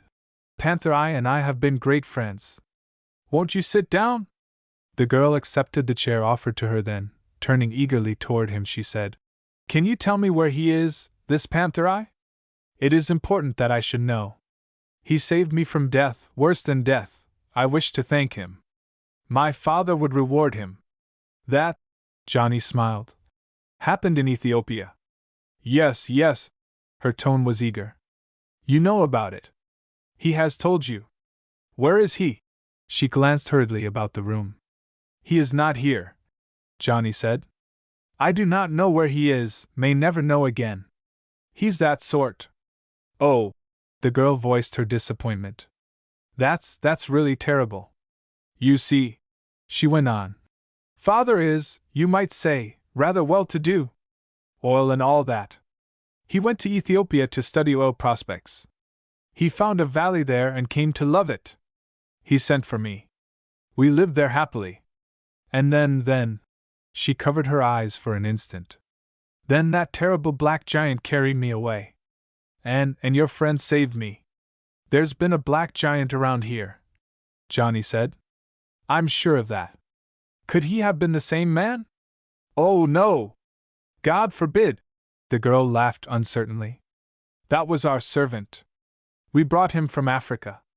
Why, come to think of it, there is a resemblance. But he, oh my! No, he's not the man. You see, she explained as Johnny gave her a questioning look. We said Hassie, that's our servant, to hunt up your friend, Panther Eye. He did a good piece of work, almost. In the end, though, he allowed him to slip away. He would have had a hard time stopping him. Johnny chuckled. Even if he'd known everything, he would have vanished. You see, he leaned forward. Panther, I just wanted to take you back so you would be in that picture again, the broad, green pasture, the cows, the banana field, and all that. When you were back, he was satisfied. He isn't romantic, not in the least. And as for money, he never appears to need it much. So it's not much use looking. The girlish figure drooped. I did so want to thank him. You might leave your address, Johnny suggested. Yes. So I might. Will you loan me pencil and paper? As Johnny stood close to the girl while she wrote down the address, he became conscious of two things: that she was no ghost but a real person, and that she was really quite charming. And you? She favored him with a rare smile. You will come and see us? Well, yes, perhaps. She held out her hand. Johnny took it in his own. It was a good firm hand. Johnny liked the touch of it. I said I would, he whispered, as she disappeared through the door. But will I? I wonder? Tomorrow, he thought with a thrill 1 minute later. Tomorrow is the big day. Already the mysterious girl and her giant escort were crowded from his mind. The team, the game, these filled his entire horizon. One more recollection slipped into Johnny's mind and out again before he fell asleep that night. A half hour after their landing at Hillcrest, he had come upon Kentucky practicing football all by himself. He was dropping the ball and picking it up, bouncing it on the ground and catching it, retrieving it in every manner imaginable. One thing was strange: the ball was soaking wet, and the field was dry. How'd your ball get wet? He had asked. I soaked it. Kentucky dropped it, then fell upon it. Why? Johnny had asked in surprise. Well, Kentucky had replied quite soberly. The weather man predicts dampness for tomorrow. If it rains, somebody's going to drop the ball. And I'll be ready to pick it up. He doesn't miss much, that boy, Johnny murmured to himself just before he fell asleep. Chapter 21 Dynamite takes it on the chin. Chapter 21 Never before had there been such excitement about a Hillcrest football game. By 1 o'clock in the afternoon, Hillcrest was deserted. Coaches, buses, trucks, and private cars had been forced into service. All Hillcrest, professors, students, men, women, boys, and girls, Everyone journeyed to Naperville where the game was to be played. When the time for the kickoff came, they were all there. Old grads were there too, hundreds of them. One man had journeyed all the way from New York. Crimson banners and pennants fluttered in the breeze. The college band roared, boomed, and blared, then settled down to "Hail to Hillcrest!" Ah, yes, it was to be one glorious occasion. A fine misty rain was blowing in from the east. But what of that? Blankets, heavy coats, and ulsters defied the weather. As for the team, they were all pepped up for the battle. Weather meant nothing to them. Bumps, bruises, even cuts would mean nothing to them. Nothing short of a broken leg could stop them today. Today was the day of days. Year after year they had gone down to defeat. Today? Today! Just wait and see. One thought disturbed Dave Powers as he took his place. Old Kentucky was in his suit, but his bright, new crimson jersey did not shine out from the field. Instead, it was hidden beneath a heavy gray blanket. Kentucky was on the bench. There, shivering from the cold, excitement, and bitter disappointment, he awaited the kickoff. "Your rib is about healed," the doctor had said to him. "However, if you should go into the game and be tackled and thrown hard, it might result in permanent injuries." Well, doctor's orders were doctor's orders, but to Kentucky, had it not been for his teammates, they would have meant nothing. What were a few broken bones to the loss of the year's game of games? It was Dynamite who had said, "You stay out until I need you." "But promise me," Kentucky pleaded. "If the battle goes against you and if you think I can help, promise you'll let me in." "Help, kid?" Dynamite had exclaimed. "Of course you could help. You and I could lick that Naperville bunch all by our lonesomes. And will I holler if we are getting the worst of it? You better believe I will, son!" All the same, as Dynamite went into the game, it was with a wordless prayer that little Kentucky might not be needed. From the very start, it was a thrilling game. From the first, too, Dynamite was to recall the words of Kentucky's passed on by Johnny. "Somebody's going to drop the ball." Naperville led off with a great kick. Punch, who received the ball, was tackled almost at once on the Hillcrest 30-yard line. On 2 line plunges, Hillcrest picked up 7 yards. Then, as Bud Tucker, who played in Kentucky's place at half, came round the left end, he was hit hard and thrown. The ball leaped from his grasp and was recovered by a Naperville man. "Ha! Ha! Big joke!" one of the opponents yelled. They had heard this from a defeated team. Now they evidently meant to use it against Hillcrest. To have the ball in the opponent's hands on one's own 37-yard line at the start of a game is no joke. The hard-hitting Naperville steamroller crushed the Hillcrest line again and again. "First down and 10. And scarcely a moment later once again. "First down and 10. From the bleachers came a roar like the breaking of a wild sea. "Hold that line! Hold that line! Hold that line!" Kentucky sat like a mummy in his blanket, shuddering and mumbling to himself. Then, when it seemed that a touchdown was inevitable, once again, somebody dropped the ball. This time it was little Artie Stark who recovered. Hillcrest's ball on their own 13-yard line.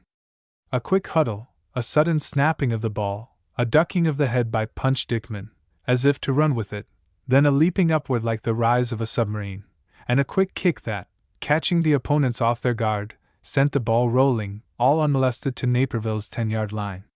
"Bravo! Bravo!" Shedding his blanket as a snake sheds its skin, Kentucky leaped into a wild Indian dance. But wait! Again that relentless beating back. There came line buck after line buck that Hillcrest's slender line could not withstand. And after that, with startling suddenness, forward passes. Naperville, too, had learned how to invade the air. One pass was complete, then a second. As this last pass was caught by a Naperville end, Dynamite, too far away to do more than watch, saw him go coursing straight down the field. The ball carrier was followed by his own left half. "Punch is there," Dynamite congratulated himself. "He'll spill him." And how? He had spoken too soon. Punch did spill the runner, spilled him plenty, but the instant before Punch struck him, the runner threw a lateral to the man who followed him. The lateral was good. Punch went down with the Naperville end.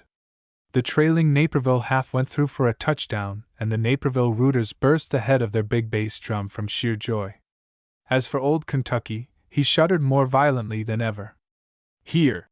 There was a sharp, girlish voice close at hand. It was Jency. She was holding out a small jug filled with something piping hot. What was in the jug? Kentucky knew, and Jency too. What did it matter about the rest? He drank it all and shuddered no more. The game went on. Reinforcements were sent into the Hillcrest line. This stiffened up the game. For the rest of that quarter and all through the second quarter, the teams took turns bucking lines, trying passes, and punting on the fourth down. Neither team made great gains. At the end of the half, the score stood at 7-0 against Hillcrest. Dynamite! The slim Kentucky boy whispered tensely as for a moment Dave took a place beside him on the bench. You can't let them beat us. You just can't. All the old grads are here. They're burning up for a victory. I heard one of them say there'll be a training table for the team next year if we win this game. A free training table, Dynamite! Think what that'll mean to the boys who have to work. Let me come in, Dynamite. Just let me. They'd bust you in pieces. Dynamite grumbled. They'll never touch me. Kentucky's eyes shone with a strange light. No one ever has except that once, and that was sort of an accident, you might say. They'd get you, Kentucky. Those boys are out for blood. They'd murder you, and then Doc would have me up for getting you killed. Kentucky made no reply. For a full moment he sat there in silence. All right, Dave, he said at last. His voice was low and flat. This is terrible, Dave thought to himself. Give us one more quarter, he pleaded after a moment of silence. If we don't score in the third quarter, you'll go in. I swear it. But one thing, he added in a low tone, you'll swear on the Bible you won't let them tackle you. You'll throw the ball away, anything at all. Swear it on a stack of Bibles. Kentucky grinned happily. Never had Dave worked, hoped, and prayed for a scoring punch as he did in that third quarter. Never did the team back him up with greater determination. Never had they attempted such dazzling plays. 86 was the first order they received as they went into a huddle. 86 coming up. Artie Stark gasped. The team lined up as usual, balanced formation. Punch Dickman dropped back as if for a punt. The ball was snapped to him. He held it for a period of seconds. Dynamite came sweeping in close behind the line of scrimmage. Punch shot a shovel pass to him. He dashed round right end for a gain of 5 yards. As he was about to be tackled, he shot it to Rabbit Jones. In the meantime, Punch had followed Dynamite around right end. As Rabbit saw the end of his own 8-yard break for liberty, he lateraled it back to Punch, and Punch went forward for a clean 20 yards. Yeah! Yeah! Yeah! Came from the bleachers. Touchdown! Touchdown! Touchdown! 93! Dynamite whispered. They were in a huddle and out again. They snapped into position, 5 men behind the line, 3 a yard back of the line, and 2 others 1 yard farther back. Punch received the ball. Artie Stark touched the ground. He was behind the line, but this made him a technical lineman. Bud Talliver, a quarter who was also temporarily quartered behind the line, took a short pass from Punch to shoot around left end for a gain of 12 yards and 1 more first down. Repeat, Dynamite whispered in the next huddle. There was a growing note of confidence in his tone. They did repeat and at once met with disaster. The right guard of the enemy smelled the play. Somehow he broke through to throw Bud so hard that the ball bounced out of his hands and was lost to the enemy. No good, Dynamite muttered. But we gotta score. We just gotta score. There are some things in this life that just must be done, but, in the end, because of circumstances beyond our control, cannot be done. Hillcrest did not score in that quarter. Never in all his life had Dynamite been so disappointed, and never had he looked upon a more radiant smile than he saw on Kentucky's face as he approached the bench. We'll get him, the mountain boy promised. 2 touchdowns in the last quarter. It's written in the stars. I saw it in my forecast this morning. You been studying the stars? Dynamite asked. It's all written down in a book. Kentucky was shedding his blanket. The hot drink from Jency's brown jug was still coursing through his veins. But, Kentucky, Dynamite remonstrated. Perhaps Doc won't let you. He's gone. Kentucky grinned broadly. Somebody's sick, an auto accident or something. He left 15 minutes ago. Dynamite was sunk. I'd rather we lost the game, he muttered. By the time the whistle blew, he had snapped out of that mood. Indeed, he felt more cheerful than he had at any time that day. Somehow, without Kentucky at left, half the picture had not been right. Now it was perfect. All the same, he muttered, I'll not send him through the line. That would be murder. When the hundreds of Hillcrest enthusiasts saw the slim Kentucky boy rise from his place on the bench, throw himself through a series of wild antics to set his blood racing, then walk quietly to his place behind the line, a strange silence came over them. This lasted for some 20 seconds, then, like the coming of a windstorm in summer, there arose a sound that increased second by second until at last it filled all the sky. Speaking of it long after, Punch Dickman said it made his ears tingle. It was a sign, he added. A sure sign of victory. But was it? At the start things went badly. 3 linebucks failed. The punt that followed shot straight into the air. Rabbit almost retrieved the ball, but failed. Fighting like tigers, the Naperville boys battled their way to Hillcrest's 20-yard line. As Dynamite scanned the faces of his men, he read their dogged determination, but something else, a note of despair. Kentucky was not like that. He was smiling. His eyes shone. His lips were parted. He was murmuring something. Dynamite listened. What he heard sounded strange. It's a wet day. Somebody's going to drop the ball. Then the thing happened. On a 3rd down, the opposing team tried a forward pass. It struck the receiver's hands, seemed to rest there a split second, then went spinning into the air. When it next came to rest, it was in Kentucky's hands. Like a rushing prairie fire, he streaked down the sideline for the faraway goal. Once again, in his own mind, he was in old Nicodemus' pen. It was moonlight. A shadow approached him, a Naperville man. Flash. He was past that shadow. Another, and another. Flash, flash, flash, he was past them all. 2 tall, slim shadows stood out before him, the goal posts. Flash, he was past them as well. Then, with a deafening roar in his ears, he came to rest standing up. A touchdown for Hillcrest. The kick was good. The score was tied. We can't let it stand there, Kentucky said tensely as Dynamite came up. We must not. You're wonderful, Kentucky, his teammate whispered. But think if only one of them had hit you. Dynamite, the Kentucky boy whispered to his running mate. I had 3 uncles in the Great War. Only one came back. Do you think they asked themselves about machine gun bullets and shells? Football is war, Dave. Besides, he added, they can't get me. Nobody can. Even old Nicodemus couldn't. The battle was begun once more. Enheartened, Dynamite took a chance. He put his team through that 5-man back formation. Somehow it failed. The tackle was thrown for a loss. Doggedly determined, he tried again. 1 more loss. 3rd down and 17 to go. A punt and the enemy had the ball. By 4 brilliant forward passes, Naperville carried the ball back to Hillcrest's 10-yard line. Touchdown! Touchdown! Touchdown! Came from the right bleachers. Hold that line! Hold that line! Came from the left. The nerves of every player on the field were stretched to the breaking point. Naperville charged the line. No gain. They charged again. No gain. Flash.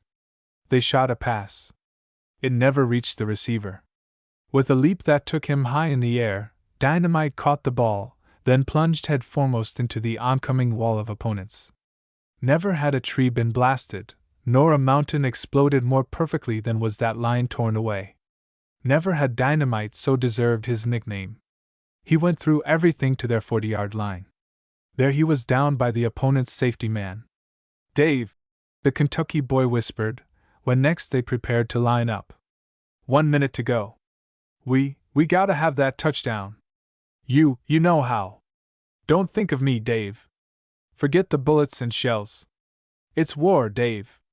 Let's go through together. Dave set his teeth grimly. It's a go, Kentucky! And they went through.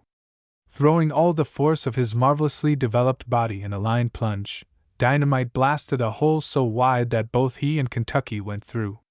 But Naperville had been expecting a forward pass. Her ends and halfbacks were a full 20 yards behind the line. Like a troop of wild bears, they sprang at the onrushing pair.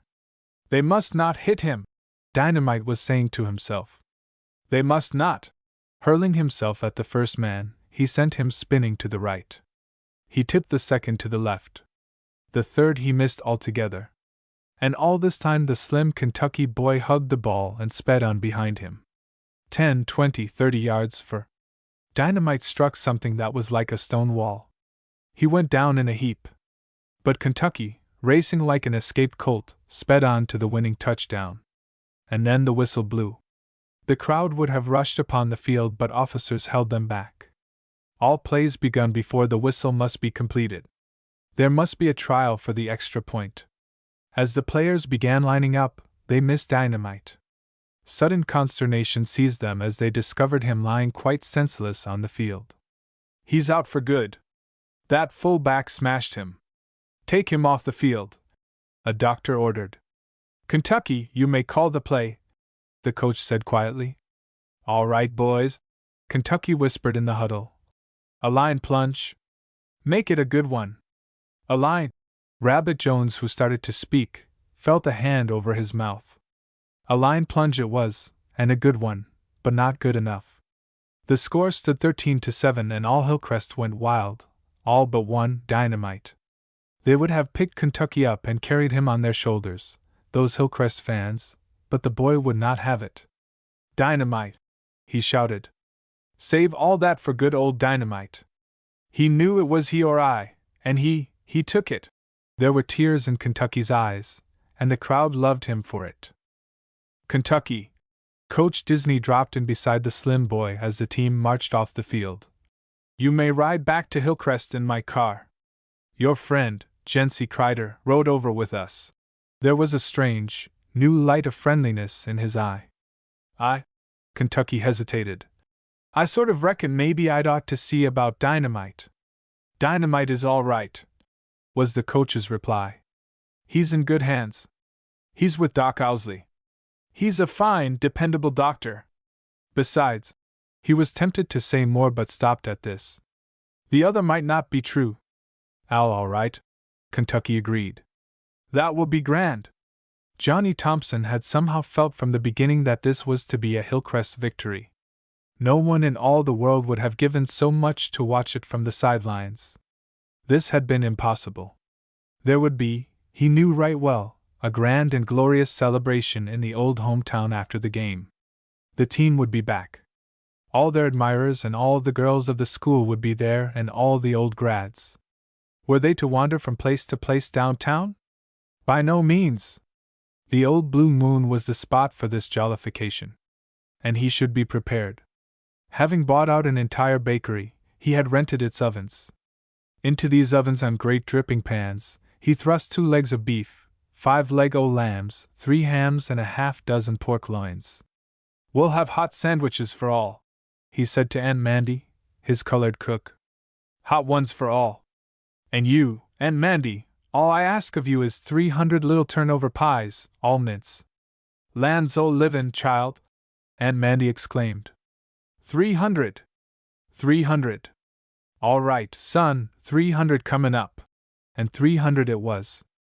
Ah, yes, it was a grand and glorious feast Johnny prepared. One thing he forgot, the big room at the Blue Moon could scarcely accommodate 60 people standing up. And a mighty horde in trucks, buses, and private cars, some even on bicycles, was pouring toward the Blue Moon at sunset. Kentucky, the coach said with a sidewise glance at the boy as their car glided toward home. I gave you a chance at being captain of the team. In that last play, you could have called for a goal kick. Punch would have sent it over for that other point. You called for a line buck. How come? Well, you see. There was a tremor in Kentucky's voice. He loved the coach and feared his displeasure more than almost anything in the world. You see, Coach, I overheard you tell Dynamite he'd played great ball this season, which he had, and that, if he won that game, you'd see that he got the ball for himself for a keepsake. That I thought was swell. But you see, Coach. Kentucky was desperately in earnest now. You see, there was a big crowd heading for the gate, just back of the goal. If we tried for a goal, we'd make it all right, but the ball would go into the crowd and then somebody'd plug a hole in that ball, let out the air, and tuck it under his coat. So you passed up your chance to give Dynamite a break. Yes. That's it. It was all right, wasn't it, Coach? Wasn't it now? We didn't need the point. The game was over and we'd won and everything. Yes, Kentucky. There was a wide smile of approval on the coach's face. It was more than all right. It was sporting. Just grand, Kentucky. I'm glad, Kentucky murmured. Kentucky had been worried about Dynamite, but the instant he climbed from the car he spotted him. He was standing at the edge of the gathering crowd. Grinning a broad grin, he said, "Lo, Kentucky. Who won the game?" "It's all right, old Kentuck." He laughed. "I'm not a ghost. It takes more than a Naperville man to knock me out for keeps. That fellow rammed his head up under my chin and put me to sleep, that's all. When I woke up, I felt better than ever. I'd had a good rest." He laughed merrily. When Johnny saw the crowd, he called loudly for help. The team responded to a man. They carried 2 steaming legs of beef, 5 Lego lambs, 300 pies, and all the rest of the feast to the big gym floor. There everybody feasted to his heart's content. Who was to pay the butcher and baker? In such a jam there was neither time nor opportunity to collect nickels, dimes, and quarters.